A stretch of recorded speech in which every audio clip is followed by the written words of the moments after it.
Good afternoon, everyone. If we can ask everyone to start taking their seats. We're going to start in a few minutes. If you have an empty seat, if you guys can move over, we have a lot of people that are coming in from the dining area.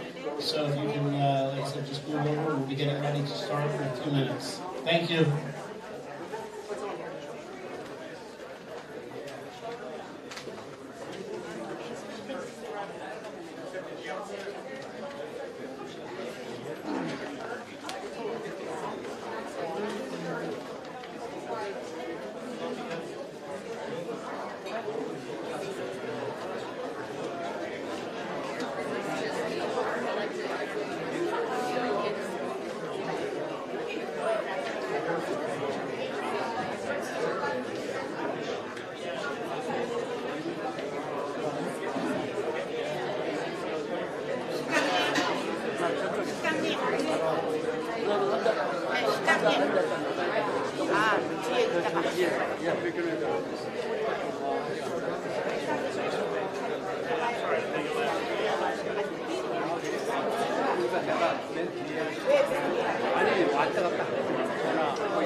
we still have another part of the delegation that's here visiting.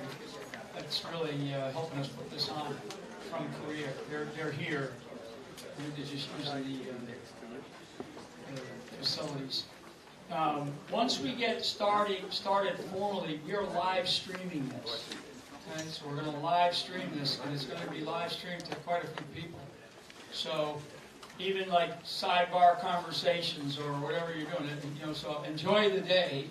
But I want to be very transparent about what we're doing and some of the conversations that we're going to have. So very important set of topics and some great people that were able to come to this thing. So Ellie's going to open it up here in a little bit, but I just need you to know once we get started, and whenever I say go, we're going to live stream this. Okay, just so you know that. Okay, so I'll let these guys that are going to be speaking today, they know where, but for the audience too. Okay.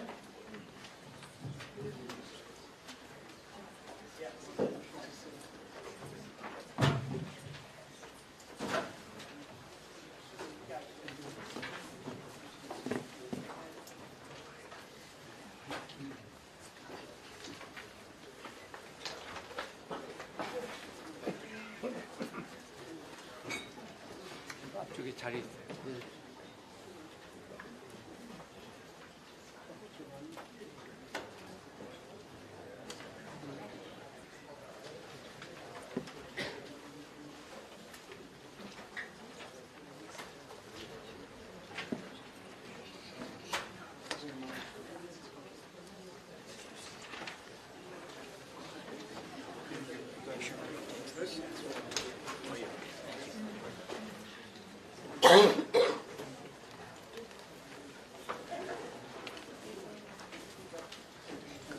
Charles, too. Yes.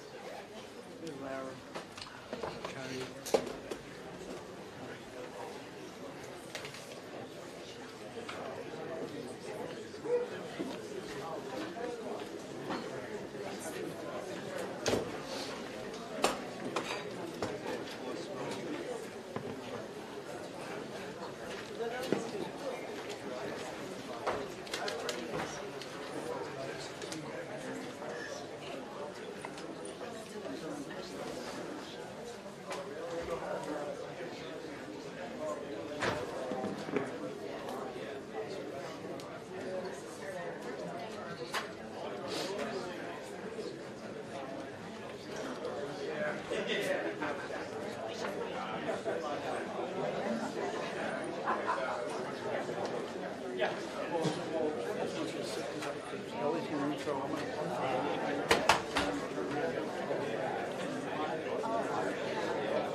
But before we get started, I just want to some housekeeping. If we can ask everybody to silence their phones or at least shut off the ringer, that would be helpful. There's coffee in the back, so if you need, feel free to try to do it as quietly as possible, and as well. The restrooms are in the back, are outside in the hallway, and again, feel free to come and go, but try to do it as respectfully as possible. I want to, as we begin, I want to acknowledge we have a delegation from Korea here with us. We have Chairman Yu. We have General Lee. The President General Shin as well. Secretary General Lee, the Advisor Moon, the Advisor Lee, and Advisor Kim as well. So I want to thank you for coming in for this important discussion. The Gold Institute is, well, I've been in Washington for about 20 years. Certainly not as long as some others here, but I've been here in Washington for 20 years focusing on policy.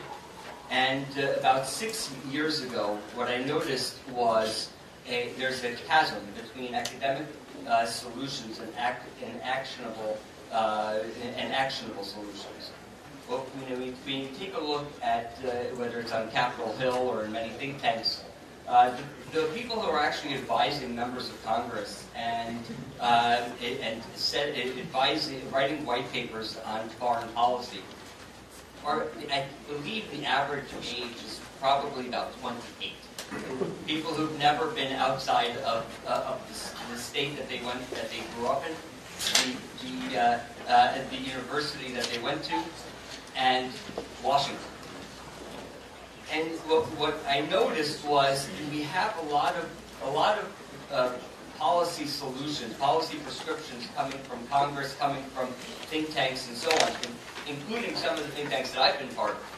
And the key thing that was missing, the key component that is missing, is experience. It is having that understanding, that knowledge of experience. So we created a think tank that has no scholars. We have 2 scholars. One focuses on missile defense, John Wall Center, and we have a scholar who focuses on terrorism. We certainly don't want any practitioners in that realm. So, but everybody that we have within the context of the Gold Institute, all 32 of us, are all practitioners, people who have sat in Congress, worked with Congress, spent their career engaging on policy with people. 6 months ago, 7 months ago, I stepped down as chairman. General Flynn, I asked General Flynn to take the position as chairman after about 4 years of harassing him. But about 7 months ago, General Flynn came on board as chairman.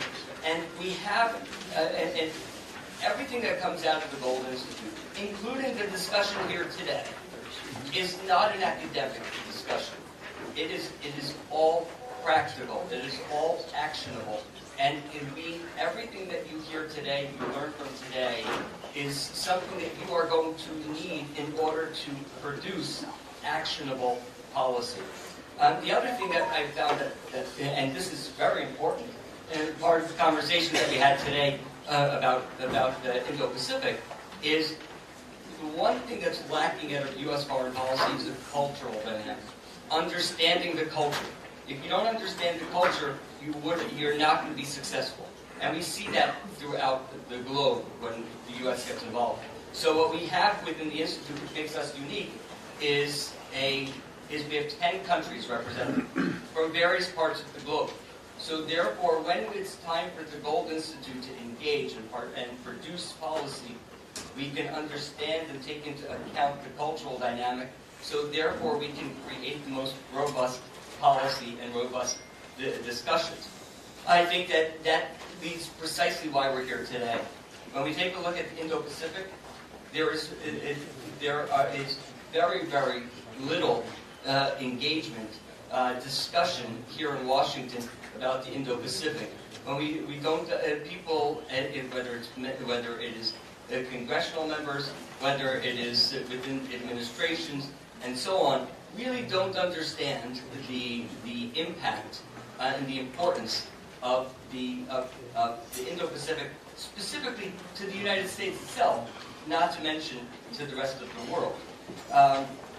So therefore, we felt it was very, very important to have a conversation here today to really understand some of the issues, to understand what we're dealing with, and then be able to take this as a starting point to produce serious policy to help shift the thinking here in Washington away from simply China, because that's the only thing that we talk about is China, and sometimes North Korea.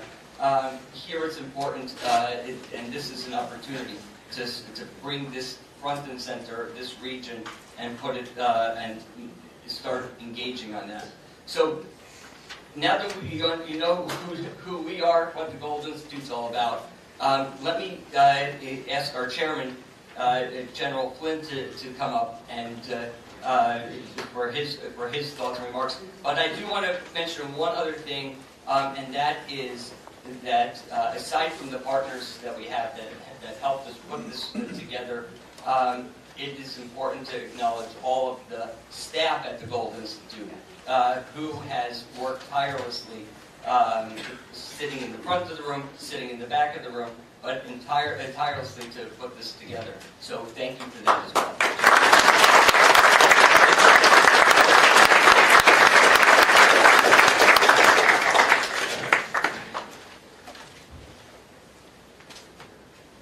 Okay. So Ellie and I were in earlier today, we were in another forum here about this same issue, and Ellie mentioned something as a reminder to me, and we were talking about sort of the, where America is at, and where, in this particular case, where the Republic of Korea was at. But one of the things that's very profound, and Ellie took over or created the Gold Institute from what was called the London Institute. Herb London was the founder of the London Institute, and actually the Hudson is originally the Hudson Institute, right? He was president. Or president, but it was named after it was named after Herb London. And so when Herb died, Ellie and I were together, and we were basically just talking about what should we do, because it was actually a pretty good, very effective organization. So we talked about it, and Ellie said, let's continue it, because Ellie kind of ran that. But one of the things we talked about this morning, because Herb is a really fascinating guy. I don't know how many books he wrote, probably 25 books. So fascinating guy, and I met him a couple of times. Very, very well, very learned guy. In the year 2000, I think it was around the year 2000, he wrote a paper. And this morning we were talking about one of the great things about the United States of America is innovation. We remain the most innovative nation on the planet. We just can't figure out what to do with the innovation. We can't manufacture it, certainly. But one of the things that Herb was asked in around the year 2000, at the end of the last millennium, was what was the greatest innovation in the last 1,000 years? Right? He wrote about it. What was the greatest innovation in the last 1,000 years? And Herb wrote about the greatest innovation in the last 1,000 years being the United States of America. Okay?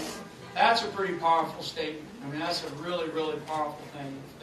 If you believe that, and I believe that, I believe that. I probably needed to be reminded about that this morning, Ellie, but the United States of America is an experiment. It is an experiment.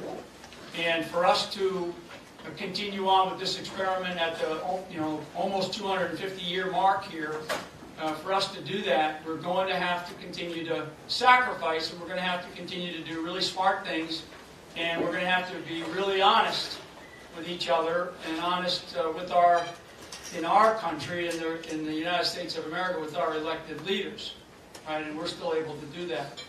One of the things I want to recognize General Shin here in the front row. He and I have known each other for a better part of a couple of decades, and we have had a lot of fun over the years. And we work together.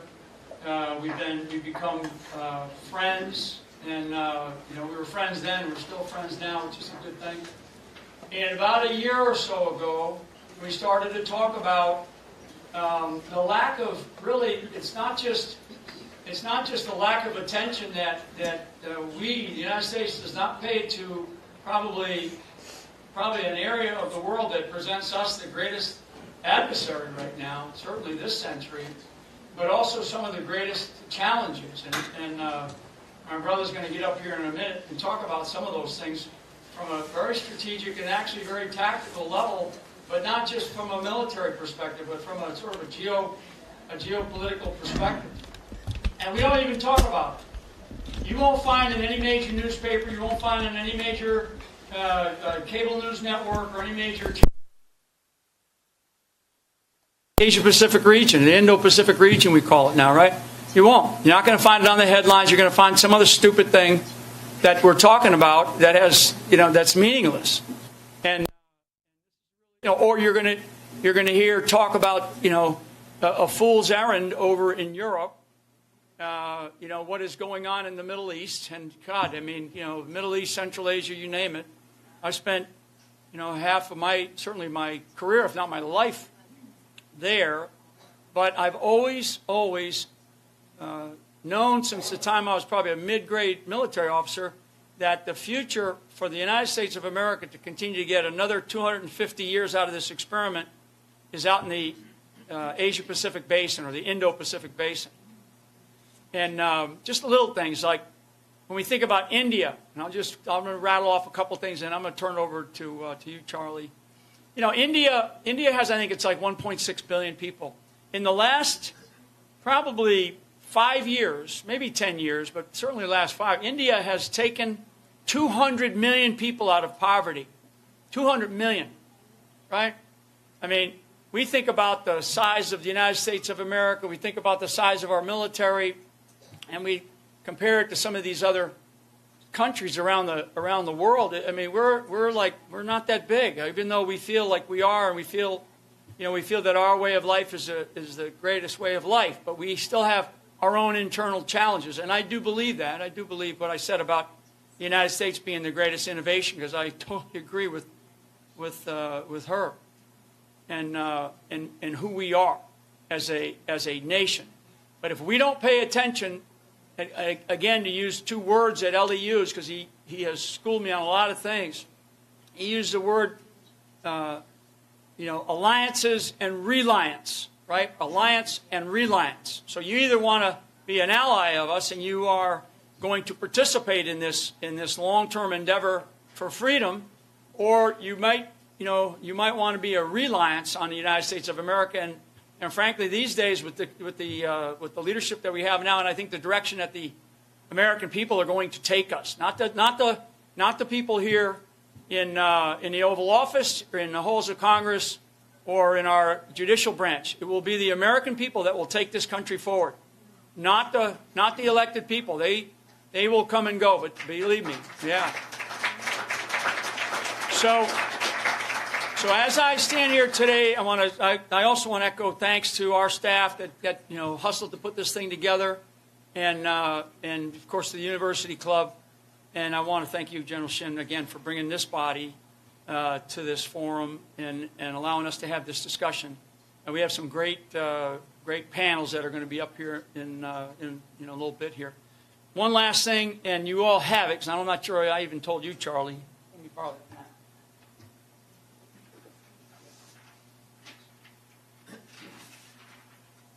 So we did a table drop or a seat drop of a map. It's got two sides, and this is really a set of a couple of slides that my brother General Charles Flynn is going to walk us through here for the next hour or so, and maybe Charlie, if you save a little bit of time for some questions before we transition into the next. Go to the beginning of the blank slide. Yeah, back. Anyway, I just wanted to make sure that you all had that, because I wasn't sure whether you could see. Come on up, Charlie. I wasn't sure whether you were going to be able to see all of that from where you're at, so you can kind of get an idea on a sheet of paper the scale of this region. So with that, I'm going to turn it over to my brother, who just recently retired from our great Army and from our great military after 4 decades of service. And probably 25% of it, maybe more, was serving out in this theater of war, so to speak, in very substantial roles. 25th Infantry Division, Deputy Commander of All Army Forces Pacific, and then he went on to become the Commander of All Army Forces Pacific. I don't even know how many people that is, but it's well north of 100,000 people that he was commanding. So, anyways, with that, General Charles Flynn. Yeah. Good morning, everyone. Oh, I guess it's afternoon at this point, but it's just all blended together to me. Thanks, Ellie. Thanks, Mike. Thanks, to the Gold Institute. I'm the other Flynn, the quieter Flynn. My sister Mary's around here somewhere, so she's the sister who's wedged in between two General Flynns. Mike looks and is much more like our mother, and I look a little bit more like my father, and probably more like my father. So you're going to get a little bit of the bookends of our personalities of our parents too, and of the 9 children that are in that family. So, anyways, thanks for asking me to say a few things today about what all of us are facing. I found through my time serving in the military, but really 3 assignments out in the Indo-Pacific, that you cannot talk about this region unless you put a map in front of people. They don't understand it. And that's particularly true of people that live in the Western Hemisphere, and I'll just say in the continental United States. Don't know the difference between the Lombok Strait, the Sunda Straits, the Bering Straits. Don't really understand exactly what the first island chain looks like. What is the second island chain? What's Oceania? What's Melanesia, Polynesia? What are the subregions within the region? So, and another aspect of this is there's a complete lack of understanding about the geometry of that geography, okay? So I'm just going to say a direct flight from Honolulu, Hawaii to Guam is about 9.5 hours. A direct flight from Honolulu, Hawaii to Washington, D.C. is about 10 hours. And the reason I point that out is you're not actually even in the region when you're in Guam. You're in the second island chain. That's how big this area of operations is. It's massive. One other statistic,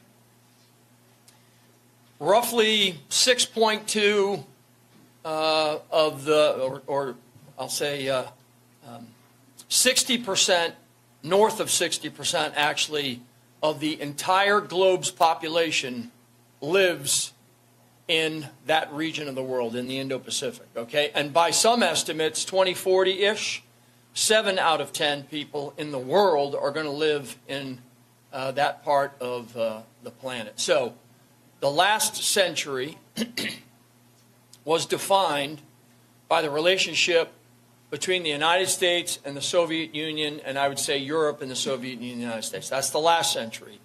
This century is going to be defined by the relationship between the United States and China, or more broadly, the United States and that of the region of the Indo-Pacific, or Asia-Pacific. There are 2 continents out there. Asia, people don't really remember that Australia is a continent. And then there's a land bridge that connects those 2 continents, which is the archipelago land bridge of Southeast Asia. You also have the Arctic, etc. So what I'm going to do here is I'm going to walk you through the subregions through my lens of what's going on, what's been happening. And after that, I'm going to very quickly just say, I'll give you some thoughts on what I think the United States, from a military perspective, ought to be doing. But I do want you to put your thinking cap on when I go through the region and the subregions and the threats that are metastasizing out there and creating a challenge for us.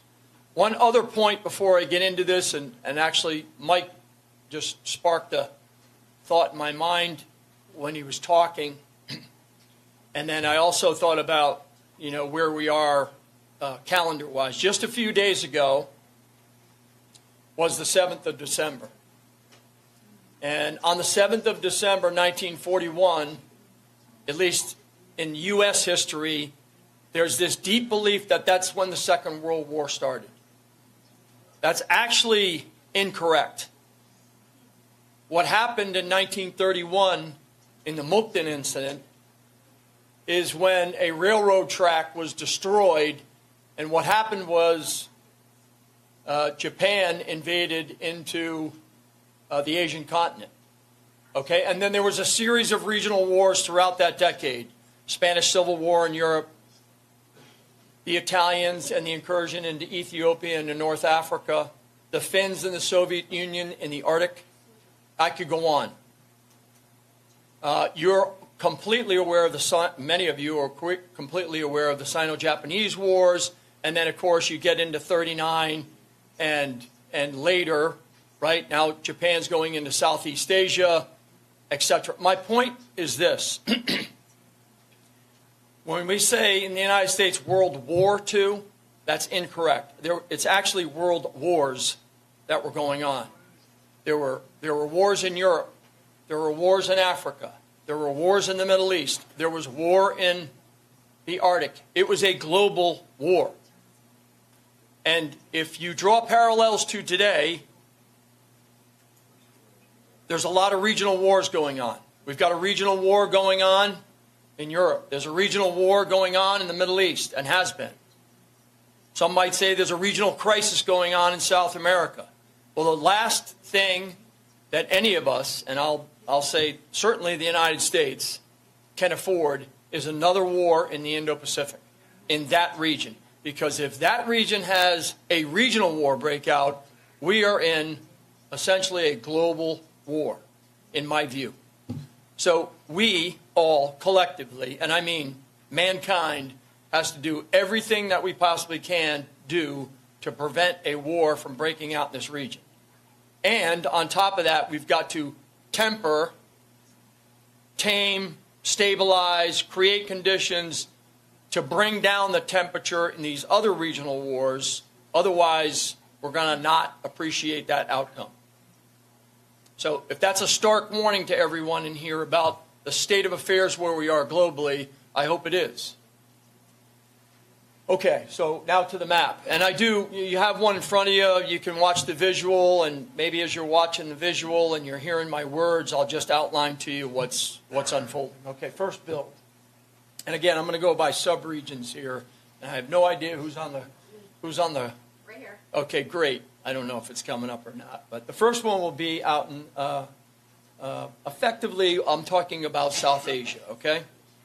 So if I were to expand that ellipse, it would actually go from Vietnam to Pakistan. But let me describe to you a series of things that are happening there. So in yellow is the Western Theater Command. And I'll get to the rest of the Chinese theater commands across China.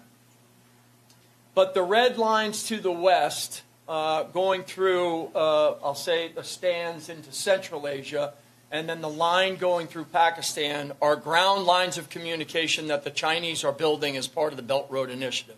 Those extend out to ports into the Indian Ocean. So what was once a 4-month trip through Western China into Central Asia is now a 4-week trip, because they've cut ground positions through there to move vehicles, trains, etc., etc. You see the red area along what's referred to as the line of actual control. That line of actual control that separates India and China. What's happened in the last 5 to 7 years is they've built rail, road infrastructure to move laterally. And what they've also done is they put surface-to-air missile systems and heliports and troop movements in and out of there to the tune of about a corps worth of rotating forces from China in and out of there. That's anywhere from about 20 to 30,000, depending on how much you look at. Okay, and then the infrastructure, which is actually the most concerning part of this thing. Okay, so that's why when India feels the way they feel about encroachment, then that's what's happening out there. Okay, something else that's happened out there, you don't see the names, but there's 2 small countries that sit up along that line of actual control called Nepal and Bhutan. There's been incursions into both of those countries, but they've actually taken ground. They take terrain, and then they occupy it. And next thing you know, you've got this border problem or this sovereignty problem, which is happening widely out in this region. The flashpoints there, the two center red ink spots, that's essentially the situation that's going on in Bangladesh. And then you see that little yellow marker there with looks like two people running. That's in a place called Cox's Bazar. That Cox's Bazar, I've been to Cox's Bazar. That's the Rohingya refugee camp in Pakistan. Okay, how did that happen? Well, I'm sorry, in Bangladesh. How did that happen? Well, Myanmar was, beginning to become unstable. They asked Bangladesh to accept 125,000 refugees. Bangladesh said, obviously, they said yes, bring them in. All the peace, NGOs, PVOs come up, money. And then their gift from Myanmar's lawlessness after that was another 750,000. So when I went down there a couple of years ago, there's 1.3 million refugees down there. Most of these people don't have a shirt and a pair of shoes. Most of them are under the age of 28, and they're having 30,000 babies a year. So it is just a ticking time bomb that's happening in Bangladesh. Is it's basically the size of Illinois, and it has nearly a third of the population of the United States, all packed into a very, very, very small country. So the point I'm making here, one other point I'll make is you see a red line that goes through on the map. It says Burma. It's the same as Myanmar. Myanmar is basically I would consider it ungoverned space at this particular point. Cutting ground locks through there to get to the port, to create the ability to have access into the Bay of Bengal and get out into the Indian Ocean. So why am I outlining all this for you? I'm outlining all this for you because if I just look at the map and I go from Pakistan to Vietnam, you've got challenging security situations in Laos, Cambodia, Nepal, Bhutan, Myanmar. It's challenging in that area because you're over the top. You're being pressured and coerced by China's economic weight. And then they put this buildup along the line of actual control separating India and China, and it becomes a very, very dangerous security situation. I like to refer to this area as this is why it's really important for the United States to maintain relations with Vietnam, Thailand, and India. The two bookend countries in South Asia, and then the country right in the middle. And by the way, Thailand is a treaty ally of the United States. Now, the other ones that I was talking about in there, again, small, and just the weight of China on top of them is very, very difficult for them. Okay, next bill. I'm going to stay on this for just a second because there's an important part on here that I want to mention. It's in the blue up there. That blue line probably should be much wider in my delivery here. That blue line, and you look, there's some red markers along the top of it. It kind of looked like soccer goal posts or field goal posts. That is supposed to represent the Mekong Delta. Okay. So what is the Mekong Delta? Well, in South Asia, the Mekong Delta is water, it's life, it's agriculture, it's transportation, it's power. It's damn near everything. Okay? And what has China done over the last 5 to 7 years along the Mekong? They've doubled the amount of dams along that delta. Why? So they can choke off water. And when you choke off water and you can't have a second harvest, or you got to go to China for permission to have a second harvest, you can see, again, the economic and in many ways the environmental coercion that they have over the top of these small countries that just can't bear the weight of that insidious way that they go about their activities there. Elsewhere in Southeast Asia, I put a couple of circles up there, obviously because the South China Sea. 60% of the global GDP flows through there. I don't have a pointer in front of me, but the Malaccan Strait. Okay, thanks. I'm sorry. Yeah, the Malacca Strait. So around that circle, where the word Malaysia is right there, or Singapore, that is the tip of the Malacca Strait. Okay, so I'll just give you when I was a major general, I actually went to the city of Malacca in Malaysia on one side of the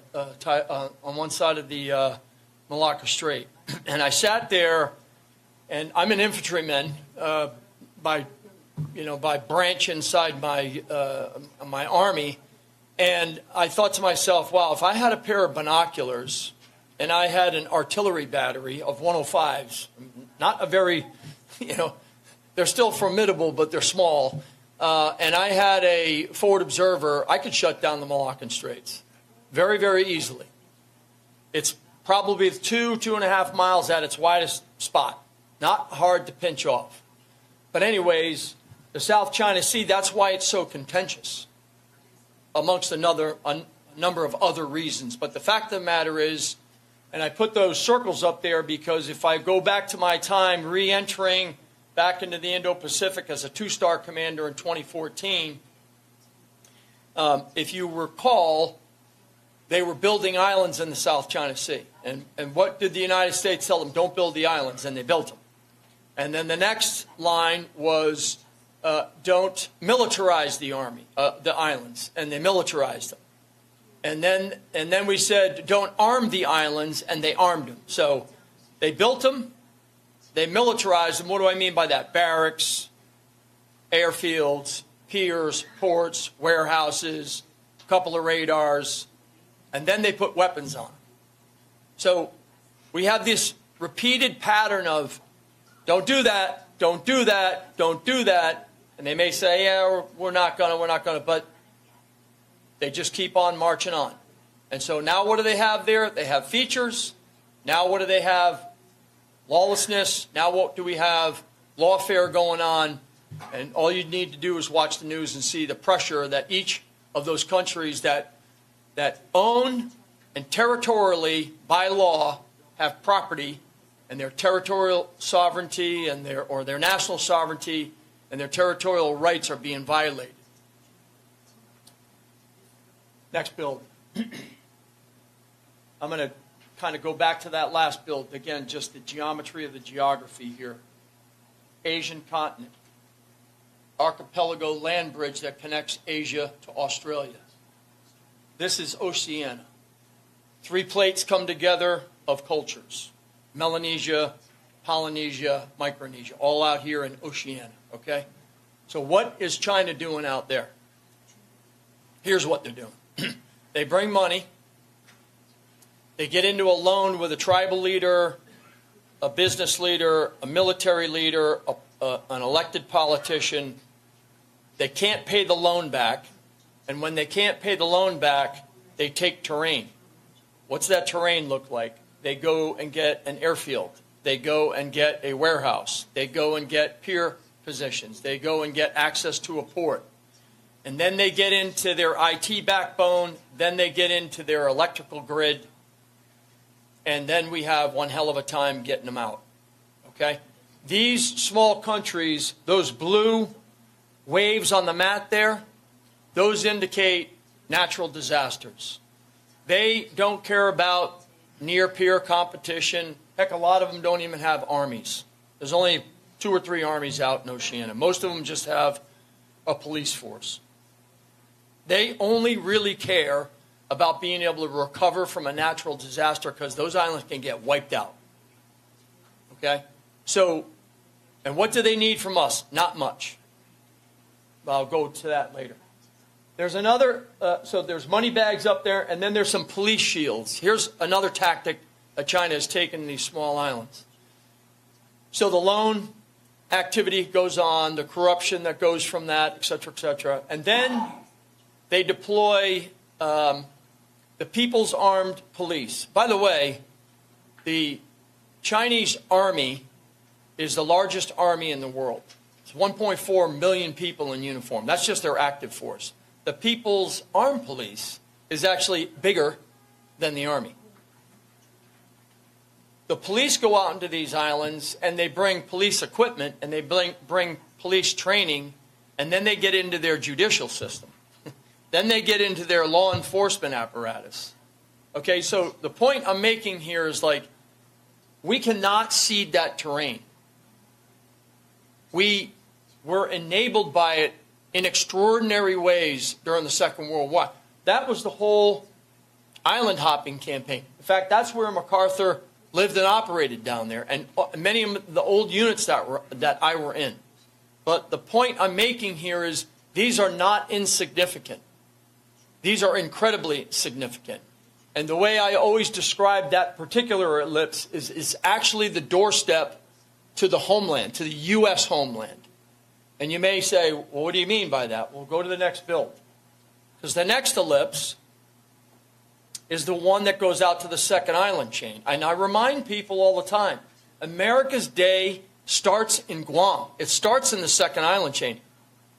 Those are U.S. citizens out there. Those are U.S. nationals out there. The Northern Marianas,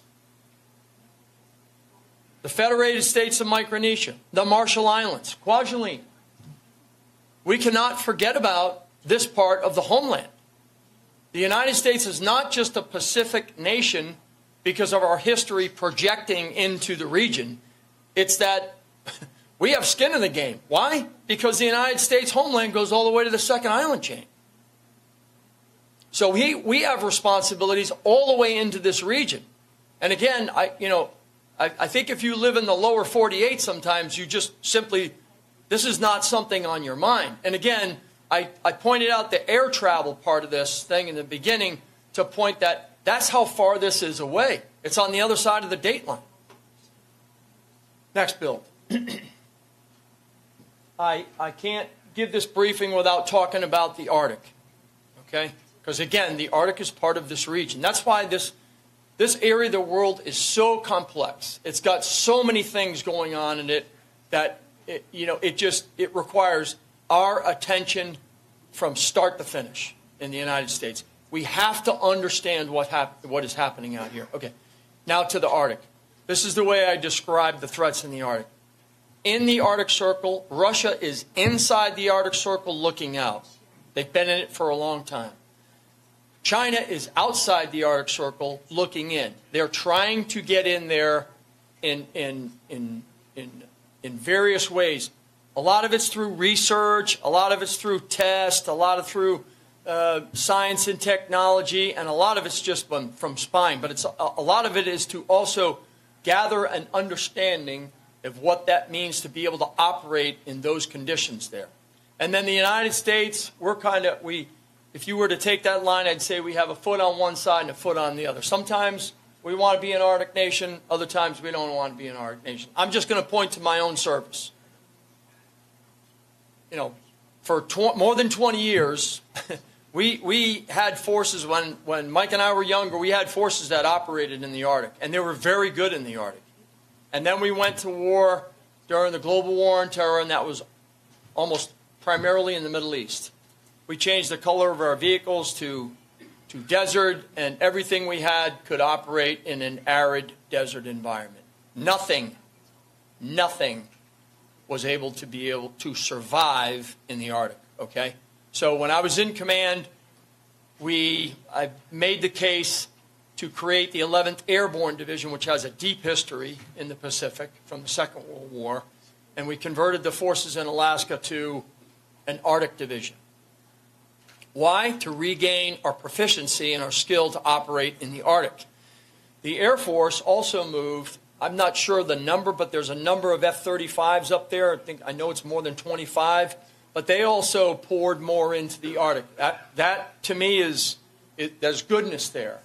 But my point here is we have to do more because we lost a lot of skill and a lot of proficiency on being able to live, operate, and then be able to fight, at least from the military standpoint. If you can't live in the Arctic, you can't survive. If you can't live, then you can't operate in the Arctic. You can't turn vehicles on, you can't fly helicopters, you can't shoot missiles, you can't do anything. So then you can't fight. So to regain the skill of being able to operate in the Arctic takes a lot of work.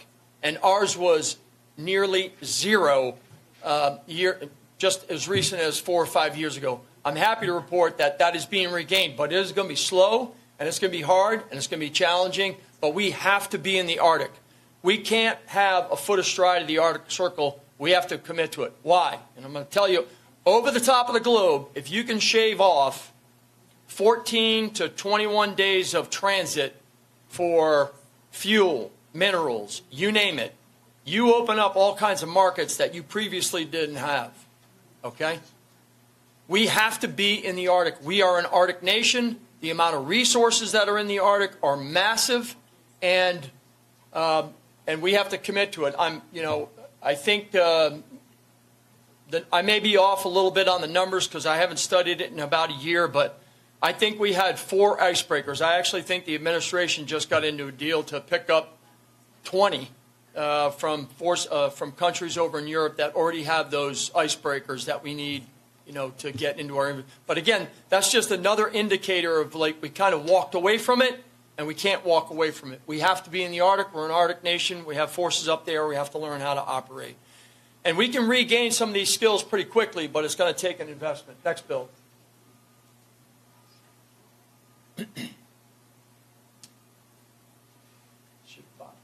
Okay, so I'm going to bring your attention to the line in Russia, and it says EMAD. That is the EAMD. It's the Eastern Area Military District, okay? So that part of the Russian army in the beginning of the war mobilized. And then as the war got deeper into 22, because we'll call it February of 22 when it started, when they got deeper into 22, what did Putin do? Well, Putin started reaching into the deep stores that are out in the Eastern Military District because they had depots that were massive, okay? Ammunition, parts, and equipment. And they started retooling all of those and then rebuilding many of the rail lines that are coming out of Siberia. Why? Because he basically took that part of his army to feed his war machine to sustain his operations in the Ukraine.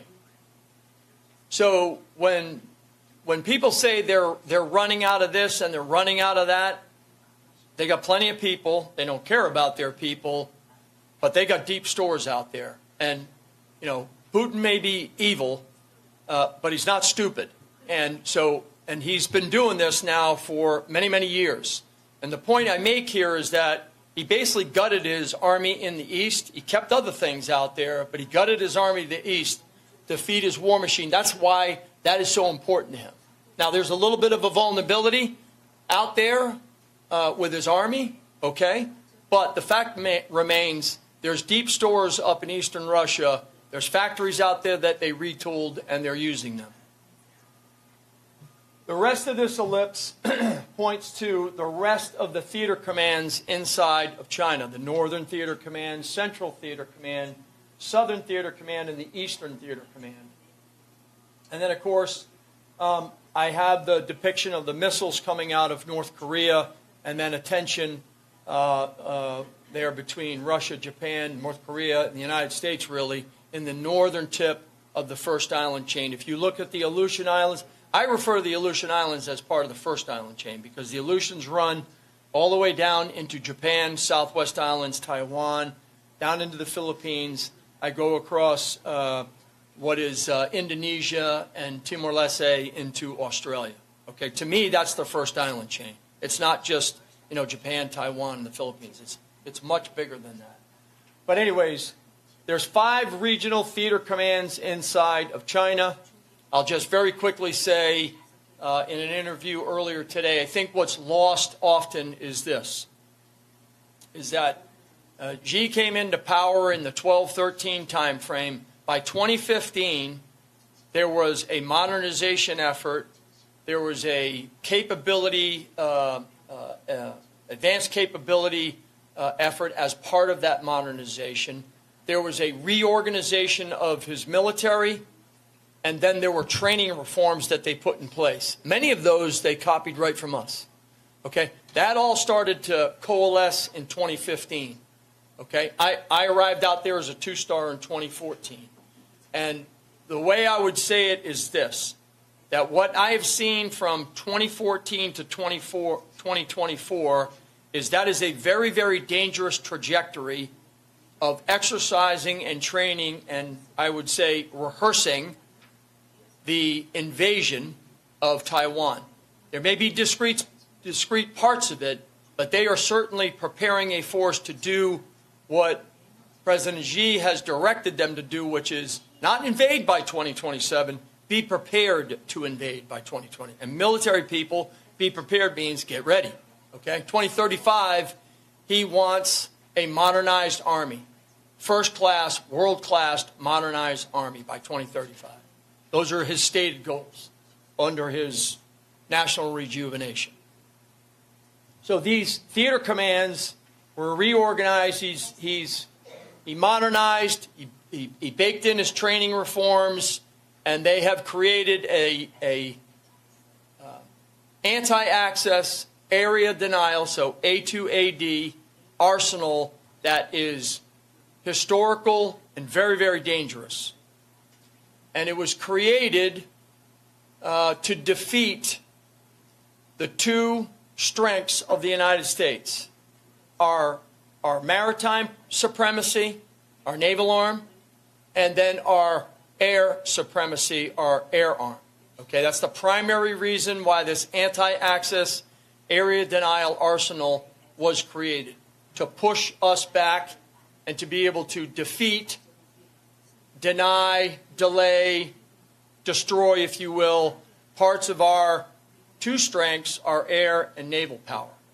Secondarily, it was designed to degrade, deny, and disrupt our cyber and space capabilities, of which they are putting things on orbit at an alarming rate, and their cyber operations and cyber force is world-class and active very, very every day, every night. They're doing things to undermine our efforts. So that's been their effort, and their buildup is on a dangerous trajectory when you tie their buildup to their rehearsals, their joint training, and the reforms that started in, I'm going to say, in the 2014, 2015 timeframe. So why do I say that? Well, it's 2025. And again, back to my historical analogy in the beginning, World War II for Americans started in 1941, but it actually didn't. It started in 1931.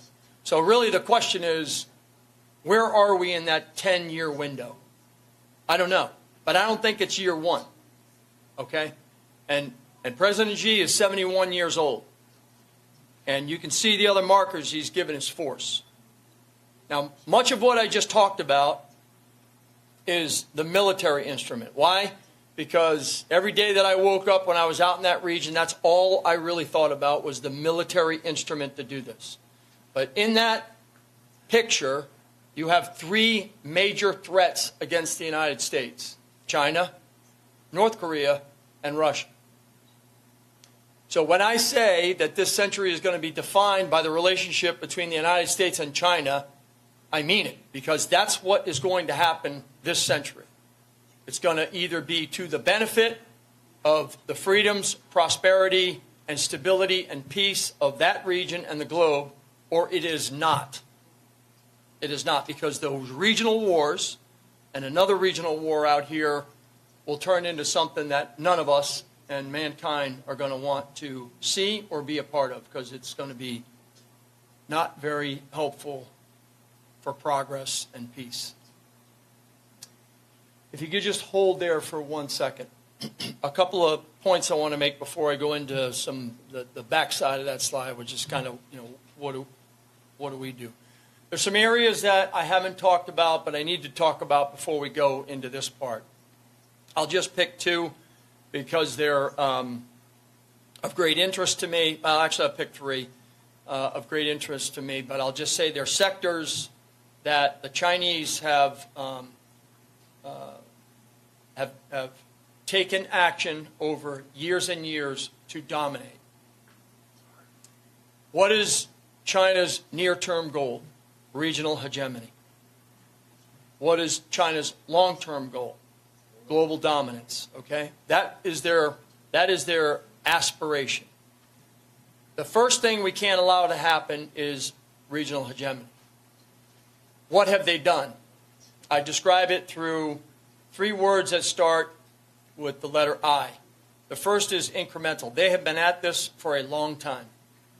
Okay. The second is insidious. I just outlined to you all the insidious activities that they conduct globally, but I just painted this through these subregions across the Indo-Pacific. And then the last one is irresponsible, and that's mostly in lawfare, information warfare, and then there's a form of economic warfare that they've been bludgeoning us with and taking sectors away from us, in addition to the buildup of the military instrument. So let me go over 3. Critical minerals, rare earth elements. 90% of the processing of concentrates, so you need concentrates of critical minerals to make batteries, magnets, semiconductors, you name it. Everything that operates, from a refrigerator to a toaster to a microwave to an EV to a precision-guided munition, a ship, you name it. We don't own end-to-end the supply chain of critical minerals and rare earth elements. Why? Because we walked away from processing. Processing is the dirty work out of iron. When iron ore comes out of the ground, it's got to go get processed. It's got to go get processed to do physical separation and physical beneficiation so you can get concentrate. You can get purity of the critical minerals to actually make a magnet, make a battery, etc. 90% of that processing happens in China. So when we think we're going to make these batteries and magnets and electric vehicles, etc., etc., etc., we're going to have a hell of a time making ships if we don't own end-to-end critical minerals and rare earth elements, or at least work with our allies and partners across the globe to box out China from the dominant position that they've overtaken us in over the last 20 years. Pharmaceuticals. All of you in this room, I think, remember COVID, right? Okay. You know, I'm the G3 of the United States Army. Basically, in civilian terms, I'm the chief operating officer of the Army, and we quickly find out we got a problem with penicillin. 92% of the penicillin globally is made in China, just a few years ago. But you can also go to other pharmaceuticals. Some of the medicines that we're getting in the United States are not of the quality that they need to be. Why? Because just like critical minerals and rare earth elements, they've gone into that sector and they've taken it over.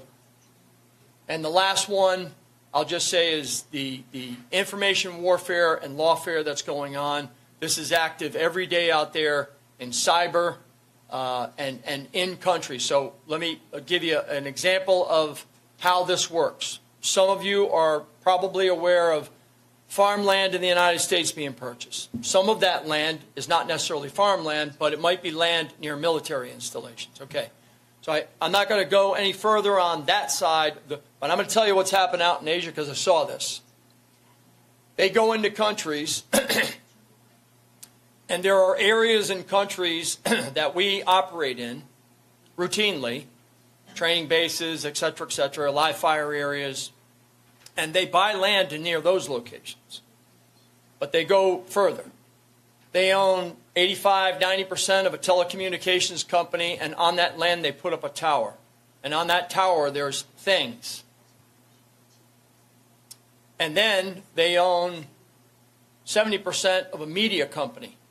And then they purchase a couple of other surrogates who are bot farms, I'll call. And what they're doing is they're spewing mis- and disinformation about the West and the United States and the relationship between the country that we're in and operating with, and we lose every day and twice on Sunday. It's happening in such a pervasive way out there that we just don't have enough to see it all and know it all and counter it all.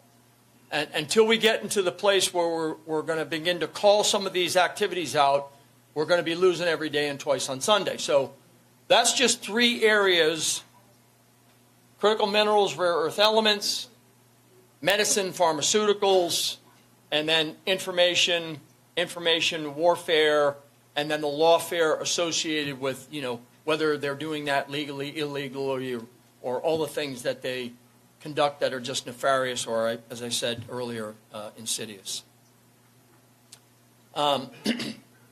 Okay, so again, I'm a year out of uniform. I'll just tell you what my view on how to do this. I'm going to take you back a little bit to some comments I made earlier. So why did they create this area, anti-area access denial arsenal of missiles, rockets, sensors, space, electronic warfare? They did that primarily to defeat our air power and maritime power. And it is so important for the United States. Again, I'm an Army officer, but I will tell you it is vitally important for the United States to have ships and to have airplanes. It's also vitally important for us to have precision munitions, satellites, you name it. We have to have them. Why? Because the United States Navy and the United States Air Force provide a capability that nobody else in the globe can do. What is that? They keep the global commons open. The sea lanes move and the air traffic moves because of the state of the U.S. Air Force and the U.S. Navy. That's what they do. Every day they're able to keep those actions moving. So they built an A2AD arsenal to defeat that. Secondarily, why did they build it? They built it to deny, disrupt, and defeat our cyber and space capabilities. Here's what they didn't do. And my view on how to counter this is what they didn't account for in that anti-access area denial arsenal that they built. They didn't count on land forces being distributed, dispersed, mesh networked, reloadable, mobile, and networked with the allies and partners that we have in the region, like the 28.5 that we have in Korea, like the 70,000+ that we have in Japan, and the little bit that we have in Singapore. But that's all we really have. So my point is this, is that the actual security architecture of Asia is really defined by the armies. Now, when the United States, and many in the United States look at that map, they see a lot of blue, and they say, that's an air and maritime problem, and we're going to solve that with standoff munitions and more ships and airplanes, et cetera, et cetera. When I look at that map, that's not what I see. I look at that map and I see people, I see borders, I see sovereignty, and I see terrain. Okay, because everything that I was describing to you before is about violating the territorial integrity and the national sovereignty of each one of these countries. These countries turn to their armies for security. Why? Because they're the central institutions in every one of these countries for their security. Let me go through a few facts. The Indian military, 80% of the Indian military is its army. The Thai military, 75% of its military is its army. Indonesia is 17,500 islands. 75% of its military is its army. The Philippines, 7,500 islands. 70% of its military is its army. They actually have more divisions than the United States Army does. Okay? I could go on and on. My point here is they cannot afford large air forces and large navies. That's why the United States Navy and the United States Air Force is so important. But what's missed in all of that is that this network of allies and partners between the United States Army, the United States Marine Corps, the United States Special Operations Forces, and the massive land forces that are in the region, that is the greatest counterweight that we have to China. We need to be out on the ground in the interior of these countries. And I'm not talking about being permanently out there. What I'm talking about is rotationally, dynamically. When they are in need, we are there to help them. Okay? We're trying to help them solve their territorial violations by adversaries. We're trying to help them understand how to secure their environment. We're trying to help them with new organizations, new technologies, new capabilities, new ways of training. We need to be the role model for the forces in the region to be able to say, this is your territorial integrity. These are your borders. This is your national sovereignty. How do you want to solve this problem? I want to solve it by A, B, and C. We say, okay, here's some tech we can bring you.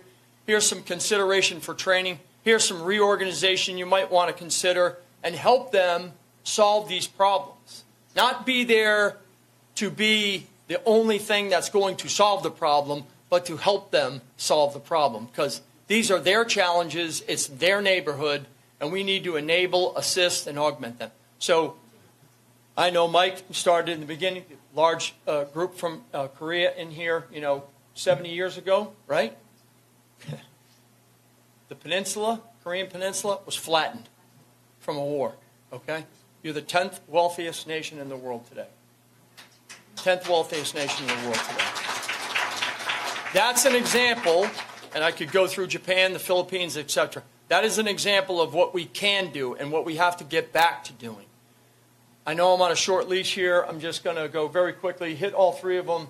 I guess my point, what I'm saying here, again, this is militarily, I think we have to reorganize our forces, and we have to be able to generate and project that power into the region. And then we have to campaign forward.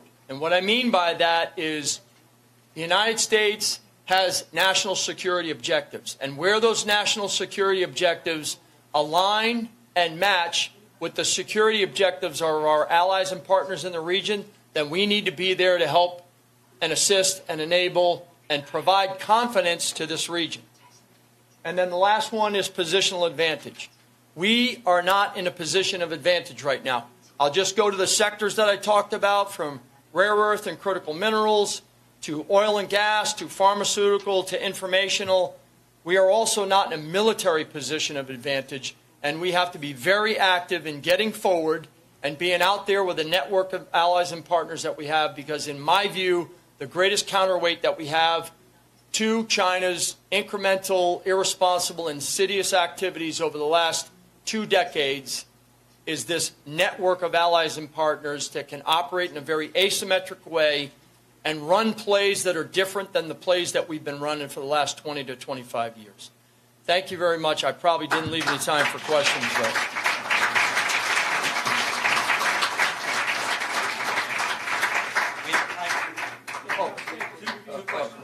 We have time for 2 questions, no speeches, but we do have questions. John?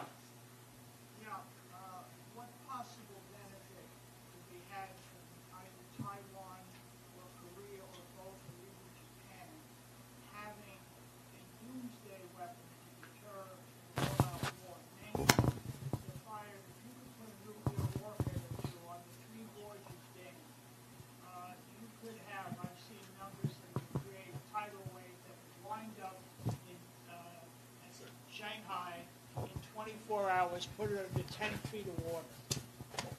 So, It would maybe destroy What's your- their arable land. Oh, what- I'll do it quickly, Ellie. what's the question? Well, what I'm wondering, if there's a doomsday weapon that could blow up the Three Gorges Dam, it would be fired at a submarine launch cruise missile or something, that thing would create a 100-foot high tsunami that would wind up flooding the arable land all the way until it got to Shanghai.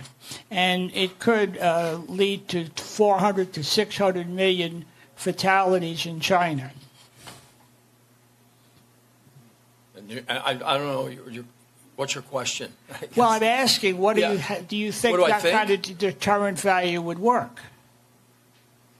Well, I'm not sure what a doomsday weapon is, but Well, it's like what Putin has. It's, I'm taking you with me, the Samson option, if you start an all-out war. I mean, the nuclear buildup of China, as the previous Stratcom commander said, there is a, he termed it as a breakout. They're generating, a nuclear capable force that is, again, part of the trajectory they're on. I'm not going to stand here and give you some speculation on what a doomsday is going to happen. I mean, I don't know. All I know is this much, is that the buildup of forces is historical, and we had better pay attention to it. Because there's other things going on, as I said, in those other sectors.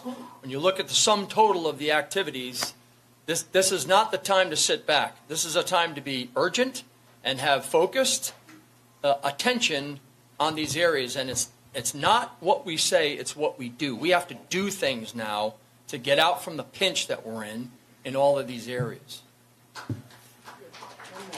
One more? Pretty profound.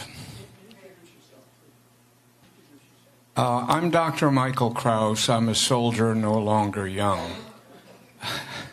I'm privileged to serve. My question really centers back on what General Flynn mentioned earlier in innovation. And the review that you just made is, one, scary, two, a profound wake-up call for our nation, and the American nation will lead that. But my question is innovation. Now, in the Indo-Pacific, we're at a disadvantage. Underwater, the Chinese have built buoys. They are at our ports. They are monitoring our ship movements, commercial and academic, as you probably know. Innovators are out there that are working that problem. And I'd like to introduce some of that at a different time to you and perhaps General Flynn, because that can be very, very helpful. Yeah. So my question is, what innovative things are we doing in the Indo-Pacific to help to begin to thwart this threat? Yeah. I mean, autonomous systems, undersea, on the terrestrial layer, in the air, in space, hypersonics. There's a lot of things going on out there with artificial intelligence, machine learning, robotics. So let me say this. I think it's not, there's no one technology that's going to win this, right? It's a combination of the following. You have to reorganize. You have to repurpose, rebuild, and introduce new capabilities. And then in the middle of that is you have to accelerate and introduce new technologies all the time. Those three give you new concepts. And what I'm saying is that should be scary and it should be stark. But they are not 10 feet tall. Okay? And we are doing things out there that are throwing them off their plan. So anytime that we can inject doubt, anytime that we can feed paranoia into a very small group of leaders, then we should be doing that militarily, we should be doing that economically, we should be doing that in the information space. I mean, I have an equation for deterrence. It's posture plus capability plus messaging plus will. We have to have the political will and the national will to confront this. We need to broadcast, message, and call out their insidious, irresponsible, and incremental behavior. We need to get into a different posture in the Indo-Pacific, and we need to introduce new capabilities, some of which I just talked about. If we don't do all of, and that's just in the military sphere, but this hits everything from the organic industrial base to the defense industrial base. We can't build those things that we're talking about unless we actually own the supply chain end to end of the critical minerals to actually make the things that we need to have the instruments to counter what they're doing. My point here is that there is a lot of good going on, and they are not 10 feet tall. They've got a problem. I mean, hell, the last time that we did this properly was the Incheon landing, and we had all kinds of problems, okay? That is a highly, highly complex operation to take a force and deliver it to an island 100 miles away, seize it, hold it, subjugate the people. It's not going to happen easily. But what I'm saying is that the Chinese Navy and the Chinese Air Force, and this runs afoul of a lot of experts around here, They believe that the Navy is the center of gravity for the Chinese military. It is not. They have to deliver the Army. The Army has to mobilize, move, combat configure, combat load, and then cross the strait. That buys us all kinds of time if we're watching it. But we're not watching it because we don't pay attention in the Army because everybody thinks that the Navy is going to invade Taiwan. They're not. Last time I looked, the Navy and the Air Force can't invade Taiwan. You have to deliver an invasion force. So my point is, we need to get all of our tools in the game and counter what they're doing, and we can't back off. We have to call this out. So that's why it's capability, posture, messaging, and will. And we have to be focused, and we have to give purpose, and we have to get out there. We can't sit back and say, this will all go away. It won't go away. It's not going away. Yeah. Okay.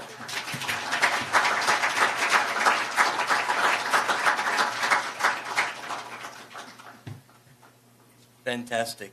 Thank you, General. We're just going to keep on chugging along here. We're moving at lightning pace. So our next panel, I want to call up our next panel and the panelists. We're going to be focused on rethinking America's defense approach in the Indo-Pacific, adjusting strategies for a changing security landscape. So I'd like to our moderator, our host, is Steve Lance, a journalist from Epoch Times. I'd like to ask General Lim to join us on the and Bradley Thayer. General Lim was the former deputy commander for the Republic of Korea U.S. Combined Forces Command. And Bradley Thayer, founding member of the Committee on Present Danger, China, a China Fellow, and the American Freedom Alliance. So thank you.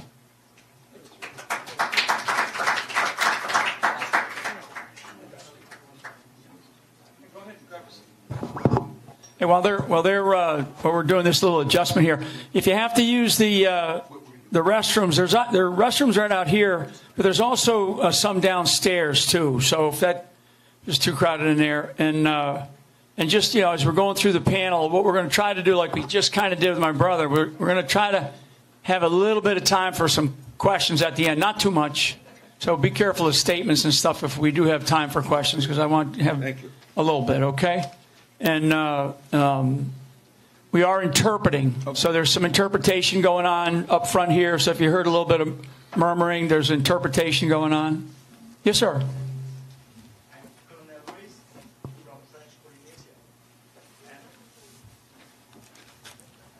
You guys ready? Okay. May I suggest you to have the people from Pacific decolonize, and maybe you have cooperation cooperation with those countries. Sure. To help you. Why don't you come on up and sit down? Come on up. Come on up. We got an extra chair because I think we got people that don't come. So you volunteered. That's, yes. I love being in the military.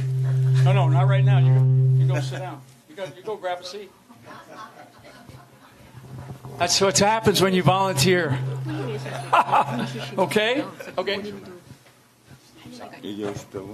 Testing. You do.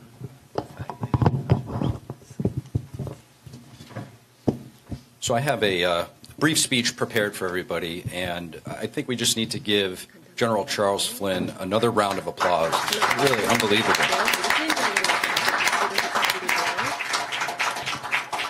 What a privilege and an honor. It's truly my honor to stand before so many great patriots, courageous defenders of truth, especially those like General Charles, General Mike Flynn, who served at the front lines. My name is Steve Lance. I'm Vice President of News and Programming at NTD Television, representing a vision shared with our sister outlet, the Epoch Times. Our founders, American citizens of Chinese heritage, who've lived under the tyranny of communism and will never forget what it really is. Today, as we discuss strengthening alliances in the Indo-Pacific, we must be clear about the central threat, the Chinese Communist Party. It's the world's largest and most dangerous atheist regime. A regime that denies God will do anything. When you erase the divine spark in man, you replace it with worship of the state and the suppression of truth. That is what the CCP exports, and nowhere more aggressively than in the Indo-Pacific. Look at South Korea, a nation Americans fought and bled for to keep free. Yet today, the CCP openly flexes its influence in South Korea. One example, Shenyun Performing Arts. This is an American cultural treasure. It has been repeatedly blocked from performing in South Korea because Beijing has demanded it. If they can silence an American dance company with a tagline, China before communism, imagine the deeper levels of influence that they can exert in technology, academia, politics, and even elections. Too often, we think of conflict only in kinetic terms, a war that could be decades away. But Beijing is waging a 100-year asymmetric war right now as we speak. Stealing hundreds of billions of American IP, flooding the United States with fentanyl precursors that have killed 110,000 Americans last year alone, controlling ports and rare earths essential to modern weapons, operating police stations in over 100 cities worldwide, including right here in the United States, influencing and subverting Hollywood, driving division into 170 American phones through TikTok, and dictating cultural censorship abroad. Not with missiles, but with 1,000 small cuts. And when one avenue closes, the CCP does not retreat. It rebrands, reroutes, and pushes forward. A century of practice has made them masters of infiltration. And we cannot win this war by playing whack-a-mole. We win by going on offense in the information and cultural domains where the CCP is structurally the weakest. That is the real war, and it's taking place right now. Once, Voice of America and Radio Free Asia pierced the Iron Curtain. Today, that mantle often falls onto NTD in the Epoch Times. We broadcast uncensored truth directly into mainland China. Citizens secretly install satellite dishes just to access it, risking everything. We bring democracy into China's living rooms, presidential debates, State of the Union addresses, and more. And we pay the price for doing so. Some of you may know, in Hong Kong, the regime, CCP's regime, thugs destroyed Epoch Times equipment and even set our printing presses ablaze, all while staff was inside. Yet we printed the next day.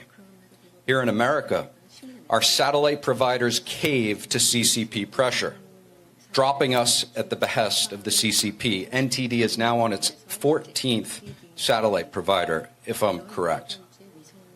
YouTube continues to throttle us. Major United States outlets like the New York Times repeat CCP narratives while attacking those of us who expose the truth. They're influencing our own government agencies and institutions.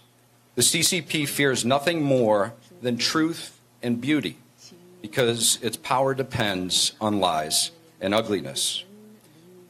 Give the Chinese people information at scale, and the regime's days are numbered.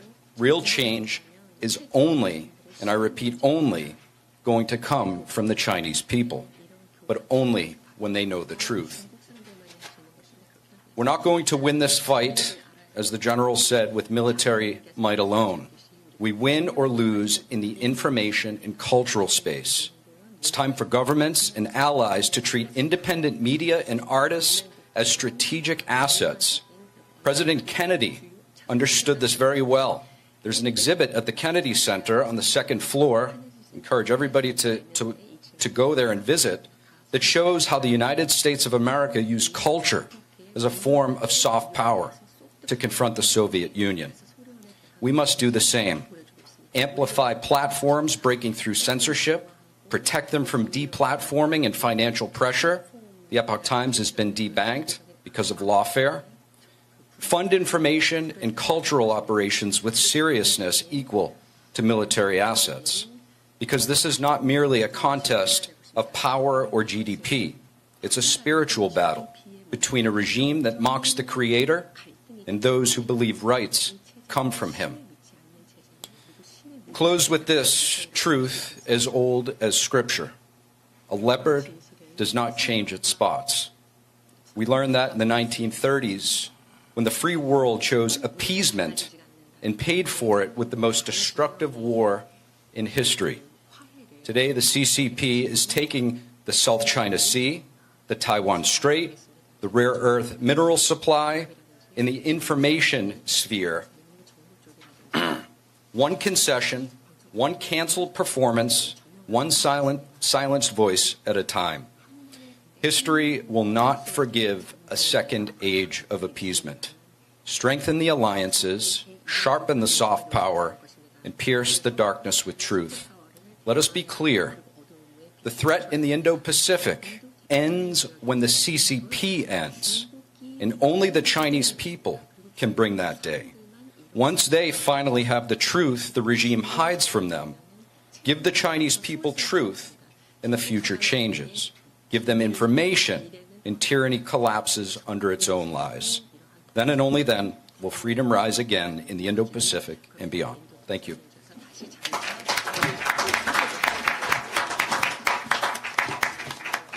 Now to the folks that everybody came to see.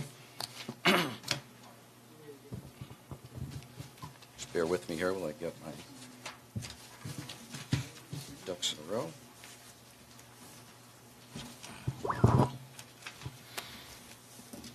We have our esteemed panel here. Excuse me, sir, your name? Louise. Louise Renee. Louise Renee. Wonderful. Let me say something about it, because I picked on him. Max Louise is a great friend of mine, and these guys are from 우리는 친구이고요. 저분이 그 마이크로네시아 쪽에서 폴리네시아 쪽에서 오셨습니다. 제 그 남동생 찰리가 이분 얘기를 많이 했어요. 근데 그쪽에서 굉장히 많은 일을 하셨다고 저한테 소개를 했습니다. 그래서 이렇게 모시기로 했어요. 그래서 저한테 어떤 질문을 던질지 뻔했기 때문에 그냥 올라와서 얘기하라고 제가 모셨습니다. We'll start with General Lim Ho-young. General, honored to have your presence here. Talk to us, if you could, about how China's non-kinetic pressure, economic, political, informational, is shaping South Korea's security calculations today, or perhaps lack thereof.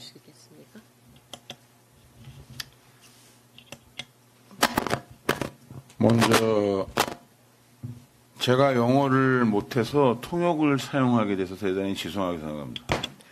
First of all, my English isn't native, so I apologize for using an interpreter. 지금부터 영어를 열심히 공부하려고 합니다. But I'm going to really study English very hard from now on. 다음번 세미나 할 때는 영어로 얘기하려고 합니다. And on the next seminar, I'm going to be giving my talks in English. 한 20년은 걸릴 것 같습니다. But I think it'll take about 20 years. 저는 한국에서 연합사 부사령관, 마지막 연합사 부사령관을 했는데요. 사성장군으로 40년 동안 군대 생활을 하고 전역했습니다. So I was a former deputy commander of the ROK-US combined forces. I was in the military for 40 years, and then I retired. 우선 먼저 오늘 이런 자리를 만들어주신 뷰린 장군하고 골드 인스티튜트에 감사드립니다. First of all, before I begin my remarks, I would like to thank General Flynn as well as the Gold Institute for hosting. 찰스 플린 장군은 제가 인도태평양 육군 사령관 하실 때 하와이에서 보고 또 서울에서도 보고 한 경험이 있습니다. Actually, I met General Flynn while he was leading the Asia-Pacific Command in Seoul as well as in Hawaii, I think. 난 찰스 플린 장군이 저렇게 똑똑한 줄 몰랐어요. But I did know that General Charles Flynn was that smart. 오늘 얘기하는 걸 들어보고 깜짝 놀랐어요. I was actually quite shocked. 플린 장군이 저한테 질문이 있냐고 물어봤을 때 제가 전혀 질문이 없다. And General Flynn asked and said, "Do you have any questions?" And I said, "I have no questions." 너무 아주 그 완벽하게 분석을 하고 그 다음에 중국의 어떤 그 위협과 현재 그러한 그들의 공격적인 그러한 위협을 아주 잘 알게 설명을 정말 잘해줬습니다. I thought that the analysis was very thorough. It was almost perfect. I think he really touched the points on the aggressive threat coming from China. 아까 사회자가 저에 대해서 중국의 그 한국에 대한 경제적 그다음에 정치적 여러 가지 위협에 대해서 말씀을 해달라고 하셨는데 저는 조금 다른 이야기를 하려고 합니다. The moderator's question was, can you please elaborate on the influences that China is having economically, culturally, politically, the kind of threats that it's having on South Korea? But I have a kind of a different perspective that I want to go into. 저는 40년 동안 군대 생활을 하면서 대부분을 휴전선, 전선 지역에서 북한군에 직접 대적하면서 시간을 보냈습니다. During my 40 years of service, I spent most of my times in the demilitarized zone, so we were face to face with the North. 그래서 저는 오늘 그 동북아시아 여러 가지 위협에 대해서 얘기를 했지만 그 중에서 북한이라는 것에 대해서 한번 이야기를 하려고 합니다.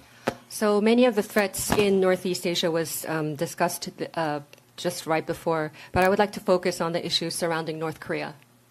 제가 가끔 가다가 미국 친구들하고 얘기하면서 깜짝 놀라는 것은 한국과 북한의 군사적인 대치 상황과 북한이라는 존재에 대해서 대단히 미국 사람들이 잘 모르고 있다는 사실에 대해서 놀라고 있습니다.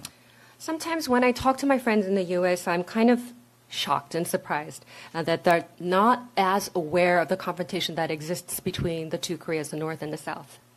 주로 동북아시아 지역의 중국의 위협에 대한 대응을 얘기하면 타이완 상황에 대해서 굉장히 많이 얘기를 하죠. So when we discuss the threats or the situation surrounding Northeast Asia, the subject that usually comes up is the subject surrounding Taiwan. 그런데 북한과 한국, 그 다음에 북한 지역, 한반도 지역에서의 위협이라든가 이런 것에 대해서는 별로 이야기를 많이 안 하는 것 같습니다. And it seems like they don't really discuss much about the threat that exists on the Korean peninsula because of the two Koreas, the North and the South. 그래서 오늘 그러한 분야에 대해서 제가 좀 말씀을 드리고자 합니다. So I want to elaborate more on the situation here. 먼저 처음에 대만 문제에 대해서는 미국 내에서도 너무나 많은 분들이 많은 시간 동안 토의도 하고 얘기에 대해서 준비가 어느 정도 되어 있다고 생각합니다. So first, with regards to Taiwan, I believe that many in the United States are discussing. They put a lot of time in discussing the situation surrounding Taiwan, and I think that situation is sort of under control, or they're ready. 또 세계적인 피스메이커인 트럼프 대통령이 정부가 출발했으니까요. 대만에 대한 억제와 컨트롤은 할 수 있다라고 생각합니다. And because the global peacemaker, President Trump, is in power, I believe that the deterrence and the control with regards to Taiwan is good.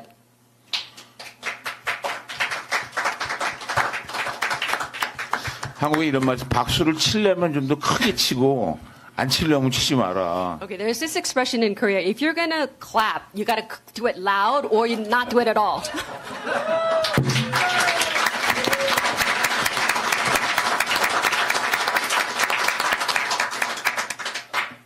이 한반도라는 데는요, 1953년 7월 27일 전쟁이 끝난 다음에 휴전선이라는 것이 있습니다. 거기를 휴전선을 기준으로 남북이 대치하고 있어요.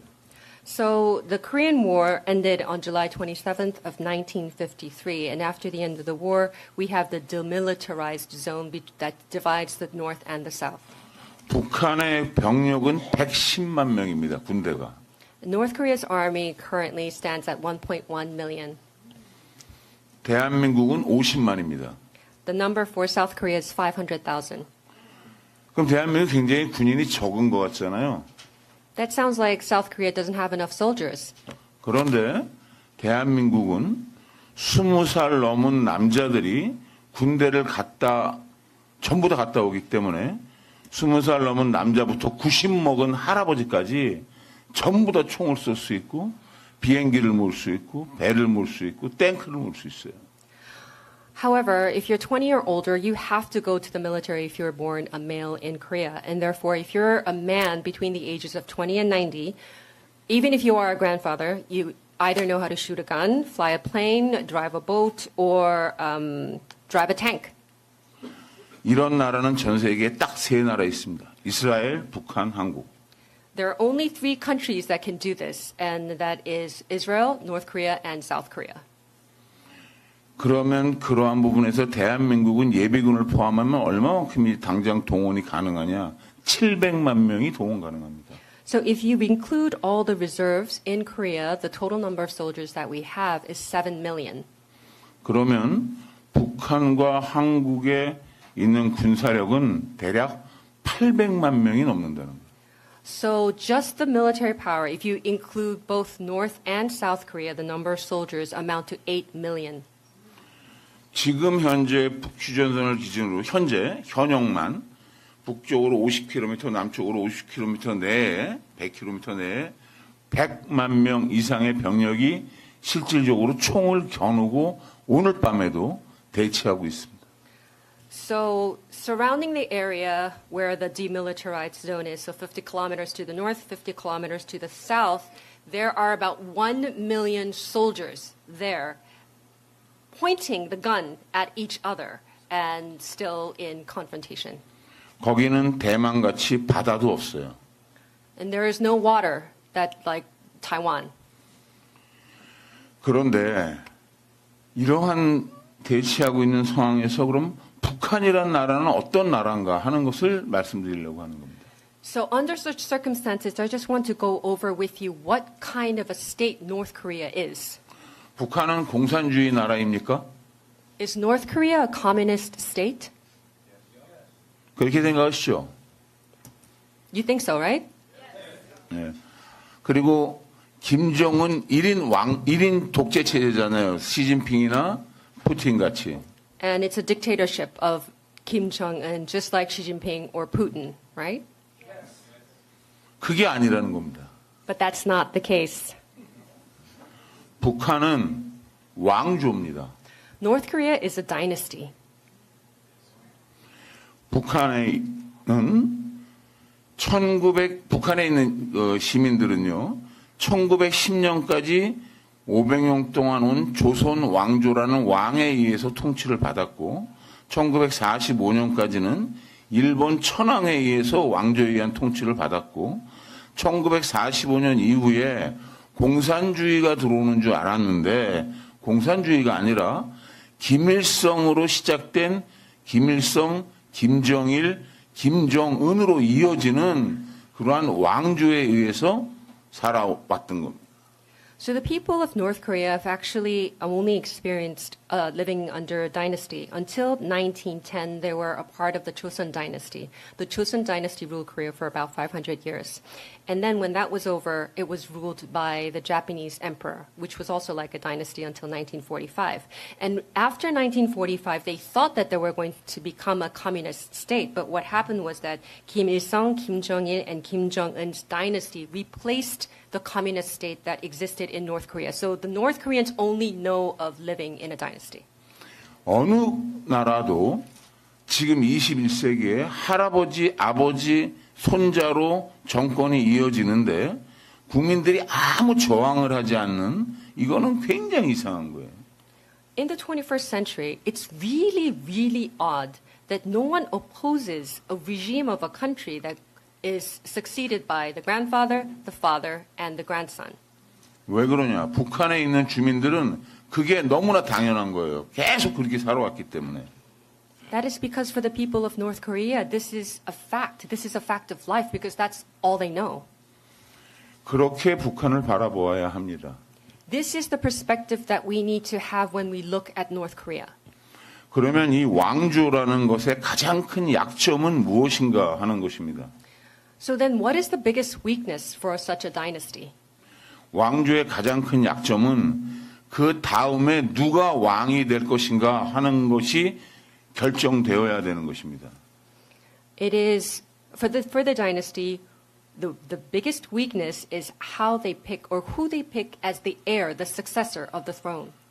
지난 500년 동안 조선 왕조, 우리 한국에 있었던 조선 왕조 500년 동안에 계속 권력 싸움은 다음에 누가 왕이 될 것인가 하는 것에 대한 권력 싸움이 계속 있었던 거예요. So during the 500 years of a Joseon dynasty on Korea, there was always a power grab for who was going to become the next king.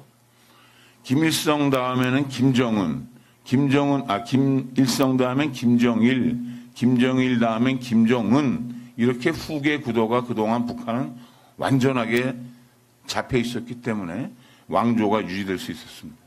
And the dynasty in North Korea was able to be sustained because Kim Jong-il passed on the power to Kim Jong-il, and Kim Il-sung passed it on to Kim Jong-il, and Kim Jong-il passed it on to Kim Jong-un, and their succession was successful. 근데 지금 북한에 김정은 다음에 후계자로 내세우는 게 10대 초반의 김주애라는 여자입니다. And the heir that is picked for now by Kim Jong-un is a girl called Kim Ju-ae, who is in her early teens. 그런데 동양적인 사고방식인 유교가 북한을 깊게 자리 잡고 있는 철학인데 남존 여비 사상이 강한 이 유교에서 지난 이 조선에서 한 1000년의 역사 동안 여왕은 없었습니다. But in North Korea, the basic foundation is Confucianism. It is a philosophy of Confucianism. It is pervasive in North Korea, and in Confucianism, men are respected, but the women are looked down upon, and that's why for the past 1,000 years, Korea has never had a female ruler. 그런데 지금 북한의 왕인 김정은은 키가 170kg에 몸무게가 140이고요. 하루에 담배를 4갑 정도 피운다고 알려져 있고 와인을 10병 정도 하루에 먹는다고 합니다. But so the current king, Kim Jong-un, is 170 centimeters tall. He weighs about 140 kilograms, smokes 4 packs of cigarettes a day. It is told that he drinks 10 bottles of wine daily. 그 아버지인 김일성과 김정일은 심장 질환에 의해서 갑자기 죽었어요.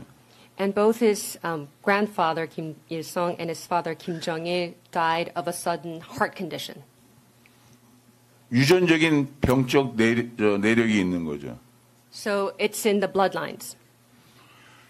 김정은은 지금 오늘 죽어도 아무 이상할 게 없는 건강 상태를 유지하고 있는 겁니다.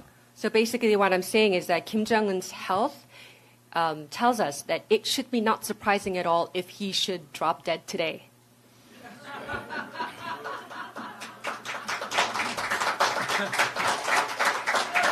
그런데 이게 박수 칠 일이 아니에요, 이거는. Well, actually, this is not something you need to clap over, but 김정은이 죽으면 북한은 김주애가 권력을 잡기가 어렵다는 얘기를 제가 하는 겁니다. because what I'm trying to tell you is that if Kim Jong-un dies today, then it will be very difficult for Kim Ju-ae to take reins in North Korea. 그럼 어떤 일이 생기느냐 하면 북한에서 다음번 권력을 위한 권력 투쟁이 생기게 된다는 거죠. Because if that happens, what's going to happen is that there's going to be a power struggle in North Korea. 그럼 뭘 가지고 권력 투쟁을 하겠습니까? 북한에서 선거로 하겠습니까? So how they're going to fight for power? Are they going to have an election? 거기는 선거라는 것이 없는데요. 거기는 다음번에 권력 투쟁은 반드시 총구에서 나오는 군사적인 그러한 confliction, 교전에 의한 권력 투쟁이 생길 겁니다. Since there are no elections, power will be given to the person with the gun. So the power comes from a barrel of a gun. There's going to be military confrontation within North Korea. 그러면 어느 한 그룹이 있을 때 중국은 지금처럼 북한에게 영향력을 발휘하기 위해서 어떠한 한 군대 그룹을 지원할 겁니다. So when that happens, China, which currently has influence over North Korea, will pick a faction and support that military faction in order to continue its influence in North Korea. 그러면 그 군사 집단과 싸우게 돼 있는 또 다른 권력 투쟁을 하는 군사 집단은 어디에 지원을 요청하겠습니까? So if there's another faction that wants to have power as well, and they're not being supported by China, who are they going to ask for help? 그들은 도움을 요청할 곳이 한국과 미국밖에 없어요. They only have South Korea and the U.S. 그러면 북한 내에서 두 개의 군사적인 집단이 다음번 권력으로 충돌했을 때 이것은 중국과 미국, 한국으로 대표되는 자유진영과 공산진영의 싸움이 될 겁니다.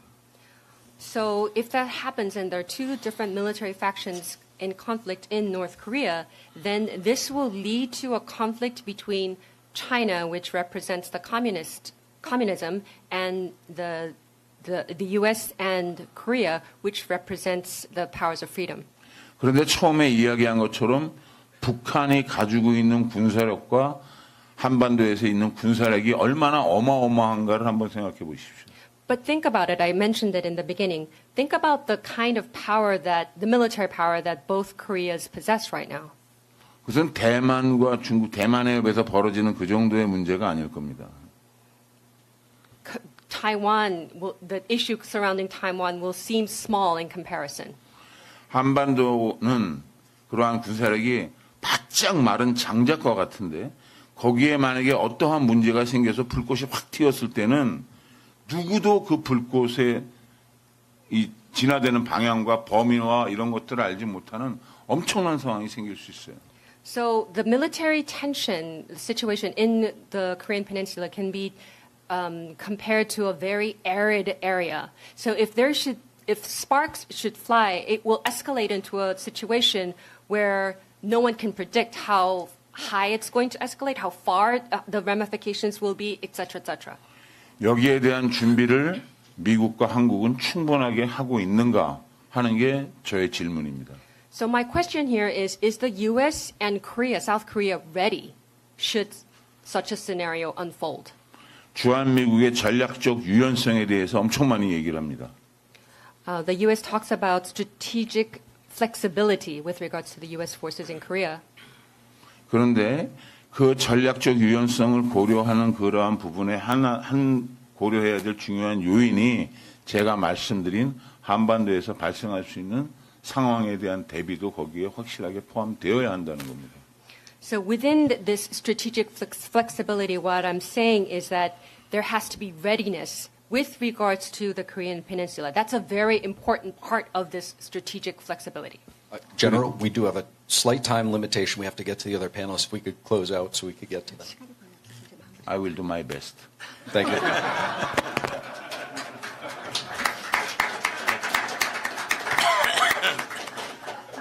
결론을 말씀드리겠습니다.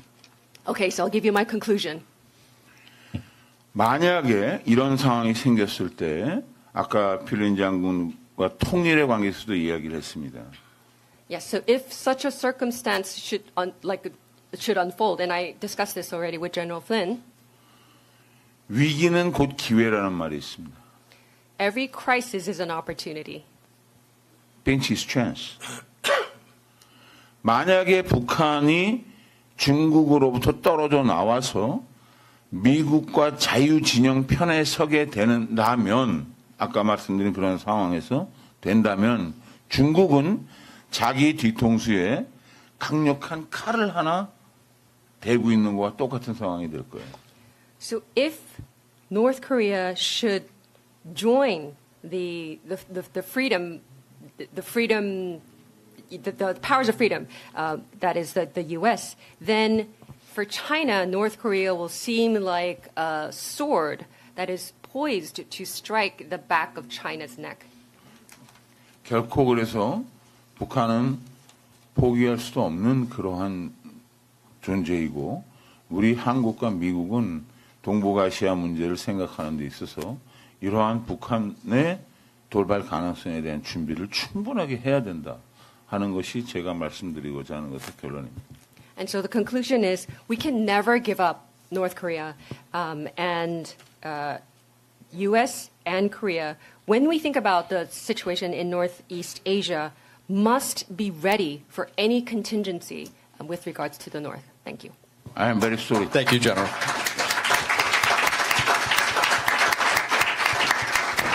Sorry we didn't. Apologize we didn't have more time.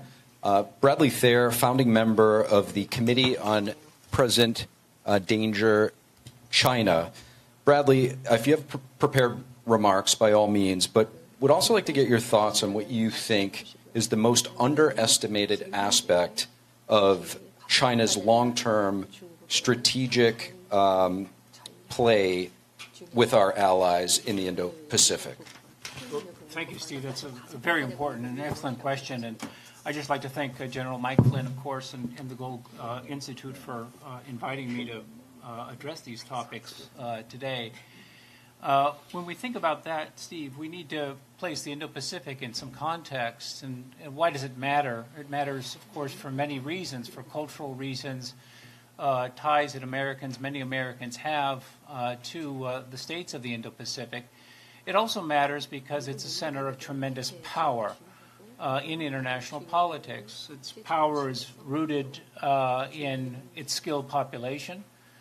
You have in the Indo-Pacific, basically most of the world's population is located there.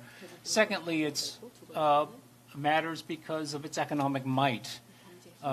Most of the world's gross domestic product is located in the Indo-Pacific. Even excluding the United States, it's still most of the world's gross domestic product is located there. In the Indo-Pacific, you find world-leading artificial intelligence, IT capabilities, military capabilities. We find in the Indo-Pacific the nuclear states of China, the People's Republic of China, Russia, North Korea. We see the United States, of course, India, and Pakistan. So there are large numbers of nuclear states located in this region, and I think we could live long enough perhaps to see Japan and South Korea join the list of nuclear states in the Indo-Pacific. George Kennan, at the outset of the Cold War, made the argument, a very convincing argument, that not all areas of the world mattered. The areas of the world that mattered were those of centers of highly skilled populations and economic power. And economic power was significant because that could be converted to military power, and military power was a threat to the U.S. The areas that Kennan identified in 1946 and 1947 were the five. They were the U.S., they were the British Empire, France and Germany were the third, the Soviet Union was the fourth, and Japan was the fifth region. And when we look at the world today, we see, of course, similar. The United States, of course, Europe, but the Indo-Pacific increasingly is becoming more powerful and compels the response, a political response and a military response to the growth of the power of the People's Republic of China. Steve, in your remarks, you did a great job in illuminating the ideological threat that we face from the PRC. It's an odious regime. It's a Leninist regime. But its military capabilities, ever-growing military capabilities in the nuclear realm and in the conventional realm, cyber realm, and in the realm of political warfare, make it the most formidable threat that the United States has faced. The Trump administration has called attention to this and has, with the remarks of Secretary of War Pete Hegseth last Friday at the Reagan Library, identified that the way to deal with this danger in the military, in the realm of strategy, and in the military response was through a deterrence by denial strategy, importantly. Deterrence is all about keeping something from happening that you don't want to happen. And you can do that in two ways. You can do that through deterrence by punishment, which is to say if you cross this red line, you will be turned into, as Curtis LeMay, a great commander of the Strategic Air Command, once said of the Soviet Union, it would be turned into a smoking, irradiating ruin at the end of 6 hours. That's deterrence by punishment, right? Your society, your cities, the totality will be annihilated. Secondly, there's deterrence by denial, of which Secretary of War Hegseth was speaking, and that is that you'll be denied your military objectives. You shouldn't start the war because you're not going to succeed, and you know that you're not going to succeed. Everyone knows you're not going to succeed, so don't do it. Hegseth underscored, of course, that perhaps our capabilities, however significant in the region, we're not perfect. There's much that the United States needs to do. He called explicitly, and in addition, very significant document, the National Security Strategy of the United States, which has been released this month, calls attention to the importance of allies.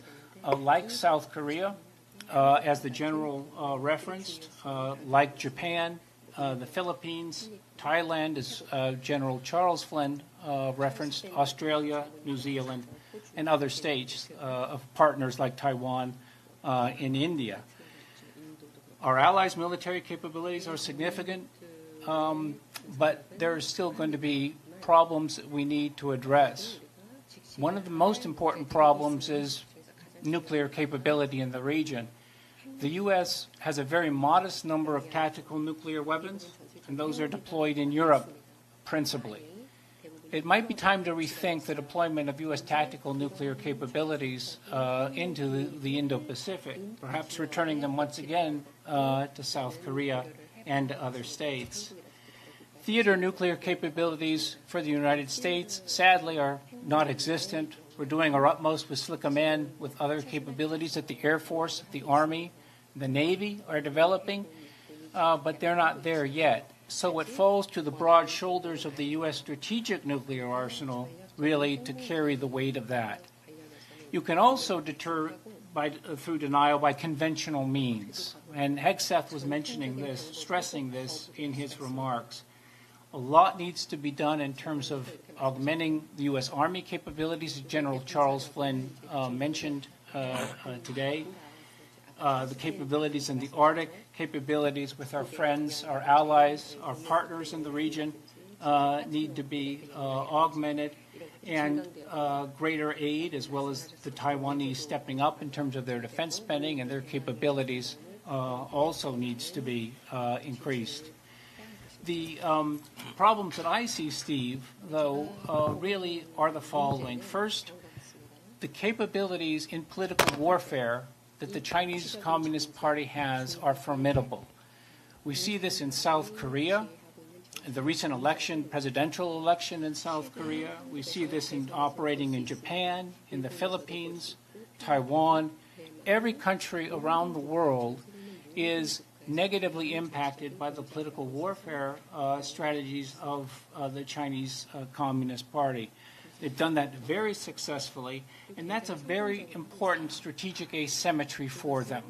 Their ability, as General Charles Flynn was mentioning, of coming into countries in Micronesia, for example, but indeed everywhere around the world, to penetrate the country, to go into the infrastructure, whether that's the electrical grid, whether that's the essentially the internet in those countries, the banking system of those countries, and penetrate them, and in time come to dominate them.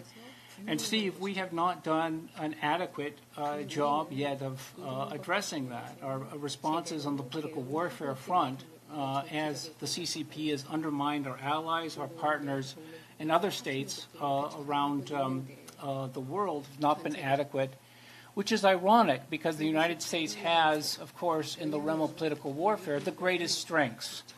We have, of course, what the United States has contributed to the world, the American spirit, the ideology of political liberalism, the advantages of Western civilization, and so many other elements that the West has given, the United States has provided, and allows the U.S. to have, as a world leader of Western civilization, of the West more broadly, tremendous strengths in the realm of political warfare. So enlisting that, identifying it and enlisting it is supremely important at a time where we're tested and our response has not been adequate. There are other problems, of course, as well. General Charles Flynn touched on this to some degree, the logistical capabilities, for example. On the Central Front in Europe during the Cold War, we had POMCUS, right? We had the unit sets in place so that all you needed to do was fly from Fort Riley, right? So 1st Infantry Division from Fort Riley to the unit set, which would be in Germany or would be elsewhere in Europe. So the men had to go, but not the equipment.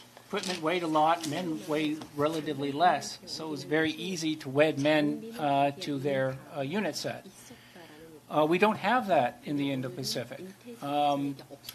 And Ukraine has shown us, as well as having robust deterrence by denial capabilities, means you need to be able to convince your enemy, Chinese Communist Party, that you can fight and win a long war.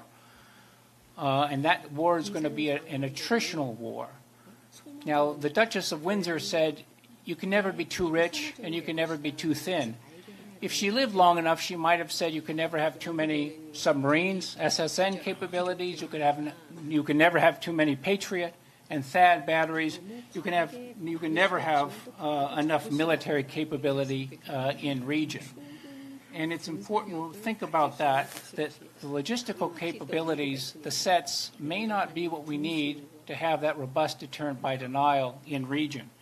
We can think about nickel grass, right? In 73, in the Yom Kippur War, right? The U.S. Air Force MAC, Air Mobility Command, through their C-5s and C-141s, moved over 22,000 tons of equipment in about 30 days to Israel in a relatively benign situation, right? Where you're flying into Israeli bases, you're protected by Israeli air defenses. Could we do that today? To the Ray? Could we do that to Taiwan? Could we do that to Luzon? Could we do that elsewhere in the region? It's a major test for us to be able to have that logistical muscle and resupply. General Minahan warned about that in his memo that was leaked in January of 2023, and it's an important point to keep in mind. I would just end on this note, Steve. Another problem that we have, and it's very significant because of the great growth of Chinese military capabilities, conventional capabilities, but nuclear capabilities, while our capabilities have not matched, have not stayed in step, we've given the PRC an incentive to race for superiority, not to accept the status quo, but to race for nuclear domination over the United States, which would stress a deterrent by denial strategy greatly if they have nuclear superiority.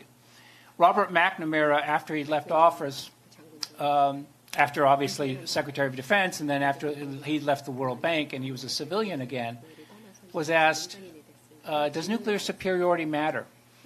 And he said no, of course. Robert McNamara, of course, was very anti-nuclear when he was out of office. It's meaningless. He was then asked, would you have wanted to go through the Cuban Missile Crisis from a position of nuclear inferiority? And of course he said no.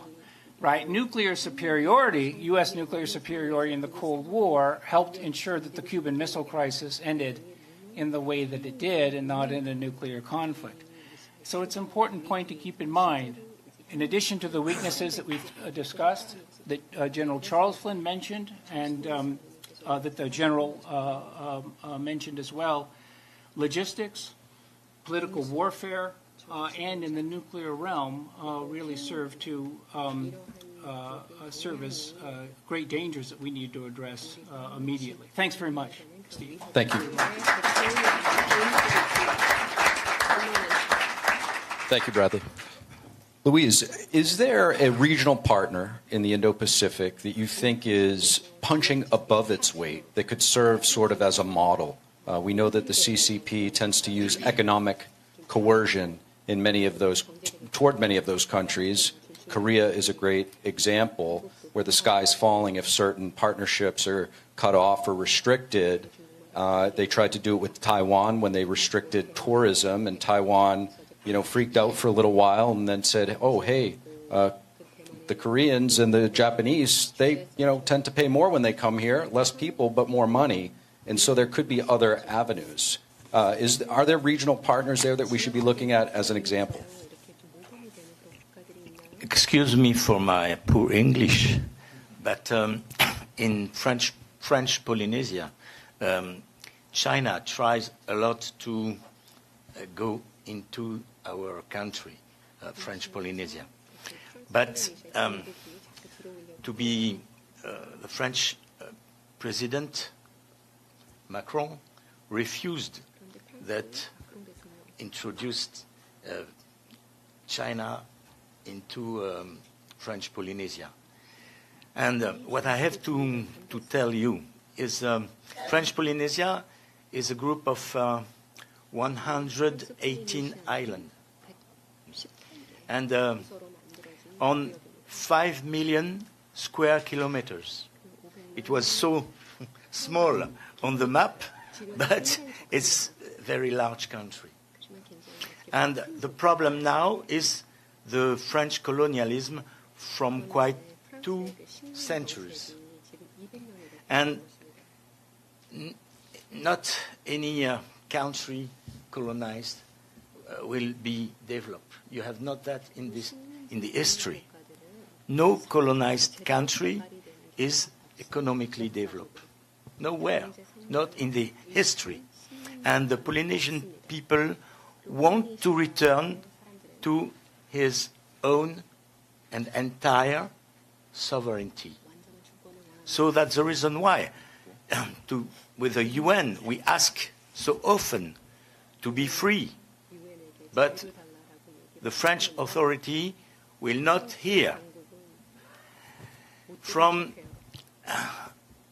2008, you have the indigenous right.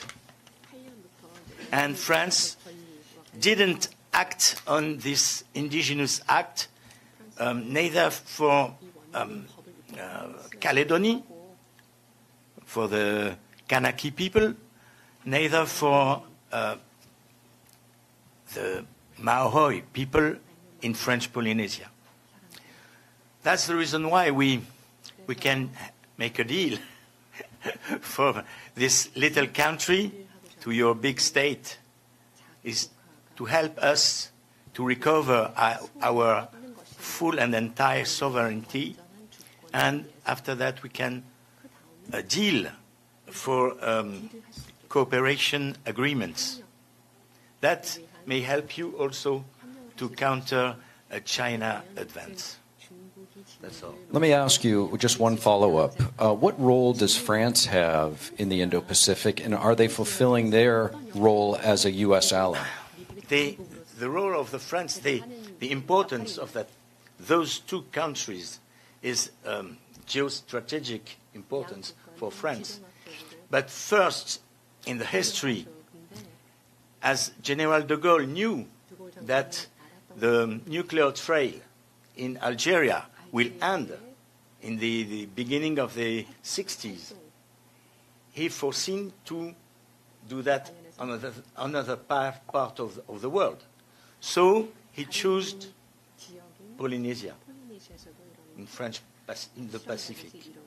And that's the reason why Polynesia people has 193 nuclear fires. Yeah. And more than 100,000 people were hit by this nuclear weapon trails, but that were weapons. Okay? And France denied to return back to the families, to help the families whose father and grandfather died. Yeah. That's it's, and they have still fears from nuclear. Yes, in yes. You have still nuclear weapon under the water. Yes. Thank you so much. Thank you to the magnificent panel up here. Round of applause.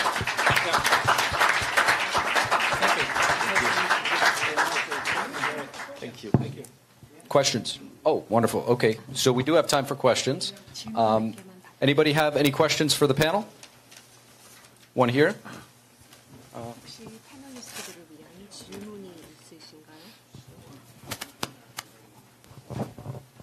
Thank you so much for all of the information, including General Flynn, which we have 2 General Flynns.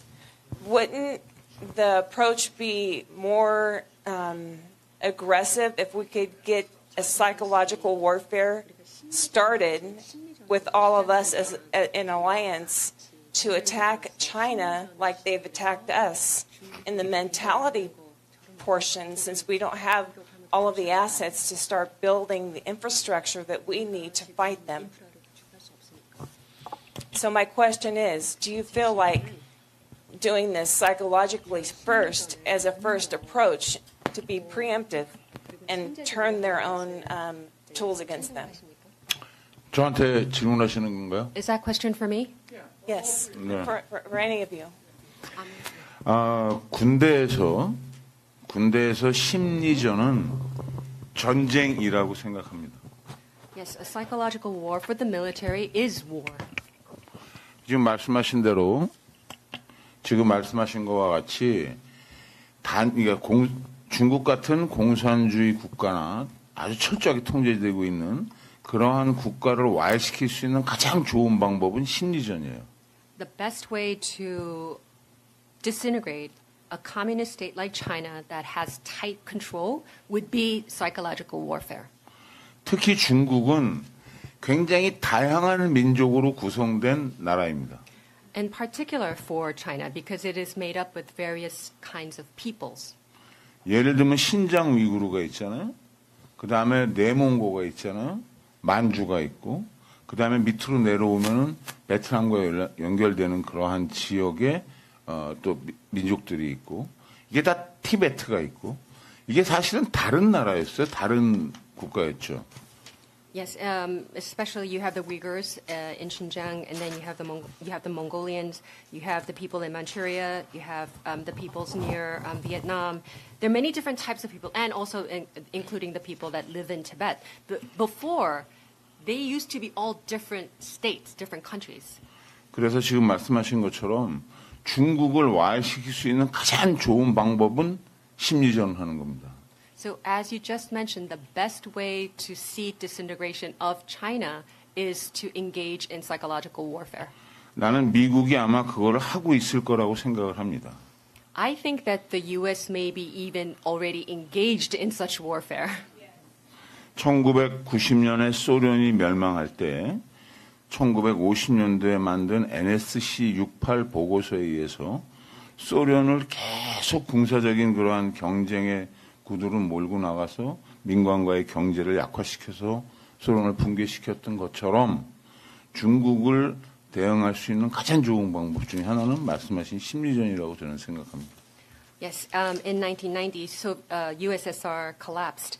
And if you look at NSC number 68, the report that was first written up in 1950, what the United States tried to do was engage in competition, military competition with the USSR, so that they would have to focus on the military, and therefore their economies would the economies would not grow as quickly. And that was one of their ways or their strategies to bring about the collapse of USSR. And I believe, yes, again, psychological warfare is one of the best ways to bring about the demise of China. Is enough for answer? Is that good? Was that a good answer? Very good. Thank you. We have another question. We have another question for the panel. Good afternoon, gentlemen. So there's a saying that when the U.S. and South Korea cough, the rest of the world catches a cold. So in today's environment where intelligence competition and contested logistics are increasingly linked, what developments such as Chinese MSS expansion, North Korean cyber operations, or gray zone coercion pose the greatest risk of disrupting allied logistics, sustainment, and decision advantage, and triggering that quote-unquote cough across the Indo-Pacific? Bradley, do you want to take that one? Yeah, Steve, thanks very much. It's an excellent question. I would say that when you reflect on the totality of it, it's all of those and more. To my mind, it is the CCP's political warfare targeting South Korea in an effort to unhinge the alliance that we have with South Korea through a variety of means, but consistently in an unrelenting way, which is the greatest danger that we face. In addition to, of course, to the kinetic and other issues that the general has identified and that you raised in your question. We don't want them to achieve victory in any circumstance, and we certainly don't want them, the CCP, to achieve their aims in South Korea through nefarious political activities. So being aware of that, I think calling attention to it, as many of my colleagues have done, is absolutely essential at this time to ensure that what they're doing in South Korea, they're repeating around the world, and it has to end. And it ends when we recognize what they're doing, and when we recognize, of course, that the CCP is an illegitimate regime, right? That they're a colonial government put in power by Soviet imperialism. It was the Comintern that put the CCP in power. It was Stalin that nurtured them and supported them and backed them up. And they have no more right to rule China than I do. And so when we recognize that, we can recognize what we need to do to put them on the back foot. Excellent. 잠깐만 잠깐만 지금 말씀드린 중에 하나만 얘기할게요. Okay, I just want to add one thing. 중국이 한국에게 문화적으로 경제적으로 굉장히 압력을 가했던 것이 2016-17년에 사드 배치했을 때입니다. The timing in which China aggressively put pressure on South Korea, culturally, economically, etc., was around 2016 when we installed the THAAD in South Korea. 다 기억하실 겁니다. 그때 중국이 한국의 수출도 막고 문화적인 공연도 막고 많이 그랬었어요. I'm sure you all remember, but China exercised a lot of pressure regarding exports and cultural, etc., on South Korea. 사드 배치는 한국과 미국이 동시에 결심한 동맹의 결정이었습니다. But the installation or the introduction of THAAD in South Korea was a decision made by the U.S.-Korea alliance. 그런데 그 동맹의 결과로 사드가 배치됐는데 중국이 한국에 대해서 경제적인 문화적인 공격을 막 했어요. So the THAAD was a result of the alliance of the two countries, but China unilaterally attacked Korea culturally and economically. 그때 몇몇의 많은 한국 사람 이렇게 얘기했습니다. 우리 동맹인 미국은 어디 있는가? And at that time, many South Korea questioned, where is our ally, the United States? 동맹의 결정으로 같이 결정을 한 다음에 중국의 압력이 한국에 가해졌을 때 같은 동맹이었던 미국은 그때 어디 있냐? Yes, the decision was made by the alliance. But when South Korea was attacked by China, where was U.S. our ally at the time? 한국이 어떻게 하는 것이냐 하는 것에 대한 질문도 많이 나오는 이야기지만 그것을 극복하기 위해서는 미국과 한국과 그러한 어려운 상황에서 같이 역할을 분담하고 일본도 포함될 수 있겠죠. 그렇게 됐을 때 이것은 효과적인 대응이 될 수 있다. 그렇게 생각합니다. Yes, South Korea definitely does have a role to play, but there has to be a unity. There has to be role sharing between U.S. and Korea in order to overcome such challenges, and only then can such measures be effective. Thank you. Thank you. Question. You have a question there. Yes. Do we have time for one more for Anne? Yes. Okay. Anne.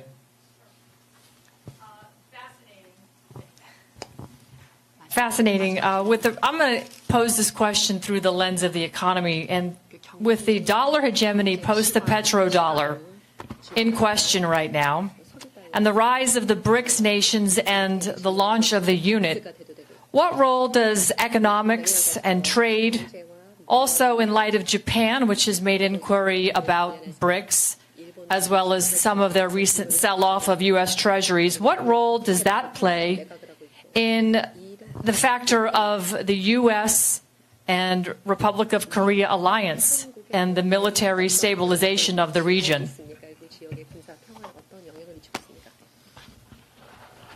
Sorry. Anybody? Any takers? General? 네.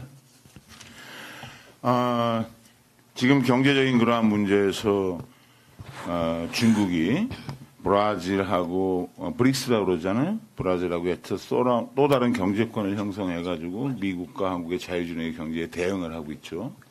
Yes, with regards to the economic issue, China is trying to hold hands with the BRICS and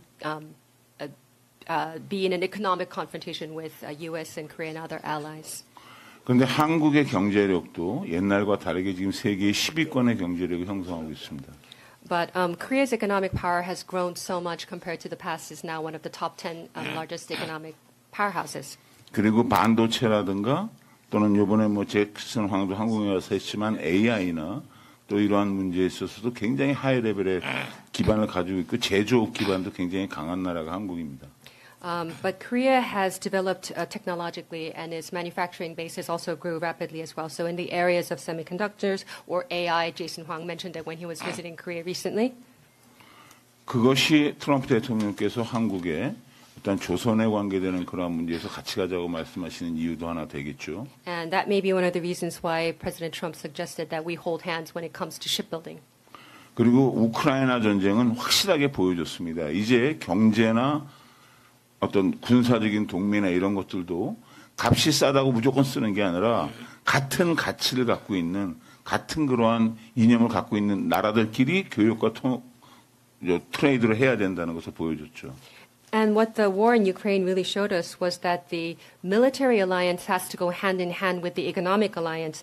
In the past, you could just do anything as long as the price was cheap. You can go anywhere. But now what the war has shown us is that you have to trade and you have to go hand in hand with your allies that share the same values. 그래서 말씀하신 것처럼 중국의 그러한 경제적인 문제에 대한 대응도 이제는 한 나라만 해서는 안 되는 거고요. 대응이 한국만 혼자 해서도 되는 게 아니라 그러한 대응에 대해서 한국, 미국, 일본 이러한 자유진영이 있는 국가들이 같이 대응하고 같이 도와주고 했을 때 효과적인 그러한 대응이 될 수 있을 것이다. 저는 그렇게 생각합니다. So with regards to such economic pressure coming from China, Korea can't fight them alone. They have to move together with the U.S., with Japan, with other freedom-loving countries and go hand in hand. And only then will it be effective.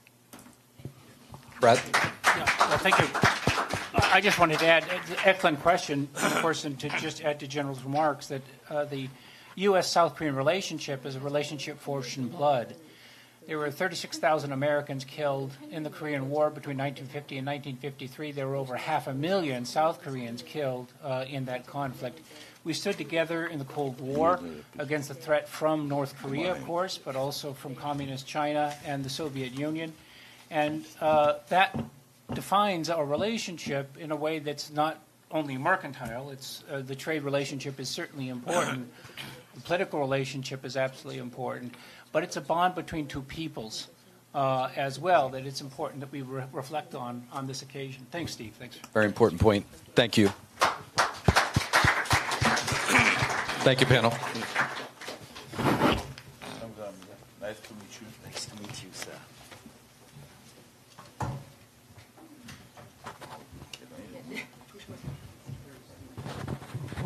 Thank you for to the panelists, and General, I look forward to hearing from you in 20 years.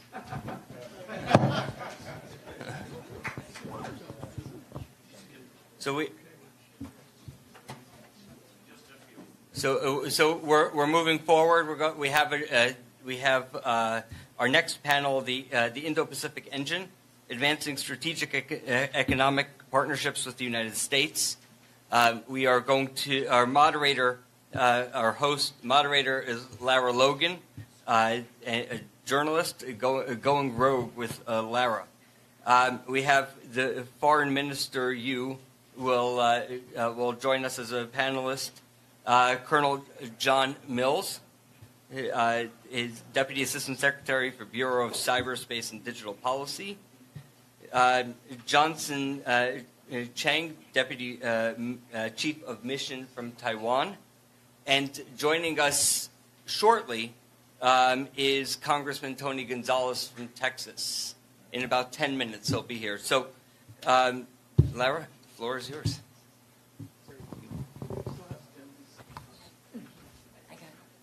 Thank you, Eli. If you would like to take your seats, gentlemen, that'd be great. I know the minister has some prepared remarks. John, do John, do you have something prepared you want to say at the beginning? I want to get the prepared remarks out of the way because there's nothing more frustrating for the audience than asking a question that's never answered. Okay. So if you have something you want to say at the beginning, you can say it, and then after that, you need to answer the questions. Okay. Are we clear? I think we're clear, right? Yeah. Okay, good. So when Tony Gonzalez is on the Hill right now, Congressman Gonzalez, he'll be joining us in about 15 minutes, so we're not going to wait. We'll go ahead. But just as by way of introduction, I'll start with you, Minister. Minister Yu Hyung-hwan is the former Minister of Foreign Affairs out of Korea, Republic of Korea. He has a long history in diplomacy. He has served his nation for decades. He has lived in many capitals all over the world, and has been a strong partner for the United States in the U.S. alliance with the Republic of Korea. So then, Mr. Johnson Chung, I know you have a long history of living and studying in the United States. You went to Harvard University, J.F. Kennedy School of Government, and you hail from Taipei, on the northern corner of Taiwan there. Both another important ally for the United States. Colonel Mills, you have served your country for many years, I think, since the end of the Cold War, pretty much for many people's lifetimes. You've been serving your government both as a civilian and at the Secretary of War. You've served in the Joint Chiefs. Your specialty is really kind of operations and planning. Would that cover it? Yeah, I did a lot of strategic planning for a number of different operations over the last 30, 40 years. And known for being a straight shooter, so we look forward to hearing what you have to say today. Okay, thank you, Lara. Okay, so Minister, I know you have some prepared remarks. If you would like to start with that, please. Well, thank you, Lara, for your kind introduction. And then we need some volume there. Can people at the back hear? No. Can people at the front hear? Also no. Okay. It's okay? No. Hello? Hello? It's okay? And also my thanks go to General Mike Flynn and Ellie Gold for organizing this wonderful seminar. I'm very glad to be here. Well, I think we still can't hear, sir. I apologize. Yeah, let me start by saying my perspective on the Indo-Pacific economic aspects. Indo-Pacific has been an economic engine of the world for the last 30 years. And the rise of China, one of the consequences of the free and open trading system, which was buttressed by the United States and other. Is echoing? What is it? The mic is okay? Speak right into the mic. Speak right into the mic, Minister. That's all. As a free and democratic nations. However, since President Xi Jinping took power in 2012, the U.S.-China relations has become more contentious as China claimed a sort of big power relations or great power relations when President Xi visited in California in 2013. So China GDP overpassed Japan and became the number 2, the second largest economy in the world in 2010. But to maintain a fair and free trading system in the Pacific region, which is a prerequisite for continued economic prosperity, the United States and its allies and partners should advance a strategic economic partnership and to cope with a new challenges in the region. And among many Indo-Pacific countries, Korea and Japan must feel obligated to play their role, commensurate with their economic power. And the supply chain issue with regard to economic security became an overwhelming concern for every nation in the region. And more nations became awakened about economic security when dealing with China in terms of export and import for key materials and advanced technologies. And now the very tense rivalry between the United States and China for economic security affects many nations in the region in their economic and trade activities each other. Here, let me briefly explain the recent ROK-US summit in Gyeongju, South Korea. Less than 6 months since its inauguration, President Lee Jae-myung met twice already, President Trump. Once in August this year, and second one is late October in South Korea, in Gyeongju, at the margin of APEC summit. And as a result, the joint fact sheet was announced on November 14, together with MOU for strategic investment that covered a broad range of agreements on tariffs, investment fund, and non-tariff measures, and also comprehensive security issues, including extended deterrence and regional stability, which will contribute to modernizing the future-oriented alliance relationship and expansion of the alliance into a substantive cooperative relationship. Among other things, the United States' consent to Korea's request to build a nuclear-propelled submarine for the Korean Navy carries a particular importance for the modernization of the alliance between our two countries to cope with an immediate North Korean nuclear threat, but it will ultimately provide a reliable asset for the United States in the long run in its efforts to strengthen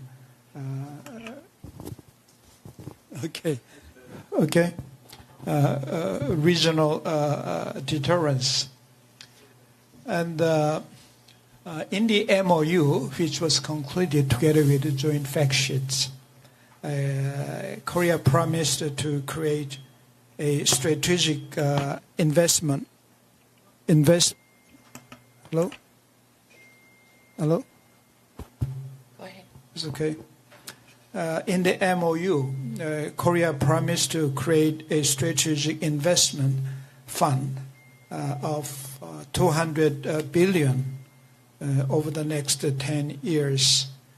That means annually $20 billion will be created for the investment in the United States, which will include energy, semiconductors, pharmaceutical, key minerals, and artificial intelligence, and also quantum computing. Also, Korea will invest another $150 billion for U.S. shipbuilding revival project, which we call MASGA, is Make American Shipbuilding Great Again. And also there are two other very important commitments made by the Korean government. It was included in fact sheet. That is the procurement of American military equipment by the South Korean government. Within 5 years, we are going to spend $25 billion US. And another 3.3 billion US will be spent for the so-called cost sharing for the USFK. Now, annually, Korea pays $1.1 billion for the USFK in South Korea, but we are going to increase triple the amount. I think there will be enough to operate any exercise of the USFK in South Korea. Even it may, pay for the deployment of strategic asset to the Korean Peninsula. And also another important, promise is to Korean Airlines will purchase 103 units of Boeing, which will amount to $36 billion. All in all, Korea within 10 years obliged to invest or purchase total amount will be $444 billion. It's a huge amount of money. If you know that the amount of Korean foreign exchange reserve is $420 billion, but we are going to spend $444 billion for the strategic investment in the United States or purchasing American product, such as I mentioned, Boeing or other American-made military gears. And Korea's this kind of a collaboration with the United States through massive investment could help widen Korea's lead over China in key industries like semiconductor shipbuilding, where Beijing is rapidly catching up. And the speed of Chinese catching up is extremely fast, even in industries like chips.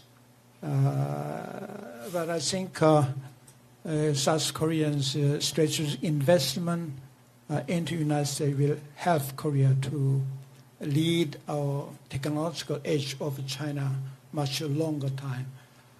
But my personal concern is that there lies some Chinese variables, as General Lim just mentioned about Chinese economic and cultural retaliation against South Korea. When South Korea deployed the THAAD system, THAAD is Terminal High Altitude Area Defense System. It's anti-missile system. Basically, it was deployed in order to protect American forces against North Korean missile threat. It's a commitment by both governments, but China started to retaliate South Korea in 2017. My concern is that when we implement strategic investment into the United States, such as I mentioned, shipbuilding and other big key industries, it may increase likelihood of Chinese retaliation again in a much more bigger, magnitude. In that case, what we should do, whether United States and South Korea jointly, counter that Chinese retaliation, I don't know what will happen. But my concern is that China is trying to, drive a wedge between South Korea and the United States when we implement our promise for the strategic investment. And that is my concern. But at the same time, China is a very important trading partner for South Korea. During the last 30 years, since we normalized relations with China, Korea enjoyed trade surplus, and trade volume reached up to one time almost 30% of our external trade, including Hong Kong. And it was stabilized at the 25% of our total export China is a very important, took important portion. But we intentionally try to reduce our dependence on China. So now it's down to almost 18% last year, the same as our export-import with the United States, and also the same amount we import-export with Japan. So since 2023, 2 years ago, our trade surplus with China has gone away. We are now experiencing trade deficit. So situation is much different. But still, because of geographical proximity and because of culture and for many reasons, China will play an important role as our trading partner. I think the same applies to the United States. So we cannot 100% exclude China from our supply chain. But if you had to choose, yes, Minister, of course. If you had to choose, who are you choosing? Yeah, so some American people criticize South Korea. We're relying on United States for security, also rely on China for economy.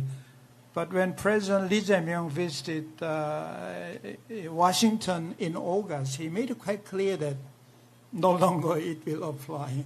We already took side with the United States 75 years ago when Korea War broke up. Yes. So we strongly remain as a staunch ally with the United States, no doubt about it. But practically, South Korea, unfortunately, our 85% of our GDP comes from external trade. That's South Korea's vulnerability. Japan is less than 30% and GDP dependence on foreign trade. United States is much lower than that. But Korea really highly depends on external trade for its GDP source. That's why I have to confess. That's a fact. That's a reality. So we have to continue to trade with China, even though we are aware of a lot of problems, and we also have to face all the challenges for that. Thank you, Minister. I'd like to just welcome Congressman Tony Gonzalez. Thank you for joining us, Congressman. Tony is a veteran of the United States Armed Services, a Navy veteran. He specialized in cryptology. He was a cryptologist, rose to the rank of Master Chief Petty Officer, deployments to Iraq and Afghanistan, amongst other places throughout Asia. And after retiring from the Navy, he continued to serve in the Department of War as a legislative fellow, later entered politics. So we understand you've been on the Hill doing lots of business. Love to know what you do up there, by the way, but that's another conversation. Me too. So the framework for this conversation, obviously, is economic. This president inherited a situation where the Obama administration opened the economic doors to China. Everyone in this room is old enough to remember a time before China entered the World Trade Organization and post that, the era of globalism, which was sold to us as an era in which you would get the highest quality of goods, there would be jobs available, everything would be better quality and better prices, and everyone would be better off. And I think we now can see 2 decades later that that was a lie, and instead what they did was obliterate national security and sovereignty and hand over power to a foreign adversary who is now allied with every adversary the United States has. That's what you have on one hand, because you have, whether it's China or somebody else, you have no supply chains to support any war effort.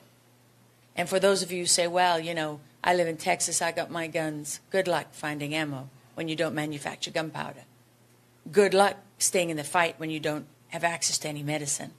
Good luck when you're transporting goods when you don't have any ships and you don't know how to build them and you can't build them anymore. So what we have done is complete supply chain annihilation, which is the obliteration of national security, which is why the economic conversation is being held today, which is why it matters so much. But then on the other side of that, the unrestricted warfare that China has been engaged in, handing out cheap loans, cheap money all over the world.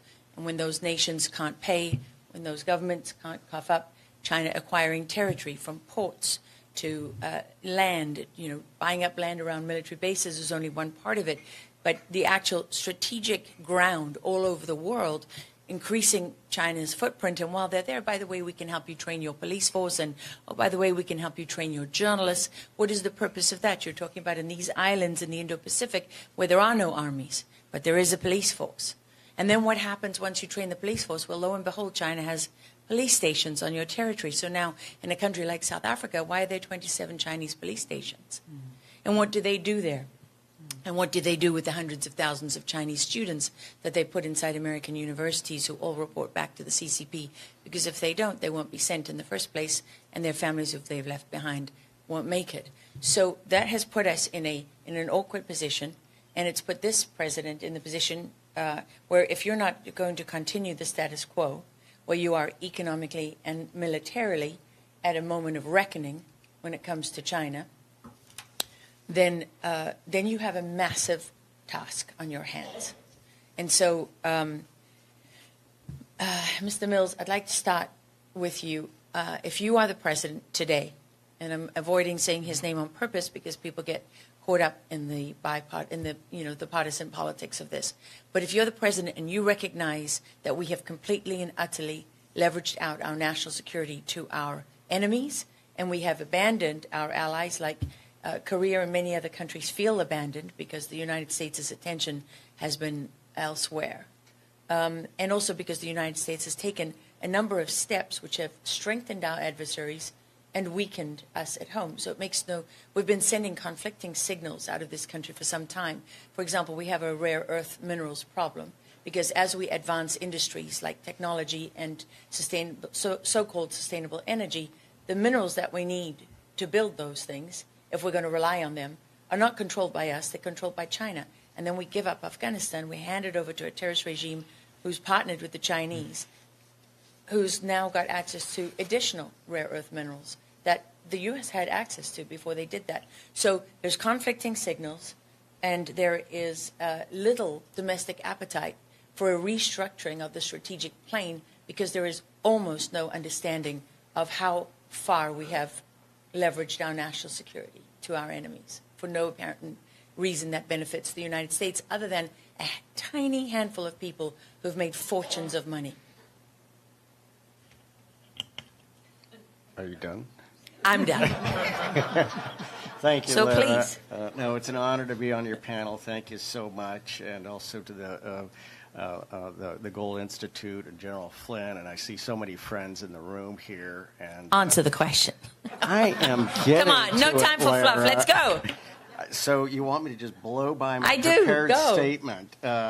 Well, I just want to say it's three simple things. The president has been very clear. We're going to focus on the reindustrialization. We're going to focus on the homeland. We're going to focus on our neighborhood. And that means the Americas. We've forgotten about the Americas, but it also means we're not going to forget our good friends and partners, both South Korea and Taiwan. And right here on the table, you got in the AI revolution that's occurring right now. You have three of the magic 5 countries that know how to make the AI future here. We owe Taiwan, and it's an honor to be here with Johnson. I just had lunch with him on Friday, so that's great. Thank you so much, Johnson. Great to see you again. And but we have a close relationship, and I want to pause. We have a relationship with these two countries, forged in blood, fire, and steel, that is just unbreakable. My father-in-law was wounded twice in 1950 in Korea. The brother of as my grandfather was fighting on Guadalcanal, his brother was spending multiple years marching around China with Chiang Kai-shek. So we have a close relationship, and it's very historical. But we got 3 of the magic 5 right here that know how to make chips. We thank Taiwan for them developing the art and science of making chips, and they've just revolutionized the world with that. But it's also South Korea, it's also America, it's also Japan, it's also the Netherlands. Those are the magic 5. And My own undersecretary, we're convening tonight and tomorrow the first gathering of PAC Silica. And that's the core 5 countries that know how to get this right. And then a few other countries that we feel are trusted strategic partners to bring into that. So it's all about reindustrialization. With South Korea, we have a very strong trade relationship on AI, cloud, Samsung. We've signed deals and things like that, both with Hanwha and Hyundai. The Philly shipyard is, if you haven't been up to Philly shipyard, it looks better than it was under the U.S. Navy. Excuse me. I mean, it looks great, and it's because of Hanwha. Now we're going to be making nuclear subs at Philly shipyard because of the relationship. So it's a very close economic relationship. It's all about reindustrialization. And PAC Silica, this is the first gathering tonight and tomorrow, and it's really this is the center of gravity for economic growth in our own country and around the world. And so that's the pathway to addressing everything that you so eloquently identified, Lara. Thank you for that. Jonathan, if I could ask you a question. According to General Charlie Flynn, last year there were 36 incursions by Russian jets into U.S. airspace. Is that still working? There were 36 incursions by Russians into U.S. airspace, and some over 3,000 by the Chinese over Taiwan.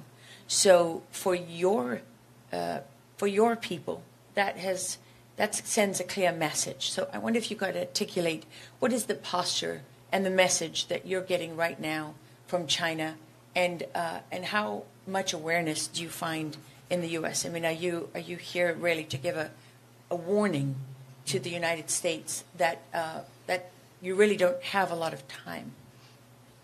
Okay. Well, first of all, thanks. I would like to appreciate General Michael Flynn and also the Goethe Institute for hosting this very timely and a very important panel.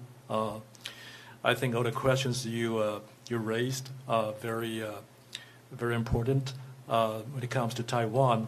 I think right now our strategy is to tell Xi Jinping, today is not a day, this month is not a month, this year is not a year, for you to go against Taiwan militarily. Yeah. In that regard, as we continue to work together with the U.S. when it comes to security cooperation, on the other hand, I think it's kind of a wake-up call for Taiwan, but also some other partners in the region to recognize the importance to work together with the U.S. to raise up the level of manufacturing here in this great country. So far, there are about $20 billion worth of weapons backlog to Taiwan. For example, 66 F-16 fighter jets ordered a contract in 2017. Not even one delivered to Taiwan yet. So it's a problem here. And we recognize that. I think this is something we really have to pay attention to. I think John, he mentioned about the importance of like-minded countries working together to increase the manufacturing capability. I think Taiwan would like to contribute this part. Yeah, that's why we encourage our companies coming to the U.S. to support President Trump's agenda to reindustrialize the U.S. because it matters to Taiwan's interests as well. We want to see the fighter jets going to Taiwan timely. We want to see the missiles going to Taiwan timely.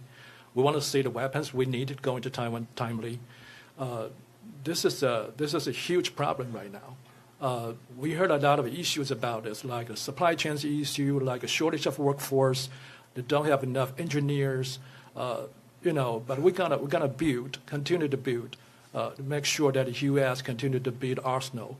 So can I ask you why? Why has the U.S. not delivered those F-16s? What's taken so long? Yeah, I just talked about this, like supply chain issues. Yeah. Or the shortage of workforce. Manpower. Or there's some other issues, like, for example, like the process of acquisition in the U.S. But now I think the Pentagon right now is doing some reforms about this. So there's good news about this. So we want to speed up because China really quick. Yeah. Yeah. Minister mentioned about this as well. So we're gonna work together, and the business is a very important part. Is a very important factor about this. We needed their support to be part of this rebuilding manufacturing here in the U.S. When it comes to shipbuilding, very important. And also when it comes to some other industrial bases here, defense industrial bases here. Yeah, and it's just something we have been doing, and that's why when Taiwan Semiconductor Complex at TSMC, they pledged $165 billion to build fabs. They're going to build chips here, AI chips here in the U.S., which is the largest greenfield investment in U.S. history. Where are you going to do that? Arizona, Phoenix. Yeah. And when does that start? It started about 2 or 3 years ago, initially, and now they're going to build 6 fabs in Phoenix, Arizona, and also 2 we call high-end packaging centers, and 1 R&D. Yeah, so there's going to be a cluster of AI chips there. Yeah, in Phoenix, Arizona, and some other companies like Hon Hai, Foxconn are going to build AI servers. That's all a part of AI infrastructure to increase computing power, which is important when it comes to AI-empowered system. Yeah, so that's one part of that. Another part is Taiwan increased defense budget. Right now, we have about $31 billion defense budget annually, and on top of that, we proposed $40 billion additionally for the next 80 years. So in total, we're going to have about $36 billion, which is about the level of Australia. Yeah. And we're on the way to about over 3.5% of GDP, on the way to 5% of GDP. So this is on Taiwan part. If we count the Coast Guard into this defense budget, which is by NATO standard, I think we have been already past 5% of GDP. So we basically very clear-eyed about the threat we face on a daily basis, and we're trying to do everything we can to increase our capability, and also together with the U.S. to support industrial defense bases here, which are important. Yeah, thank you. Thank you. And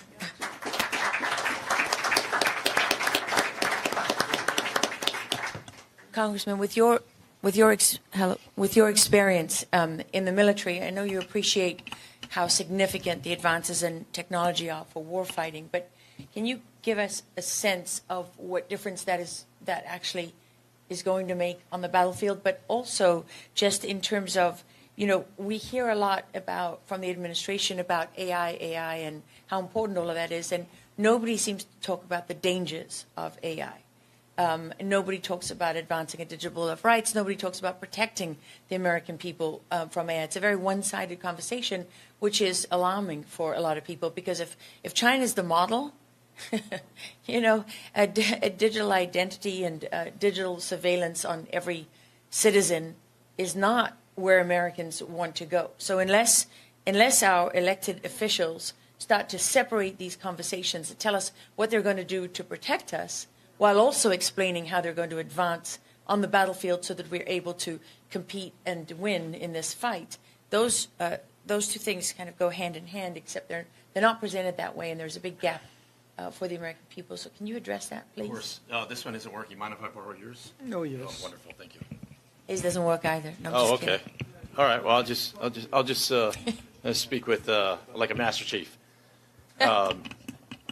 So one, it's an exciting time to be an American because President Trump is resetting everything, and there's opportunity in resetting of things, lots of opportunity. And you have to relook at things, and you got to go, wait a second, why are we here? What is the mission? Did we lose focus? What is the purpose of the Department of War?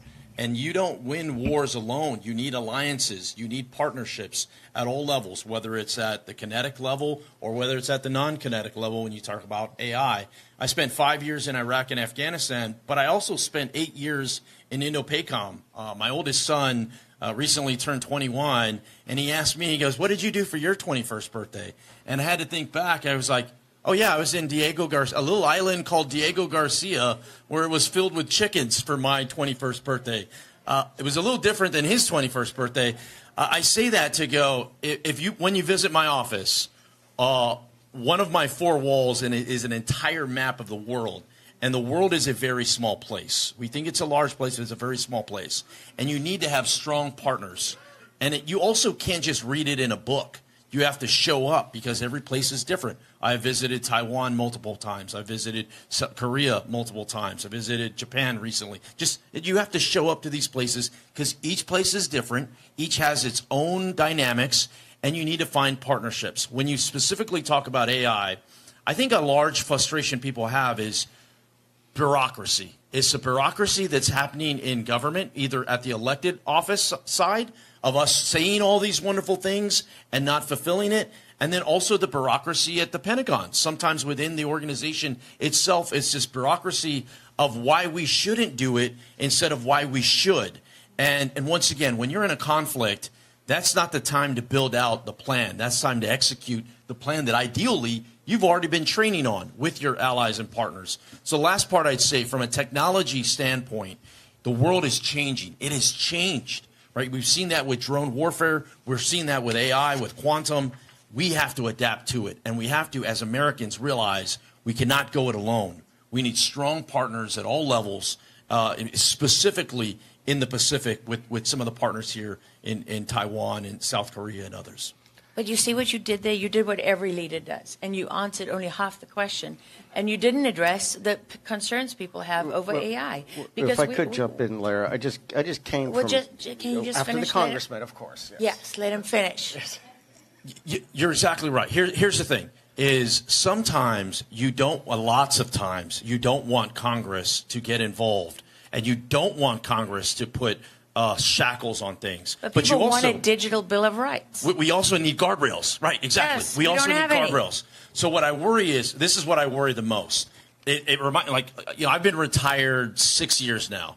It's that person that you kind of knows just enough, but they're far enough removed, are usually the most dangerous. So as lawmakers, we like to talk about AI. AI is a new cyber, right? Everyone likes to talk about AI, but there's very few experts on the Hill on it. So what I don't want to have happen is Congress just go out and do something to say we've done it. It has to be meaningful.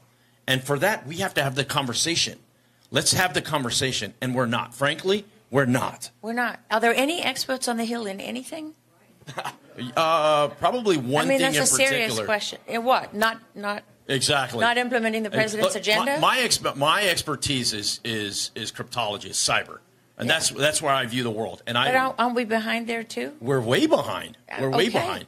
And you mentioned TSMC. Or TSMC. I visited TSMC. I visited Samsung. I visited Dell. I visited some of these facilities. This is how we catch up or we stay relevant. But it's once again, it's the talk, but it's also the delivery. Hey, that's great. We already signed this package. Where's my FMF package? Where's this package that we signed 2 years ago? Lots of times it's held up in bureaucracy.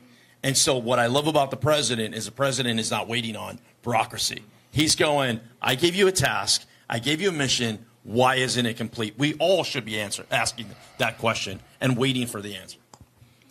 I'm holding my breath. At this point, I'm passing out. Yes, John, yes. Okay. Well, Lara, be careful what you ask for. I just came back from leading the American delegation in Baku, Azerbaijan, to the ITU forum.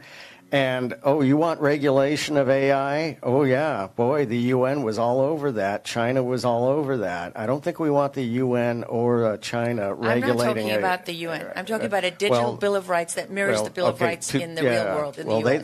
They want to do all kinds of things, including things that sound like a Bill of Rights. We very successfully beat down the UN attempts to regulate AI. So, no, that's a domestic issue for us, any kind of a Bill of Rights. So that's a domestic issue. But internationally, we have to be very careful because the UN has their eyes on this bright, shiny object, as does China, and they're expending massive resources because they do want to control and regulate it, and bad things are going to happen if we allow that to happen. But this is why people feel even more vulnerable, because what you're saying is, we've got to get ahead of these people. They're trying to regulate it and in their way and use their power. And at home, we have no protection from it. If you look at the rulings of the courts, they rule all the time against the individual. And so they're not ruling according to the Constitution and the Bill of Rights in American courts. The people lose every time. And so if you really get the population behind your efforts in AI and all these advances on the battlefield and so on, you've got to address this issue that people feel exposed. Nobody in the United States of America wants to have to comply with some kind of digital scorecard to have access to food or housing or loans or the workplace or anything else. And that's what China has. And everyone talks China, China, China, but nobody ever addresses this. And so great, we're going forward with AI and quantum computing and all of these relationships. So what are we doing to protect the individual from these advances? Well, step one is keep the UN out of it. We're doing that. Now, step two well, how about defund the UN? That'll end the UN's role in this. I mean, let's pick a fight we can win. Yeah, that's right. Well, we've been very clear at the UN. It's back to basics time. No, it's not clear enough. We're still funding them. We're funding that effort. That's not clear. That is surrender, is what that is. We've been very effective under this administration of keeping the UN constrained. Still funding the war in Ukraine. Still funding the United Nations. Okay, let's stay focused on AI. Okay. Stay focused. I'm just saying. Okay. We're all over the place. All right, so let me ask you a question, and this I would like all four of you to answer, please. And we'll start with you, Mr. Minister. Is the United States already at war with China? Well, I'm not asking you. To my understanding, there has not been a consensus among Democrats and Republicans of how to deal with China. But recently, I feel a kind of a consensus in the United States and consider China as a kind of adversary. It's beyond the kind of rival, but my concern is that we have to manage, the situation. We shouldn't let situation lead us. So I want to see the United States has a lead in the effort. There are many allies and partners in the Pacific region. So all those countries want to have peace and stability, not a confrontation between the United States and China, because, we are caught in between. We don't want that situation. We want to see some more, peace and tranquility in the region so we can prosper economically, as we enjoyed during the last, half century, thanks to the United States sacrifice. Now it's time for the United States to have some help from the allies and partners in the region, in the Pacific region. And Korea is ready. That's why we committed such kind of strategic investment to the United States. I personally believe it's beyond our fiscal capacity, but we are committed to do that. It's because the United States is so important. You have done sacrifice to keep peace and prosperity in the Indo-Pacific region for the last half a century. It's a sacrifice of the United States people. So we have to pay back one way or another. That's what I say, that we really try to remain as a strong partner and ally. And do you think, just to follow on before everyone else answers, do you think China is serious when they say by 2027 they want to be ready for an invasion of Taiwan, at least have that capability? Do you think they're actually serious about invading? I think China doesn't have that military capability or capacity to militarily occupy, Taiwan. So we need some kind of a strong warning against China, because otherwise, if we give wrong lesson, wrong signal to China, China will do it one or another. So that's why we support Ukraine to win the war, because Putin provoked the war. And they are cousins each other, but suddenly 3 years ago, Russia invaded Ukraine. Many excuses, but if Putin won the war and realized what he wanted to, then it may kind of give a wrong lesson to Mr. Xi Jinping. So that's real concern to us. Yes. So before being too late, United States lead our allies and partners to persuade China not to do anything wrong against Taiwan. Tony? Yeah. We are absolutely at war with China for a few different reasons. And I'll be frank, I came to Congress for 2 reasons. One, to prevent wars, and 2, if we were to enter war, that we would win wars. That's the 2 reasons why I came to Congress. And the 3 examples of why we're currently at war with China is you look at our intellectual property. I mean, their new fighter looks a whole lot like an F-35 to me. Okay, so there's one. You look at fentanyl has poisoned millions of Americans. Where did that come from? And then you look at COVID. What happened to COVID? All of a sudden, the world shut down. And no one ever pointed fingers on where that came from. Like, we never followed up and said, wait a second. And as I visited some of the region, there were folks that go, hey, I understand that, Tony. You're passing through. We live here, right? We have to live in this neighborhood. So it's harder for us to speak out. Once again, that's what I think President Trump offers. For the first time in a long time, we have a president that's willing to go, wait a second, enough's enough. And he's traveled there, and we've seen the response he's gotten in Asia, everywhere really, but Asia in particular. To me, it was not shocking, but it should be shocking to some of our adversaries to go, the president is changing the landscape for the betterment of America. But we are absolutely at war, and we're not even talking about the cyber intrusions. We're not even talking about AI. We're not even talking about the race to space. I mean, this is a very serious conflict that's occurring. Real people are dying, though. And once again, I'm going, how do we end a war? How do we win this war? Or how do we prevent a war? Because I'm of the mindset there are no winners in war, right? Only losers. And I've seen that. So how do we build out these partnerships, these alliances, these strengths to where we go, yeah, we're really good at war. You don't want to mess with us. You can talk about it. We have a laundry list of countries that we've gone through, and it hasn't turned out well for them. Others, like China, can talk about what they want to do. It's much different when you have to execute, and you have logistics, and you have all these communications, and you have all these other issues going on. So we're absolutely already there. John, I know you're patient, so I'll come to you last. Okay, Johnson. Yeah, I think it depends on how do you define war. My perspective is, if you think war is about values, I think it certainly is a war between not only China with the U.S., but also with democracies, including Taiwan as well. Because from China's perspective, they want to keep the CCP in power forever.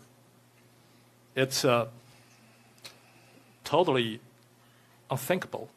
In any country, you can have a political power over there, 100 years, even more. That's totally impossible in any other countries. But that's their goal. They want to keep the CCP in power forever. And they don't think that democracy works for the Chinese. So Taiwan stands as a democracy alone is a threat to the Chinese communist regime. Just the existence. Exactly. Yes.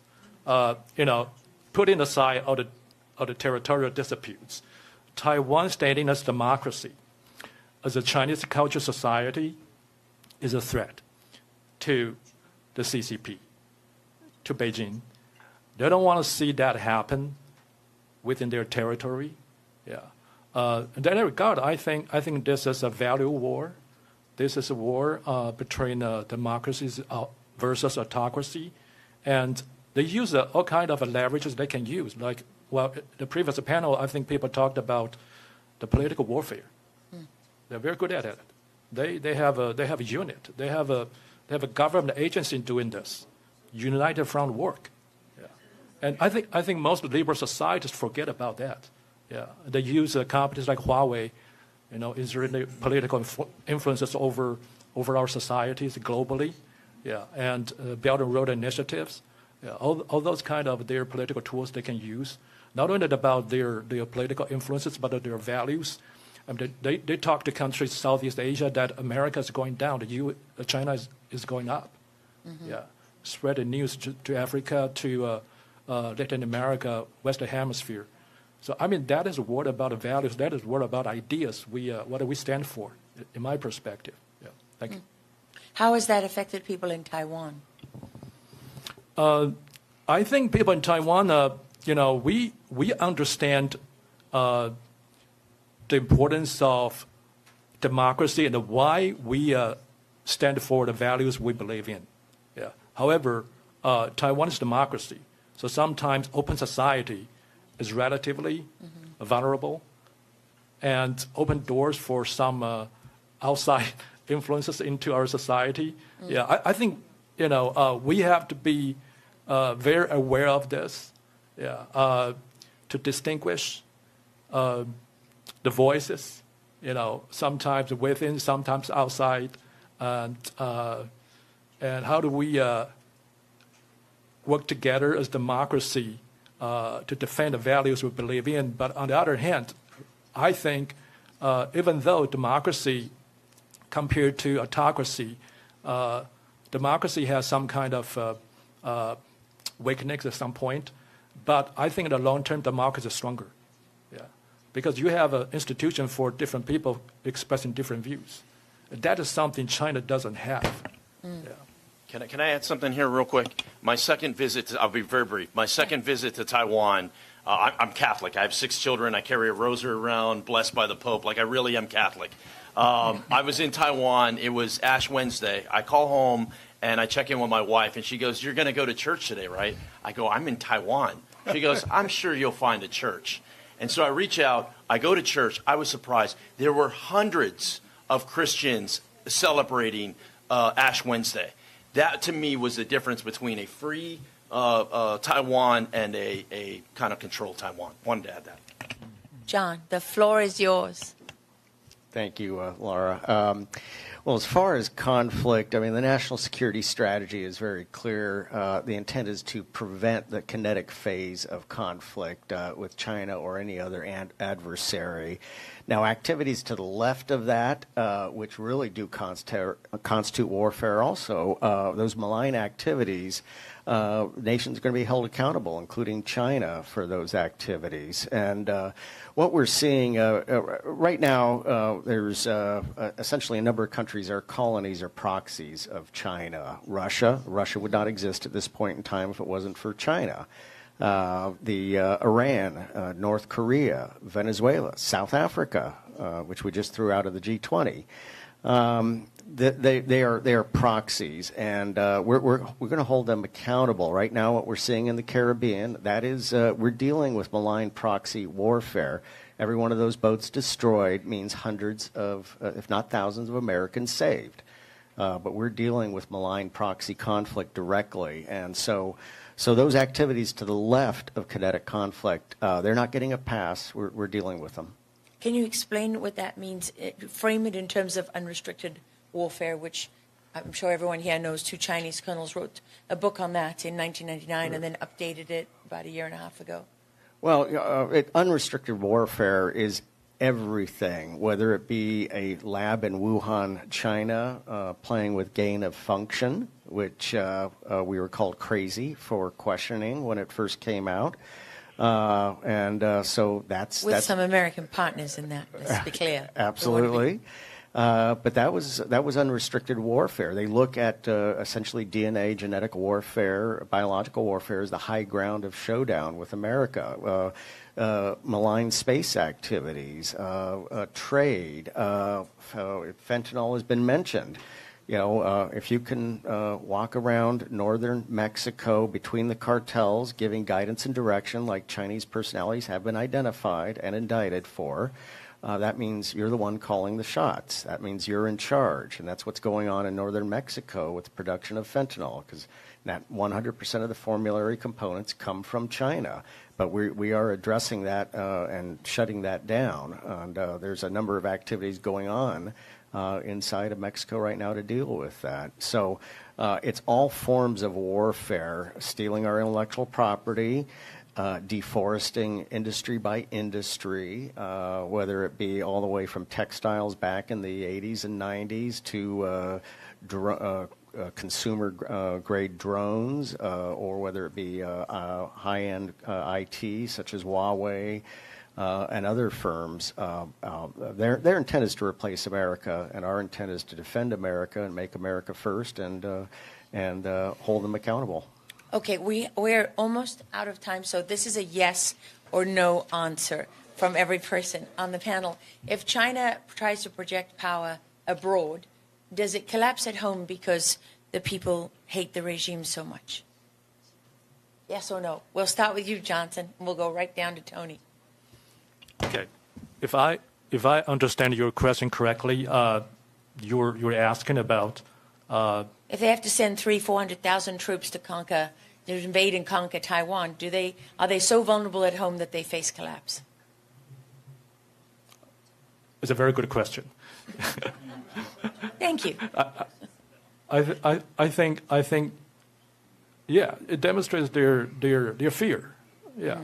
Their greatest weakness at yeah. home. Well, yeah. I can give you an hour answer about this, but I only have a few seconds. So I simply yes. I think demonstrate their fear, yeah, and the weakness of dictatorship, yeah. John?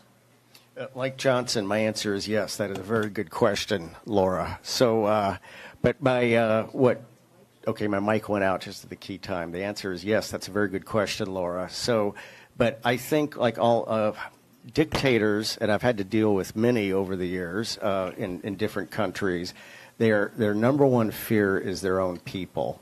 Mm-hmm. And this is the way it always plays out. So, and they teach you at week one at dictator school is when you're in trouble at home, always invade another country, okay? That's the test on Friday of week one of dictator school. So I think they are extremely, it is a totalitarian regime. Totalitarians are always most afraid of their own people. Minister. Well, yes and no. I really don't know what happened. It's a difficult question, but yes, but I really don't know the answer. Would you be willing to take a bet? Yeah. Well, probably yes, but I really don't know what happened. Thank you. I'm going to go the other way. I'm going to say no, and I'm going to say that alone That's is not... because you're in Congress. Well, I'm going to say that alone is not going to be enough to unravel what they've created. There would have to be more, and we have to be mindful of that. Thank you very much, gentlemen. Appreciate your time and your expertise. Oh, we have questions. Sorry. One question here from Eli Gold. I just want to make a comment. Two things that we're not supposed to do is to make comments and shameless plugs. But the Gold Institute recently published our national cyber strategy, which you can find on our website. Congressman, you were the first member of Congress to call for a meeting, briefing about that, so I appreciate that. The next thing that we're doing and talking about, to your point about the United Nations, the next phase, we're continuing the cyber, but we're also looking into precisely that AI. Because the last thing that we want to do is have Greta Thunberg telling us how we should be addressing AI. So that's our next phase in that. So to answer your questions and plug the shameless plug for the institute. Shameless plug for the Gold Research Institute. Thank you so much. Thank you.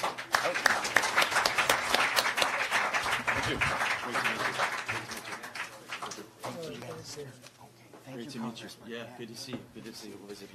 Thank you. Yes.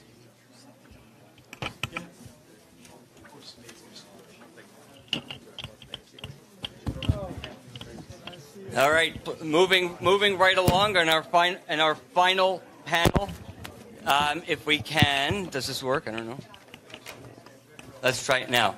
Our final panel, plugging right along, we have Justin Moon from Rod Iron Ministries is going to moderate our discussion, and the topic is the role and contributions of the ROK-US alliance in deterring North Korea's nuclear and missile threats. We have the former Vice Minister from the Ministry of Unification, Minister Moon. We have Congressman Trent Franks, who is a Gold Institute Distinguished Fellow from Arizona. John Wallstetter, a Gold Institute Fellow. And Peter Husey, President and Senior Director for Strategic Deterrence Studies at Geostrategic Analysis. So with that, I turn it over to our moderator. Yes. Yes. There he is.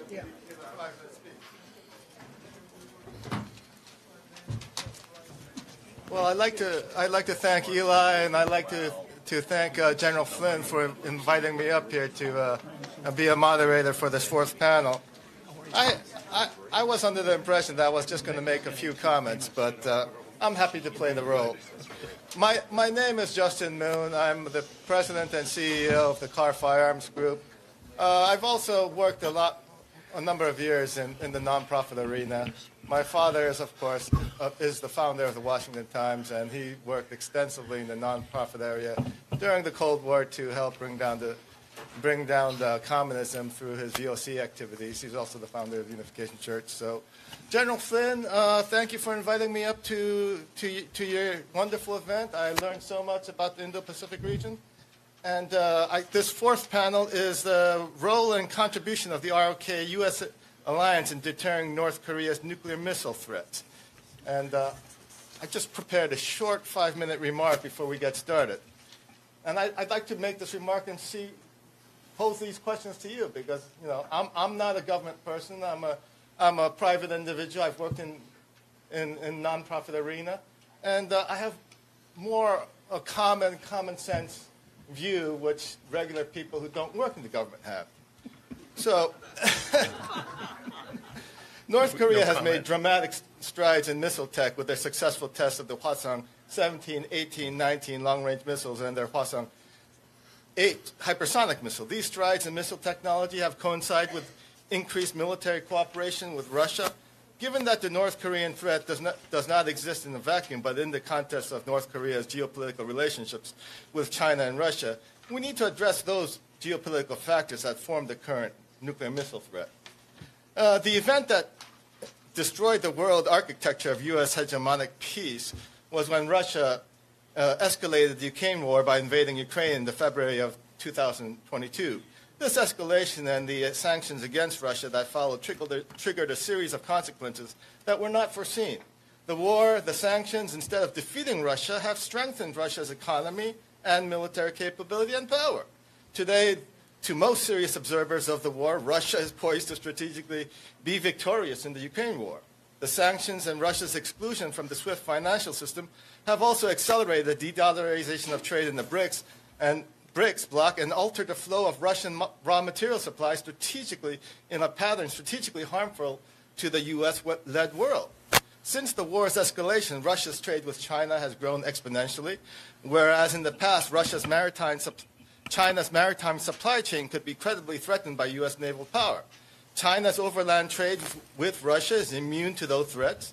With the improved security of China's supply chain, China has been freed to pursue a more aggressive foreign policy towards Taiwan. We can see China's adventurism with the increasing threat of invasion of Taiwan.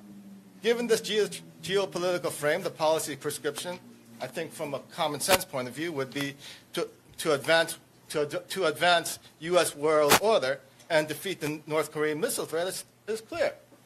We need to appease Russia and contain China. We appease Russia by recognizing Russia's victory in the Ukraine war and ending the war in Russia's favor, and by lifting the sanctions against Russia. Once we end the war, the U.S. and its allies in Europe, in the Pacific region, should trade aggressively with Russia to achieve the strategic goal of atrophying Russia's trade with China.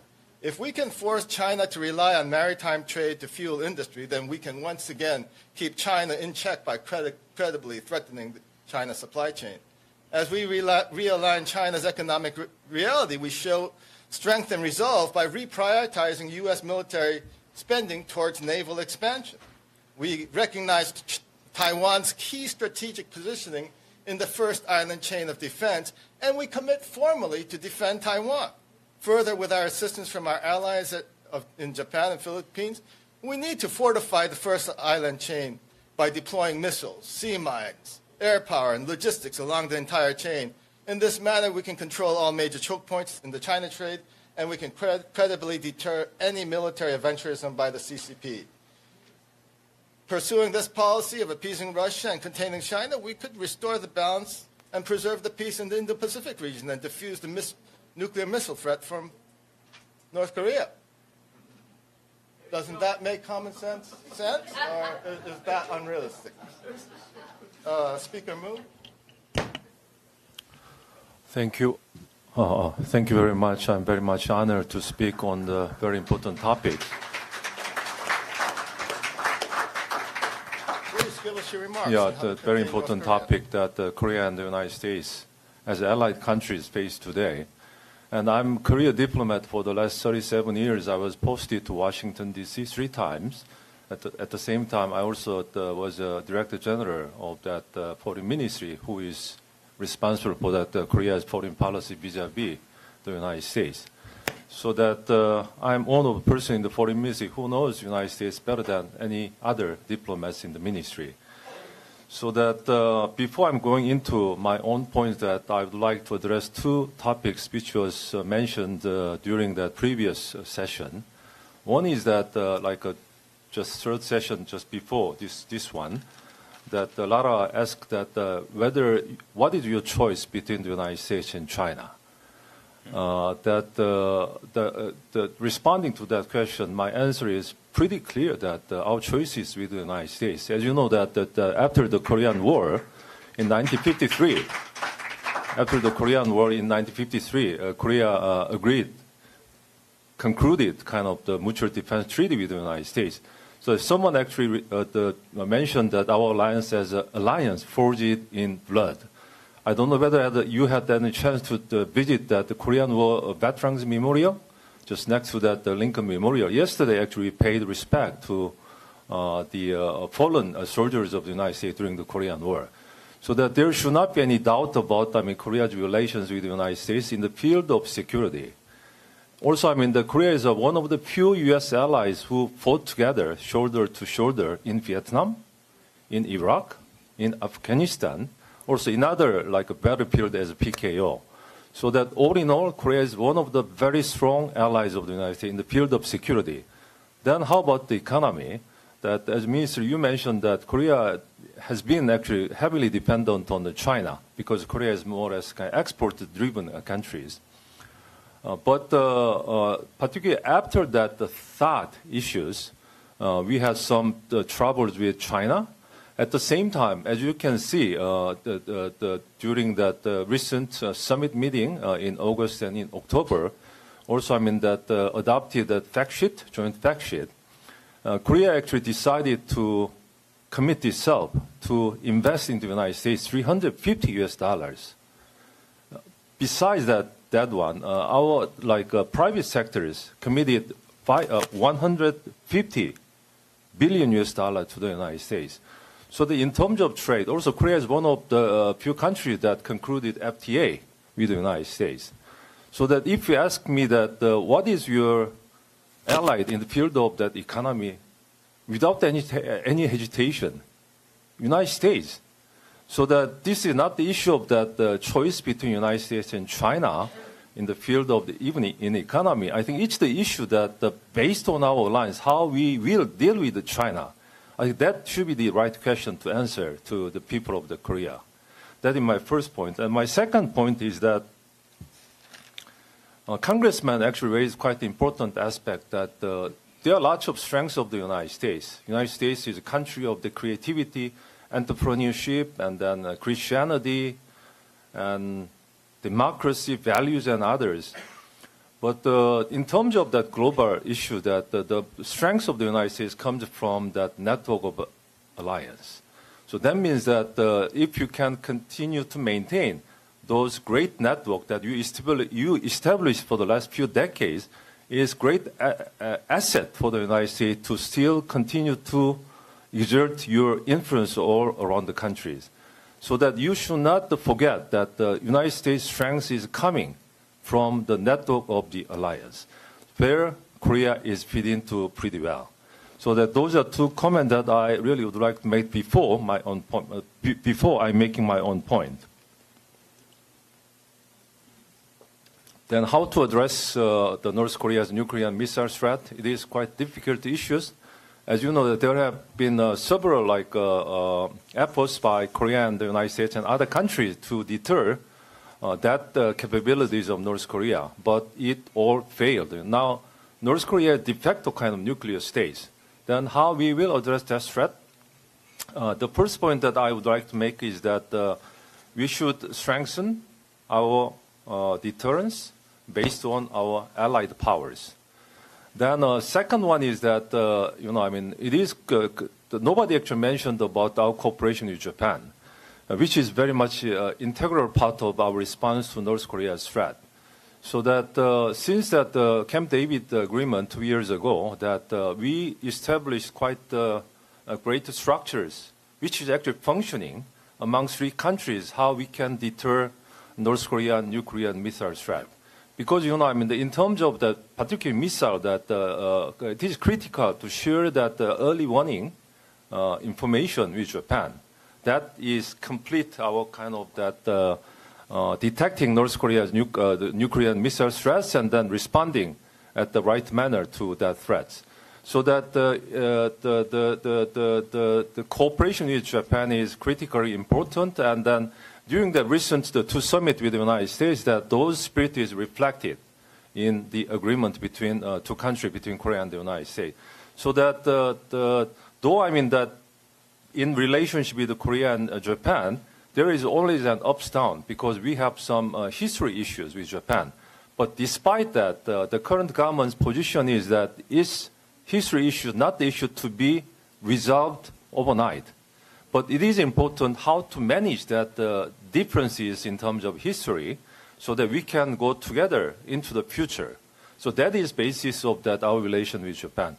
Actually, President Lee, when he traveled to the United States last August, he first visited Japan. It is kind of unprecedented for Korea. He is the first kind of Korean president to visit Japan before his trip to Washington, D.C., which is also well received in Japan as a goodwill signal working with South Korea in terms of addressing all those different challenges.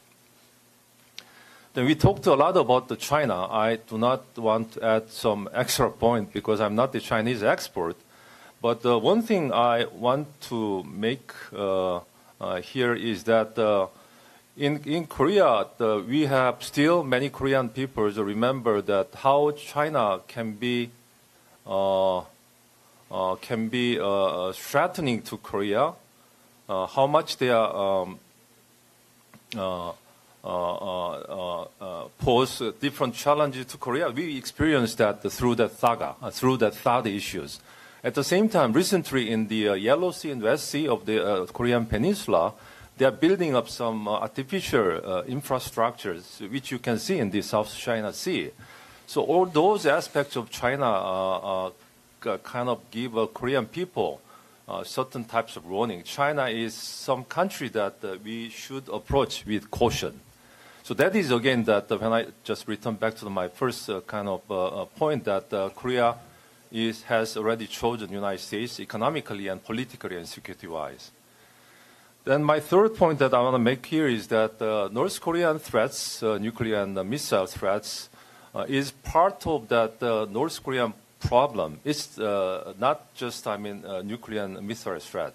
So that is why we need to take a more comprehensive approach to North Korean threats. That means that we need to make some multi-dimensional approach to deal with North Korean threat. What I try to mean by this is that I want to mention just one point that Korea used to be the invitee to NATO summit, so that the previous president of Korea participated 3 consecutive years in the meeting between NATO and IP4 countries, Indo-Pacific 4 countries, including Korea, Japan, Australia, and New Zealand. So that I think, because of the like military cooperation between Russia and North Korea in the face of that Ukrainian war, that clearly testify that security in Europe and Asia is interconnected to each other. That is why we also need to pay attention how Korea and the United States can cooperate with each other in the context of NATO.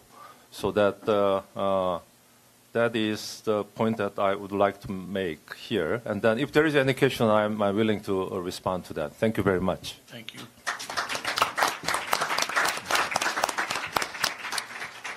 John Wolfsleather, Senior Fellow, Gold Institute. Would you like to comment on this question of the North Korean missile threat? Is this working? Okay. I could not disagree more strongly with what you started with.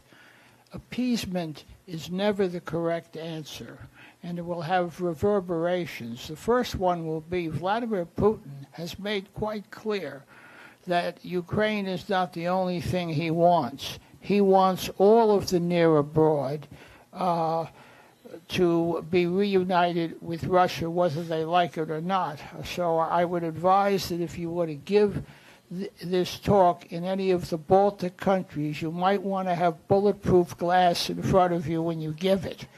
And now I'd like to pivot to my own comments. They go on extended deterrence and Asia and beyond. And my bottom line is that they are inextricably interlinked.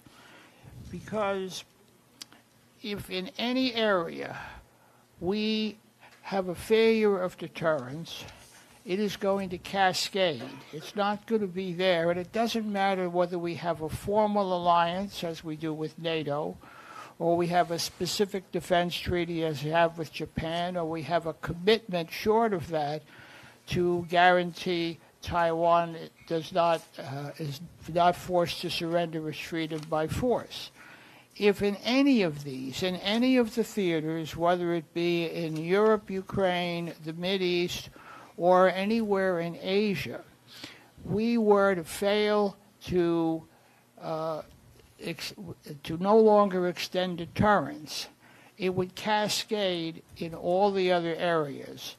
You can't isolate this. And there's a general environment that I wanted to point to here.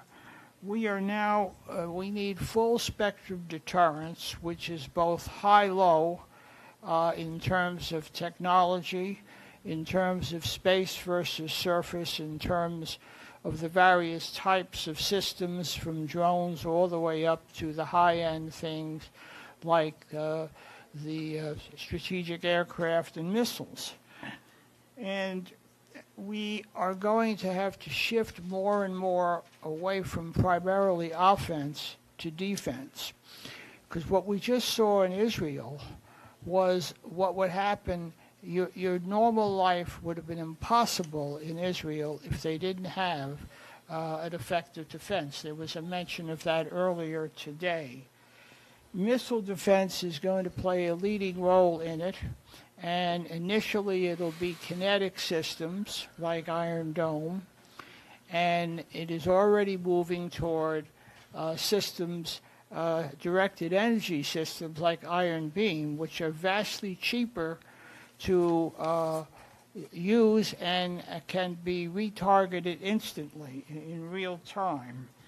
And space-based assets increasingly will also play a role, and thank God Mr. Trump understands that. It's essential to this also is to avoid single points of catastrophic vulnerability, examples of which would be electromagnetic pulse taking out our electric grid, or cyber, which also could do the same sort of thing through cascade failure. That is a vulnerability that is an enormous temptation to our adversaries.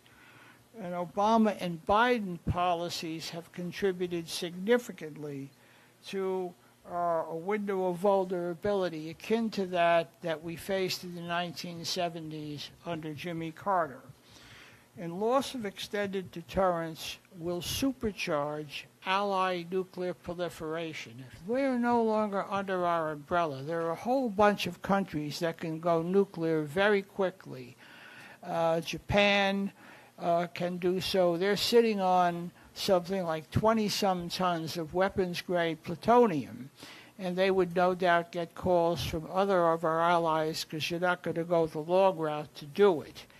In the end, if we need to understand overall that a little bit that was touched on earlier, that we're looking at a world where China is moving in the direction of trying to impose a Pax Sinica on the world. And some of Trump's advisors, like J.D. Vance notably, would like us to withdraw. The fact is, if Pax Americana is not there and Pax Sinica is not ready, what you're going to have is what the French would call sauve-qui-peut. Namely, you would have an increasing disorder. You can draw a lesson here, two lessons. One is that our enemies don't take holidays from history, they don't declare peace dividends, and they will attempt to fill any vacuum we leave if we decide to, as you put it, go home. The other is an analogy I draw from the second law of thermodynamics, which says that absent work done, the systems tend to descend from order toward chaos. And the work in this case is having something like Pax Americana. And if we step out of the way, it is going to extend toward chaos, and that, again, would be sauve-qui-peut. Thank you. Thank you, John. Peter, would you like to comment on this session number 4, the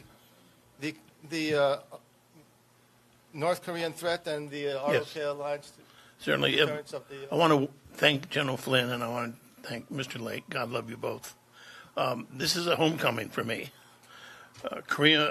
Members of Korean society, they are my brothers and sisters. I lived in Seoul for 2 years and went to Yonsei de Hakyo, as my Korean mother called me Migo Kaksang, because she couldn't pronounce my last name. And I loved the 2 years I spent there. And so Korea is really family to me. Years ago, I met General Vesey, and he told me an interesting story. President Carter had him in the Oval Office and said, "Sir, you're commanding general of the American forces in Korea. I'll make you chief of staff of the United States Army if you agree with me to support withdrawing all American forces from South Korea." And what General Vesey said was not something you should say to the President of the United States, and I won't repeat it here, but basically was, I need my honor more than I need a promotion. Well, the person who heard that story was none other than Ronald Wilson Reagan. And Ronald Reagan made him whom? Chairman of the Joint Chiefs of Staff. That's a lesson I learned about Korea that all my Korean professors had told me, that we are wedded in blood with you guys. You're our friends. We're both friends. And when I was at the National Defense University for almost 22 years, my last boss was General Dunn. General Dunn was the military advisor to the American forces in Korea on legal matters in the negotiations with North Korea. And then he went over to the Air Force Association and called me up and said, "You got to come over here from NDU. You've been there 22 years. You should come over." And I said, "Okay, I will." And with that, let me start with what is never talked about is, where did this mess in North Korea come from? Well, the Chinese, under Deng Xiaoping in 1982 in October, in a secret meeting of the Politburo, and if you want to get the details, Tom Reed was Secretary of the Air Force under President Ford. He also was Ronald Reagan's Deputy National Security Advisor with Judge Clark.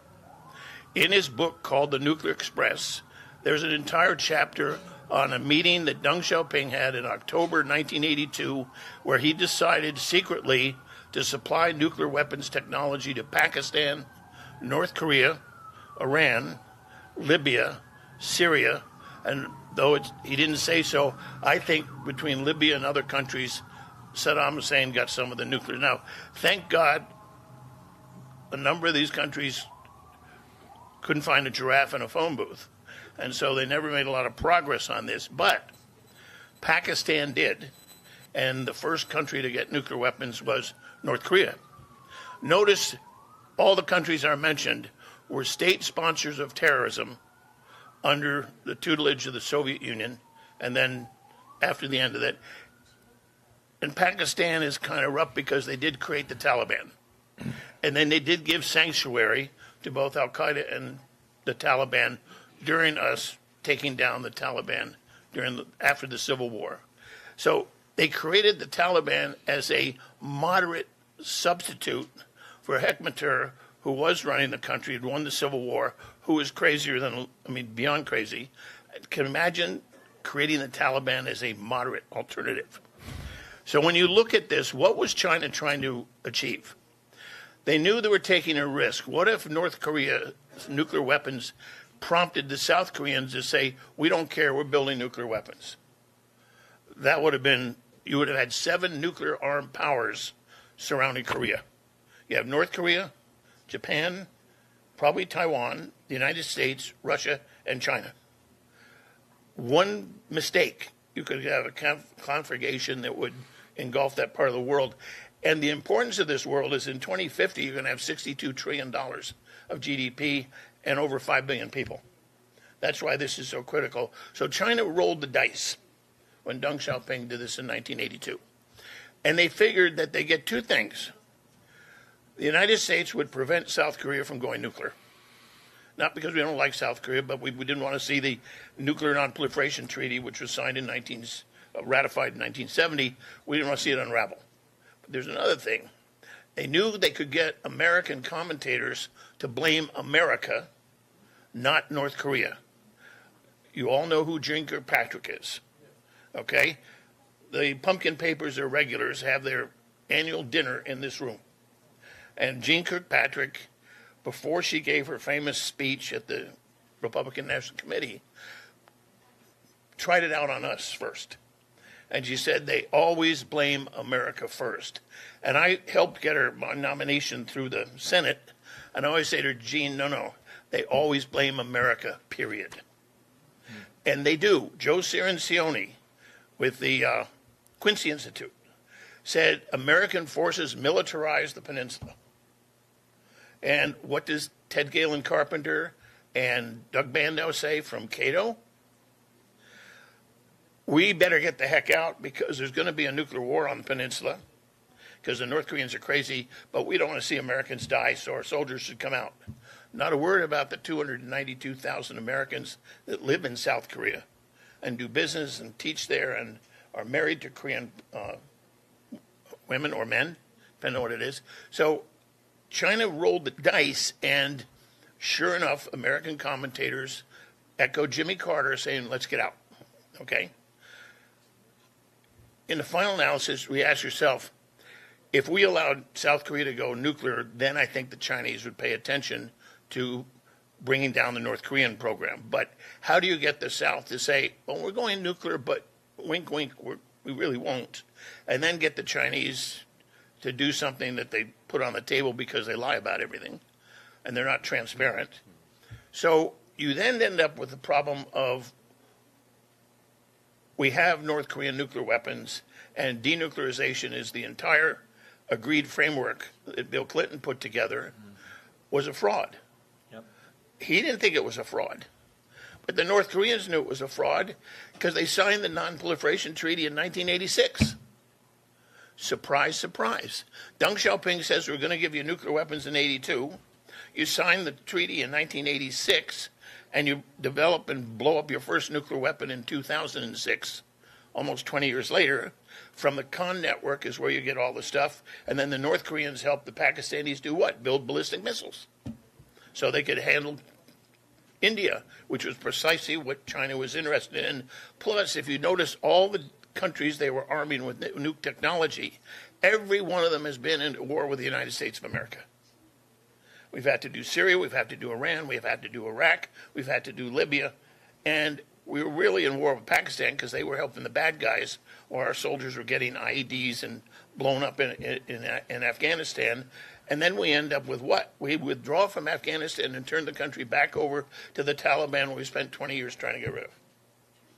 Okay, to say nothing would have happened in Iraq because ISIS was developed and so forth. So the Chinese were very clever, but what they didn't realize is they drove our dear friends in South Korea to make common cause with the Japanese in a way that no one had predicted. Because one of the things I learned in South Korea is if you're in a cab and the cab driver is Korean and he gets really mad, you find out things about the Japanese you didn't know were true. Even though it was in Korean, the gentleman here from Korea said, I found myself, I could understand half. But when I was in Korea, I was told that only 3 students in the international division at Yonsei University, our classes were in English. They were with the professor in his office. And because Susan and Leslie one was a 6-foot blonde, and Susan was a Korean American from Michigan State, they could twist these wonderful professors, and they would get us off. Can we have a week off? We'd like to go traveling. One of our professors took us to Hong Kong because his sister was head of the Far Eastern Economic Review. And she paid for the 3 of us to spend a week in Hong Kong, which you learn a great deal about the world from that perspective. Because remember, this is 69, 70. So my view is, as General Dunn put a pyramid together when he was president of NDU, and he said the pyramid of North Korean objectives at the very top is reunification under North Korean rule. Second tier is withdrawal of all American forces. Third is to get inside the South Korean government to the point where you can flip them, that you can be a secret force. And my view is the quickest way to initiate a war on the peninsula in South Korea is withdraw American forces. The 20,000 or so soldiers we have there is, in the scheme of the $6.5 trillion federal budget, it's nothing. And it's the key card to securing Koreans' freedom and liberty. If there is one country in the world, and I think that the National Security Strategy actually said this, if there's one country in the world which is an extraordinary success, other than Germany and Japan after World War II, it is South Korea. I remember living there in 69 and 70, and Korea was just emerging from the agriculture country they were to an industrialized country. I'll tell you a story to end.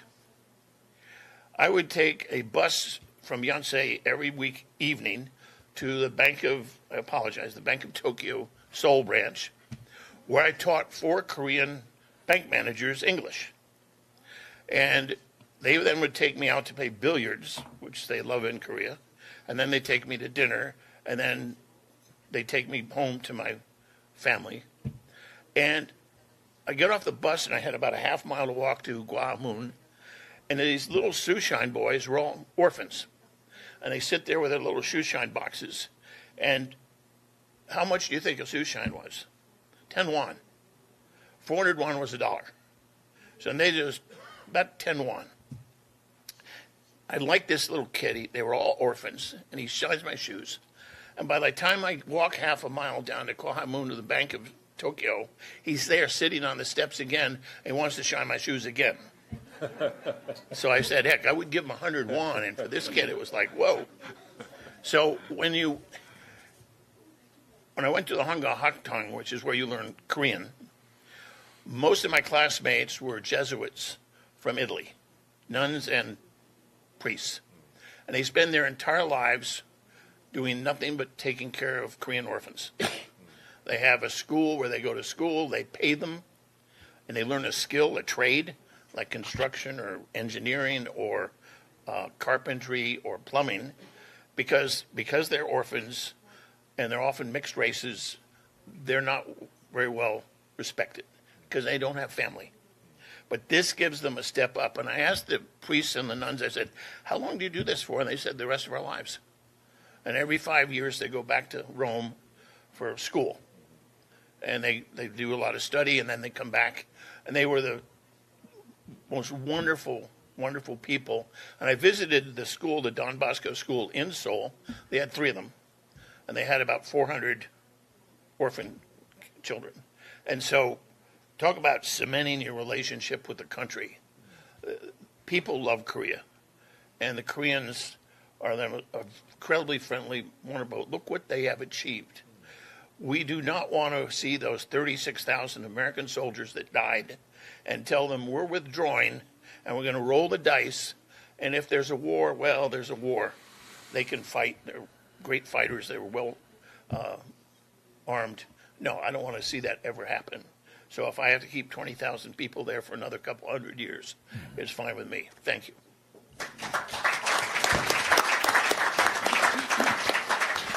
Congressman Trent Franks, if Russia, China, and North Korea remain united in their military as well as unlimited relationships which they're developing, does the ROK-US alliance have the power to deter their behavior from making war with Korea or Taiwan? Well, first of all, let me just thank you, General Flynn, and thank you, Ellie, for allowing me to be here. In full disclosure, I was added to this at the very last moment, so this is going to be a lesson in being off the cuff here, and I'm going to probably just try to address that question through some experiences that I had. I spent 15 years on the Strategic Nuclear Forces Subcommittee, which is the committee in Congress that deals with these kinds of issues. And fundamentally, I first learned something you might find a little bit humorous at first, but one intercontinental ballistic missile that lands in your backyard and detonates will ruin your whole day. And that's important to keep in mind because it affords us the gravity by which we measure some of these things. And I know that we're talking about deterrence more than anything else, so the French call it dissuasion.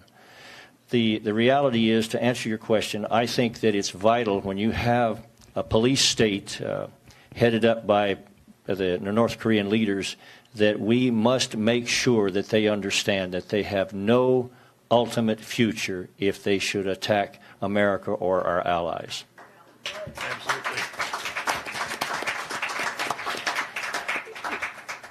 Ever since America became the first nuclear-armed nation, it has guaranteed, to a degree, peace and stability in the world. Now, a lot of people say, well, I'd like to get rid of nuclear weapons altogether. That's a question that has very little value because the nuclear weapons are here, and they are part of the world that we live in, and it is vital that we compete in that. Well, compete. That's all right. Let's try again.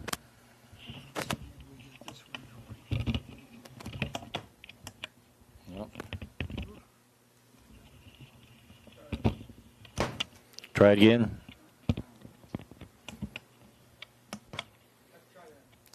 Try that again. Try it again. All right. All right. We'll try. Yeah.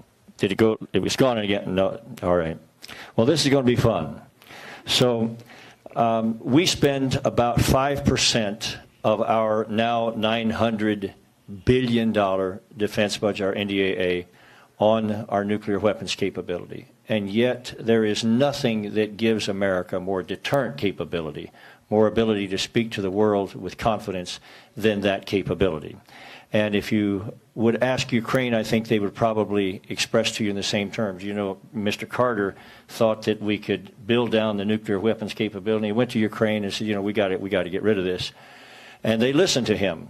And, of course, we signed the Budapest letter, and we said that we will guarantee your national sovereignty. Russia signed it with us. Of course, the UK signed it. And then years later, as you all know, Russia entered Ukraine. Now, a lot of you know that there's the debate going on, if Donald Trump had been president, would Putin have entered Ukraine? I think the answer is no. But let me say to you, I'm very confident that if Ukraine had had their nuclear weapons capability, the answer would have definitely been no. Because there's no way, there's another rule about nuclear weapons, never invade a country that has nuclear weapons, because you may not have a country to go back to. And I would just suggest to you that we need to take those lessons very, very seriously. Now, related to our capability to defend ourselves, I also had the privilege of being the chairman of the Missile Defense Caucus, and I'm sorry I have to kind of do this from a 50,000-foot view here, but the Hwasong missile system that North Korea has is a major step forward from their Taepodong and their No-Dong systems, and even they could hit the eastern seaboard. And once that occurs, there is a certain element that changes everything, because if one of those missiles should get through and hit New York or hit Washington, D.C., I don't think we understand the gravity of such a thing that occurred. And so that's why the missile defense system capabilities are so important. I run into a lot of people, they say that, well, we have a missile defense shield over the United States. I wish that were true. In fact, I offered an amendment that took me 11 years to get passed that mandated a space-based missile defense layer. And by the grace of God, here about 2 months ago, General, they told us that they had come up ready now with a deployable kinetic interceptor that would be space-based. And I'm all for that. That's very, very important. But boy, it took 9 years. And now, of course, the potential is with the fractional orbital bombardment systems that have a relative speed related to the ground speed of the Earth now, the capability of delivering something that has a 22,000 mile an hour closing speed, and they're 200 miles up, not 3,000 or 5,000 miles away. So we are going to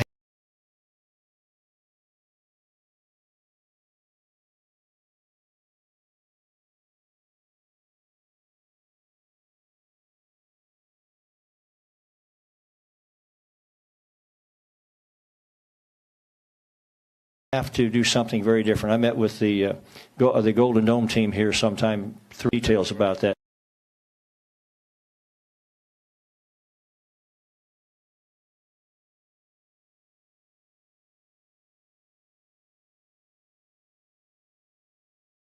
But the fact is we have to do that. And more importantly, this gentleman here is correct. We are going to have to move toward either a directed energy or a particle beam capability, in this case laser, because laser travels at Mach 800,000. That's a lot faster than the regular hypersonic missiles. They say, well, they travel 5 times the speed of sound. That's fast, and it is.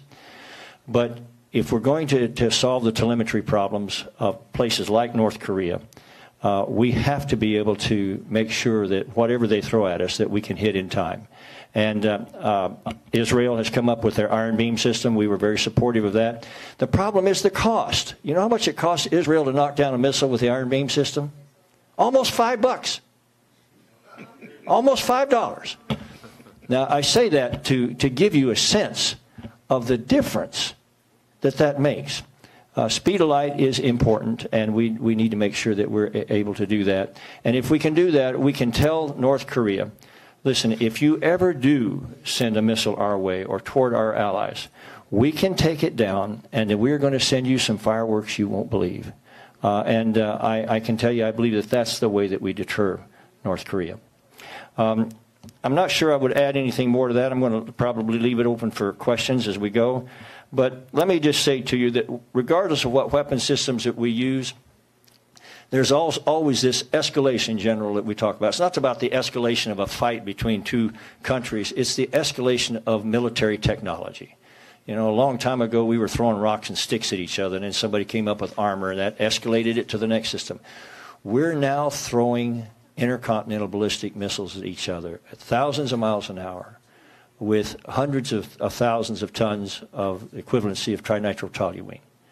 And it's a different world. And as General MacArthur used to say, you know, we have too many men of science or too many men of war, not enough of peace and philosophy and faith. And we're going to have to get a hold of this, or otherwise Armageddon will be at our door. And I believe that to be a case, because one nuclear warhead landing in your backyard will ruin your whole day.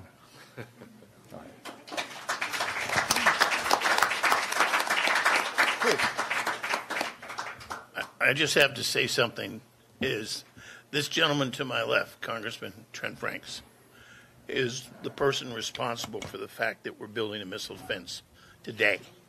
He worked tirelessly to get language put in there by Carl Levin that says you can only build a limited shield. Drove us all nuts, but the person who got it out was Trent Franks. And as he said we got to go to space as Ronald Reagan envisioned. And I think, yeah, it took can you imagine a decade? More than a decade. But I just want to tip my hat to someone I worked with a lot when he was on the Hill. He was an extraordinary member of the House. He put together a Missile Defense Caucus, which he led. And where we are today is because of you, Trent. And I just want to acknowledge that. Congressman, I have one follow-up question. Yes, sir. The question is, if we look at the Ukraine war, the interception rate of Russia's hypersonic missiles by our Patriot battery is at 6%.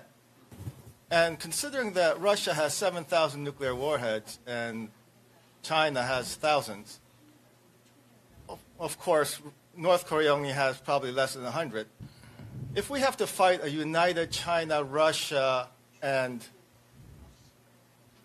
North Korea, is it feasible to believe that we can build a nuclear shield which can defeat these countries' hypersonic missiles like the Oreshnik or the new Satan II, which MERVs into 15 MERVs, or either their new Berezhnik nuclear-powered unlimited range cruise missile or their Poseidon unlimited range nuclear-powered submarine missile? Well, you might be surprised to hear me say that your question is spot on, and the answer, you're exactly right. We cannot deal with the kind of a raid from a Russian Federation nuclear strike. There's no way that we have that capability now. I offered the amendment that went from a limited regional capability, as the gentleman said, to a robust national capability.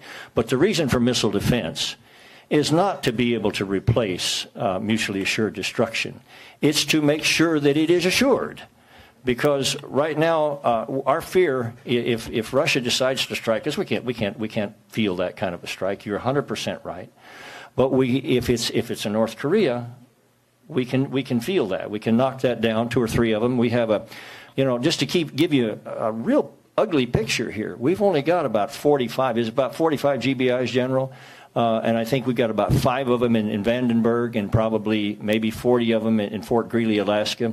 And quite honestly, they're there to make sure that Iran and North Korea know that if they attack us, that we can take out that limited strike, and that we can absolutely, I think pulverize might be a good word, but we can actually completely annihilate them if that takes place. The danger, of course, is not a country that has all of these nuclear weapons that is deterred. The danger is a rogue nation or some idiocy on the part of some terrorist that has just one. And so we have to be able to have that nuclear weapons, that nuclear missile capability to knock down those first 2 or 3 so that they know that our response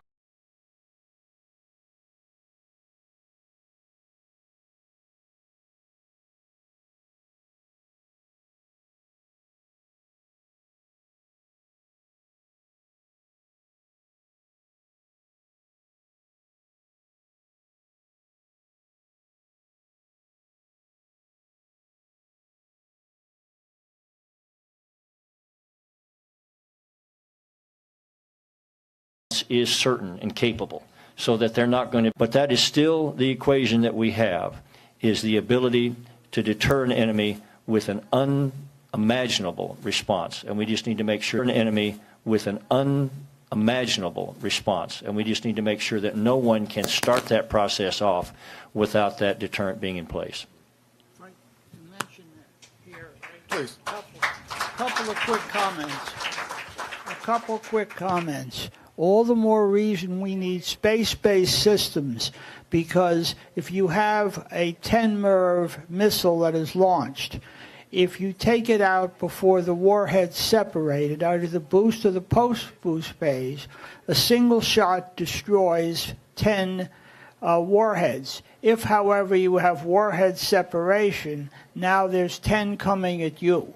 So that's another reason why you want to move very quickly towards space-based systems. The other thing is we need to be able to detect, we need to use all the emerging detection technologies, because, for example, one of the strikes that we could face is you get some freighter under a Liberian flag, which launches from just in international waters, launches a missile with the intention of taking out, it could even be a missile that is not capable of taking out the entire grid. You put it over Pennsylvania at about 30 miles, and you take out 2/3 of our grid. That's a pretty good start.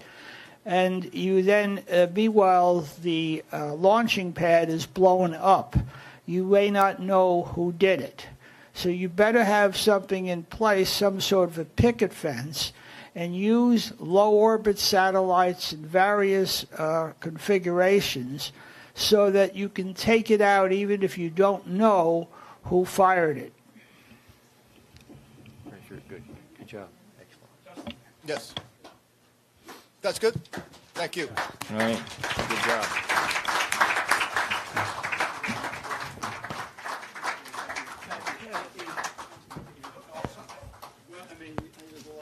Thank you, sir.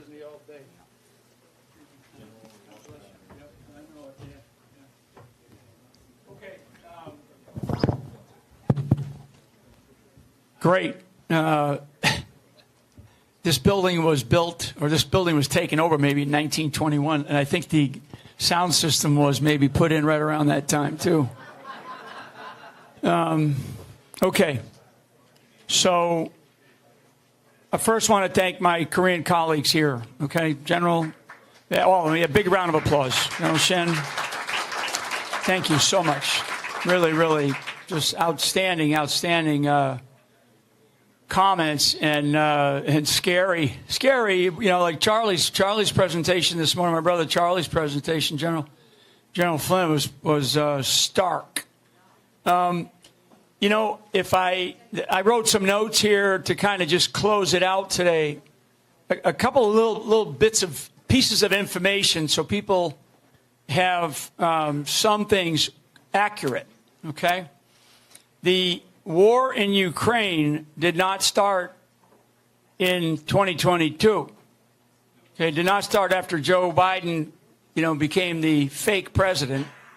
It started actually in February of 2014. So that's when the war started. So that war has been going on for over 10 years. 10 years.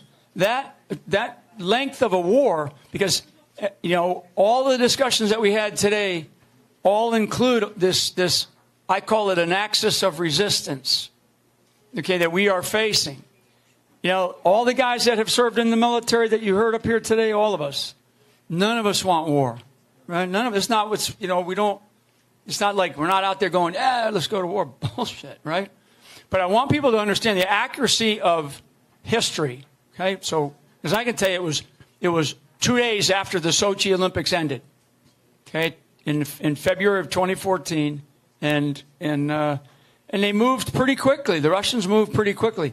Now it's been 10 years, okay? So 10 years of anything, 10 years of war will wear you out. As my brother Charlie talked about this morning, or the beginning of this thing, they've been having to pull a lot of logistics out of their Far East military district. Okay? On a battlefield, there is something called, we do war gaming. It's action, reaction, counteraction. So on a battlefield, tactically, action, reaction, counteraction, right? Strategically, the same thing happens. And so when I watch China and Russia and North Korea, which are sub-partners, or Iran, which is a sub-player, Venezuela, which is a sub-player, Cuba, which hasn't been mentioned, but just now is a sub-player. But this is part of this axis that we are facing. Okay? So when President Trump or any president goes to sit down with, between the United States and Russia, it's not, especially today, it's not just to talk about finishing or figuring out a way out of this war, this losing war in Eastern Europe. It's also to negotiate what, from a U.S. very selfish, self-interested way, what do I want Russia to be doing about Cuba or about Venezuela? Because I want to tell Putin to knock it off. I want to tell China owns or has a vested interest in 80% of the ports globally. 80. Okay? The major ports, in fact, they're building many of them. 80% own or they have a major interest in the ports globally. Okay? So, and China, and I hope I'm still live streaming, I think we still are. So when any president of the United States, okay, and I'll just use Trump because he's there now, but Trump's a good one because he's a good example of it. He'll get on that phone and he'll say, I just had a great call with Xi, right? Just had a great call with the President Xi. And he'll tell the world, he'll post it at 3 o'clock in the morning on True Social, and he'll go out on X, and he'll say, I had a great call, we're going to have a great deal, we've got a great friendship, we're going to have a great partnership. And he tells all of his members of his team. And he tells the world that because that's kind of how we operate, right? We're trying to be very transparent. And he thinks that he had a really good call, and Xi said everything that Trump needed him to say. When Xi hangs up, he tells his guys, he tells his CCP buddies, we are going to continue to screw America to the ground. Okay? That's exactly right. He turns to his guys and he says, we're not going to do any of that. In fact, we're either going to delay, it's a flat-out lie. I wrote a paper a while back called basically Flynn's Rules of Diplomacy. Rule number 1, you can go look it up. It's a really good one, too. But rule number 1 is the U.S. should not lie in diplomacy. So where's my diplomat? Right here, right? 47 years. Right? You don't want to go into a diplomatic discussion and be told that you are going to go lie to your counterpart, right? And especially, coming from the country that you came from. You would not do that, right? Democracies are not supposed to do that. Other countries, this axis of resistance, they will walk into a conversation and they will lie to you. They'll lie right to your face. They'll lie right to your face.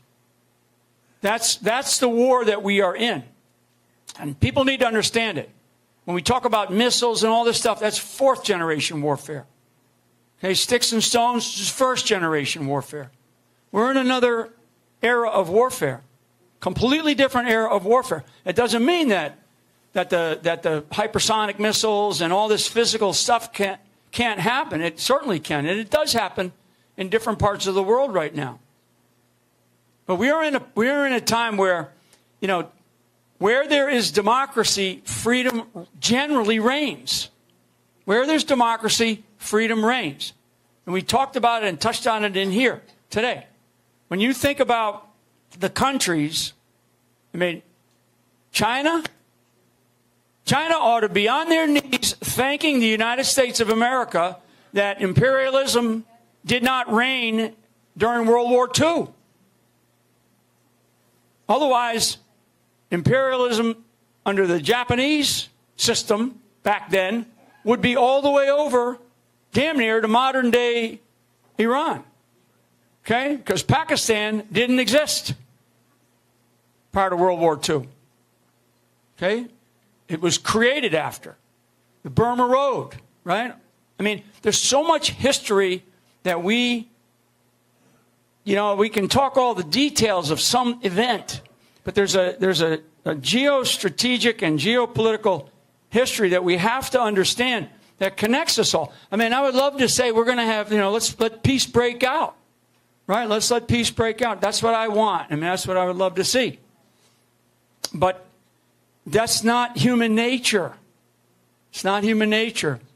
War is the norm. Peace is the aberration in human nature. Our country, the United States of America, well, I mean, Korea's been at war.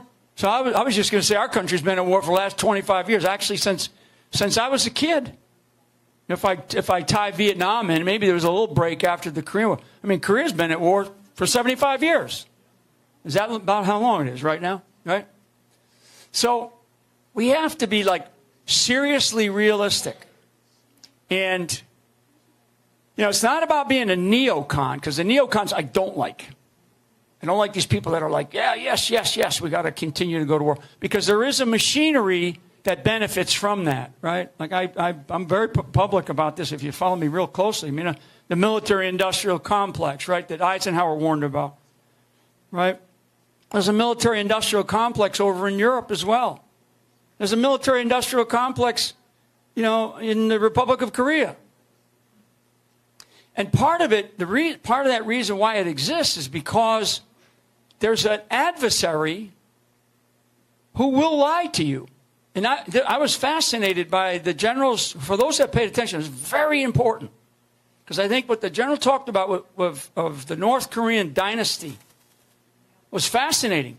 I'd never heard it told like that, ever. And I've been, looking at this problem for a long time. I just never thought about it like that. I know that I've had conversations where we've used the word dynasty, but we never thought about it in the terms that the general raised today. Because once the dynasty is dead, where does it go? What happens? Right? What happens? Could something happen, right, where Kim Jong-un suddenly dies of a heart attack because that's the lineage of his grandfather, his father. And the guy's overweight, he smokes too much and he drinks too much, right? I mean, God. Send him to see Bobby Kennedy, right? But God help us. But you see it, but it's true. It's very true. So anyway, we have to be really realistic about what it is that, for this audience. And this audience is really kind of the essence is this partnership because of our friendship, between the Republic of Korea and the United States, friends that we have had over many, many years. Who have served and sacrificed together, right? And it's also about bringing, different foundations and people together because the United States of America, we can't win things alone. And that, like I say, very strategically, one man down the street here can't do it alone. I don't care who's in that White House. Now, I do because I don't want some nut job pro-communist lefty. I don't. I mean, I definitely don't. And thank God we have what we have, okay? But moving forward, because time goes by very quickly. I mean, if it took 10 years, God, I mean, more than that, actually, probably. I mean, the F-35 program, all these different programs. Who was it that said the F-16 earlier today said, where's the gentleman from Taiwan? Huh? Yeah, he probably left already. I don't think they've gotten him yet, Somebody signed the deal in 2017. They still don't have them. So the one thing in warfare that you have to understand is you have to understand geography or topography or terrain. You must. And how, where there are weaknesses, where there are strengths, where there are channels, where there are lines of communication, where you take advantage. A lot of what we didn't talk about today, one of the elements that we didn't talk about, is we mentioned space, cyber, navies, air forces, diplomacy, information. We didn't talk too much, there was a little bit of touching on it, about subsurface, okay? Because all that blue water, right, out there in the Pacific. Subsurface, now somebody mentioned, I forget who, somebody mentioned buoys, that the Chinese put buoys out, right? Somebody mentioned that. Very astute, whoever said that.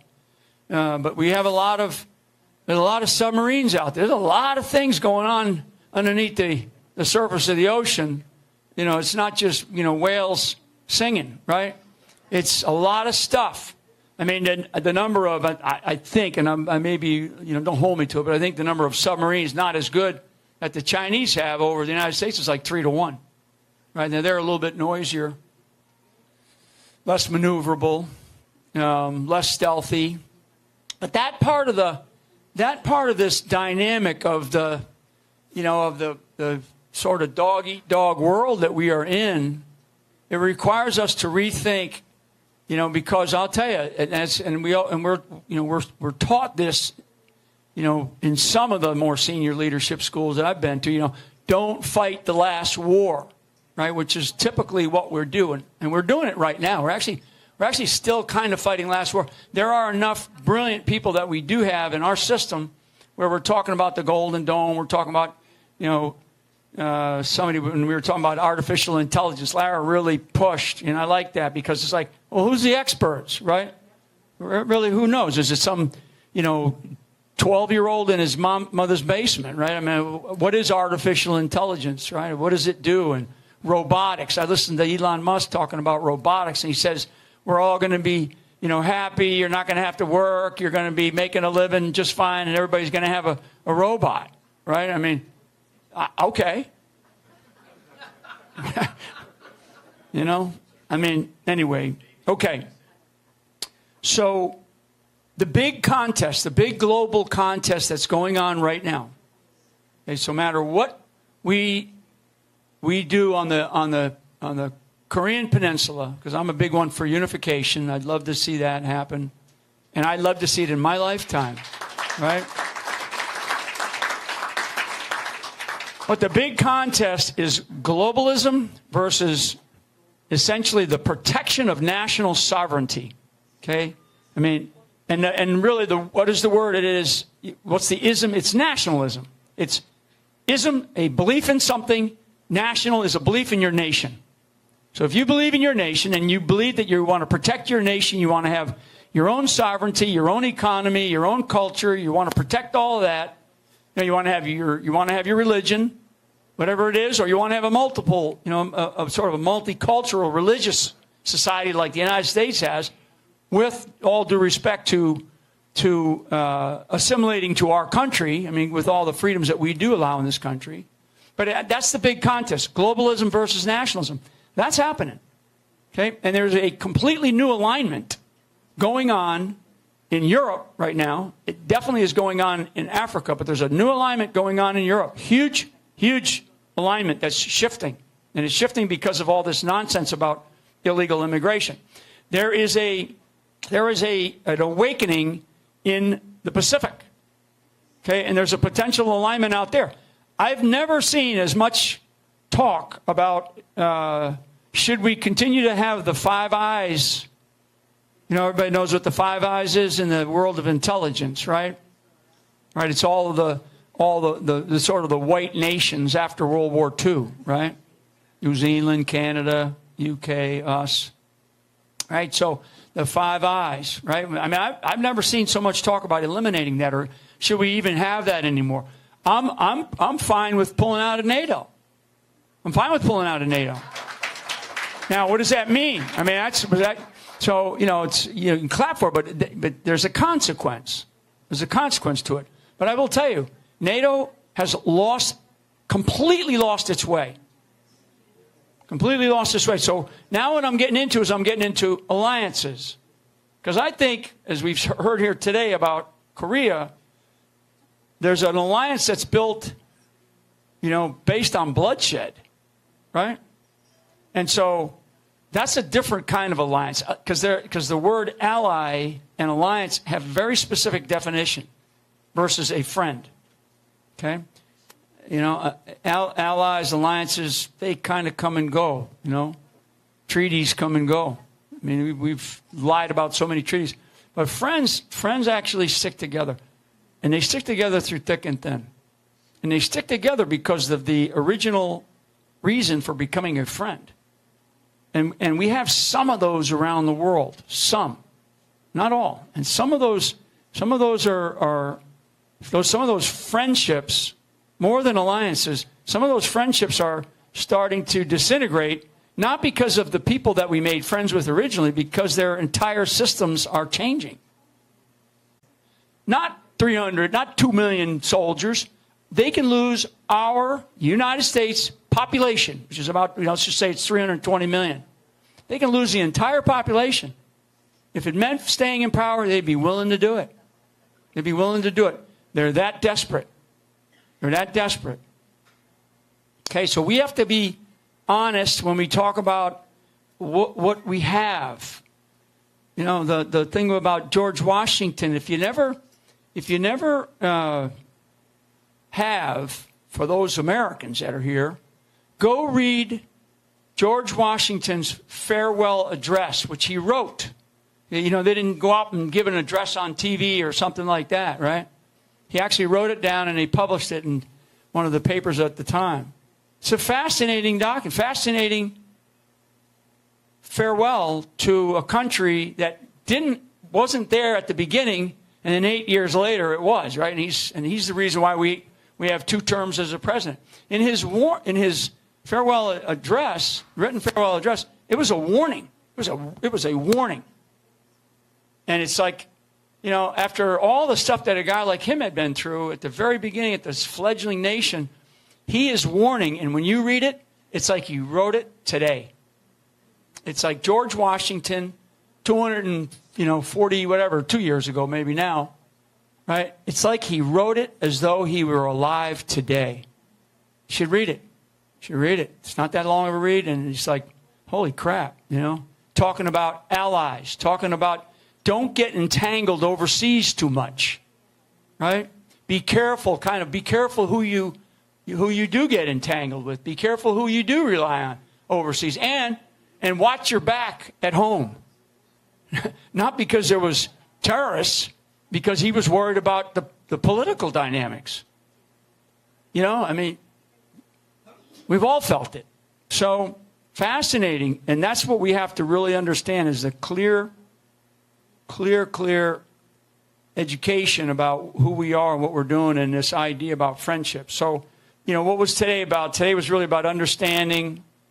You know, it's about learning, you know, a little bit about sort of the wider picture, and then hearing from some people that were up here today. You know, the second panel, I think, the one that Lara did, those were really people that are in our government, right? Member of Congress, Assistant Secretary of State. I mean, in some very serious positions. And, you know, and I like Colonel Mills because he's a very candid guy. That's why I like having him here. And it was great with the congressman. He was very good, too. I appreciate that. We cannot, first rule of diplomacy, do not lie. Okay? If you're familiar with the Budapest Accords of 1994, it's one big lie. One big lie. And there was one person at that table by the name of Gorbachev, and the other 3 were all members of the West, right? And it's one big lie that led to one big problem, which is what we're facing in Europe, right? And what we're facing in the Middle East, and what we're facing in Venezuela, and what is happening out in the Pacific. Like my brother Charlie talked about, you know, he gave the historic example of 1931, this, for those that were here, about, you know, that's really when World War II started, right? It was 1931, an incident, and then it lasted.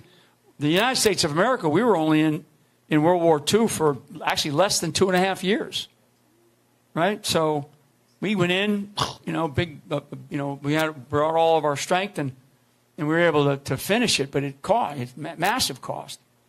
So we're, you know, like you said, and I totally agree with him. We're in that 10-year period right now. We're just not sure exactly where in that 10-year period we're in. From 1931 to 1941 and the attack on Pearl Harbor, which, you know, the anniversary was last Sunday. So where are we, you know? Because I can feel it. I can feel it.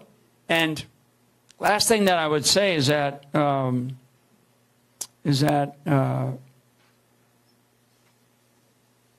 war never starts where you think it's going to start. It never does, and you never get it right. You can't predict any of it. It's just so unpredictable. It never starts where you think it's going to be. And so, as I look at the problems, and now I'm talking about my selfish self-interest, okay? So I'm not talking about Korea right now. I'm talking about the United States of America. Because we all have this same problem. It's just here we're feeling it here in the United States. So when we're talking about our alliances and our friendships with Korea or anybody, the United States is going through a very, very historically challenging time right now. And we, as you just highlighted in your last remarks, that's what struck me, we no longer have the protection of oceans any longer. Okay, like when we used to, the problems were always over there, right?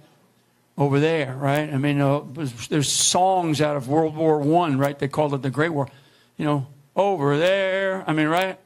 I mean, it's a song. Because we always felt very protected here. Because we had these two big, beautiful oceans, and we could always see the navies coming at us. Maybe we could see the missiles, and we could, as they started to develop, right? The missile war against Great Britain at the time during World War II with the V rockets. I mean, that freaked everybody out. I was like, holy crap, So there's a lot there, but that doesn't exist anymore. So for the non-U.S. that are here, because I know that there's a few, and I appreciate you all taking the time to be here, I need you to understand, and you may not hear it from the administration. It depends. It depends on what they want to say. It depends on how they want to deploy information. But I'm telling you that the United States of America is going through a very historic period where the enemy is right here. Okay, and we are facing an enemy right here at home. Okay, and who's fueling it? China. No doubt. 100%. Now, how do they do it? The ways that they do it. And somebody mentioned unrestricted warfare, right? You might ask Lara, John Mills, I think. Unrestricted warfare is a war conducted without rules.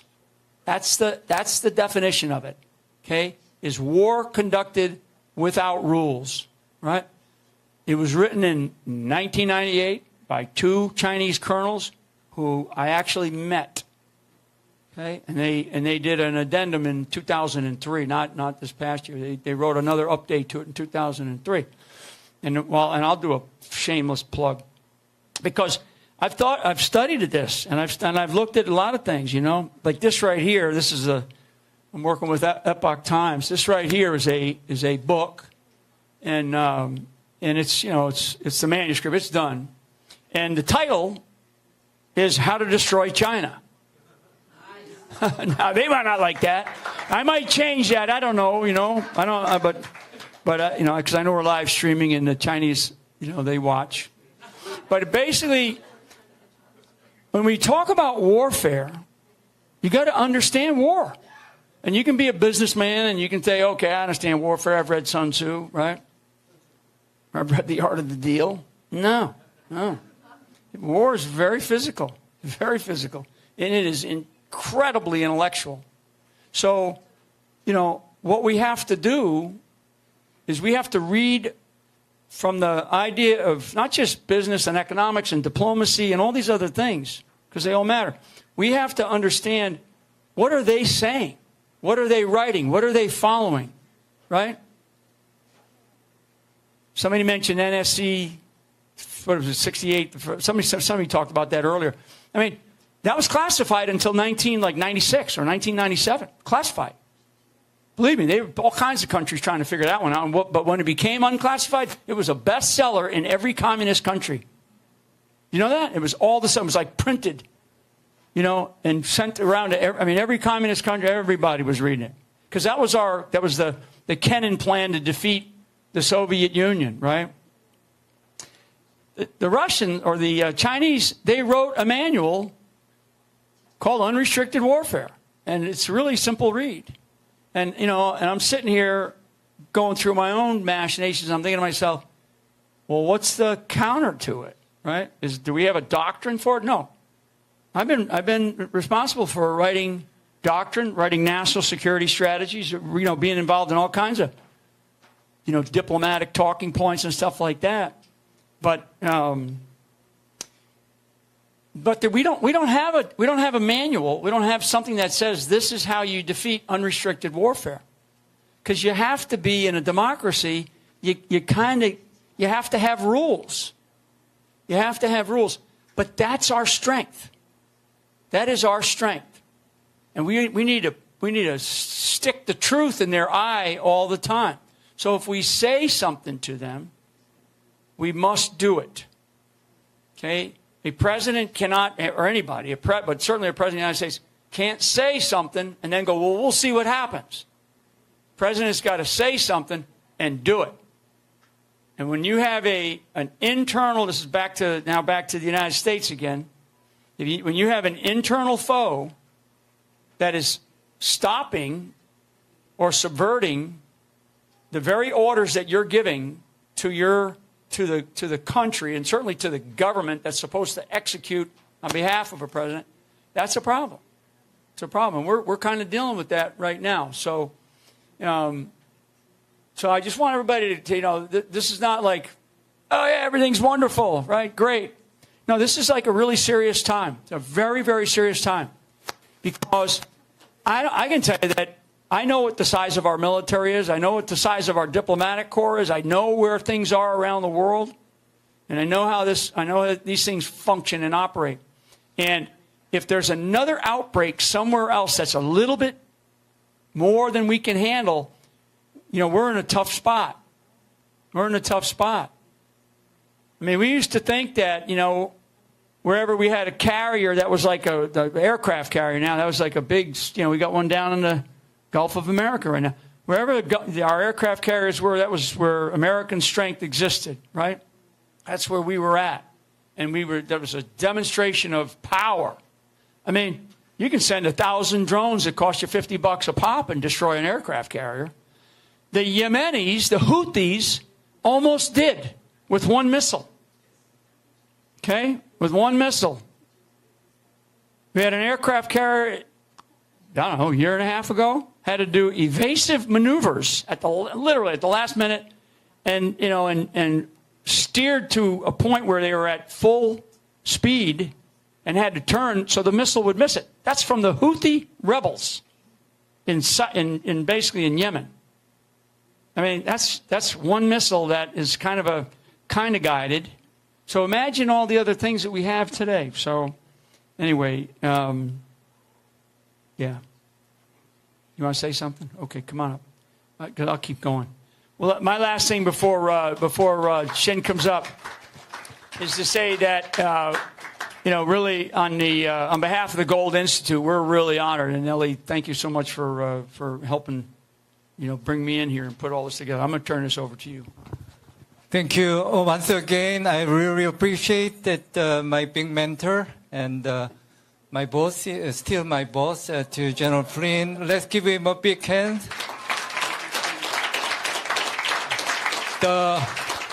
Before we close today's great conference, I'd like to invite my president, General Retired Im Ho-young, for his final comments. He's not going to talk about the North Korea or China or whatever, but he's going to talk a little bit about our alliance and how, actually, for the United States, there are many allies, but for the Koreans, the United States is the only ally, and Korea is the only country that even after the Korean War, during the last 70 years, come back to the war veterans and say thank you at the Korean War Memorial. Actually, today, we together, all the Koreans, whenever they come to the States in Washington, D.C., we always visit the Korean War Memorial and pay respect, and we have a wreath-laying ceremony at every time. So if you want to see the Koreans who are visiting the United States, if you go to the Korean War Veterans Memorial, you will see that the Koreans. And that's the Korea, and I think that's the ally to the United States. Korea is your true friend, and so I know that the General Lim is going to learn English for the next.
And my uncles fought together in Vietnam, facing the same challenges. And my brothers and sisters fought together in Iraq and Afghanistan. We are always on the same page. It's the spirit of ROK-US Alliance. And the last slogan of the CFC is like that. In Korean, 같이 갑시다. In English, we go together. Thank you very much.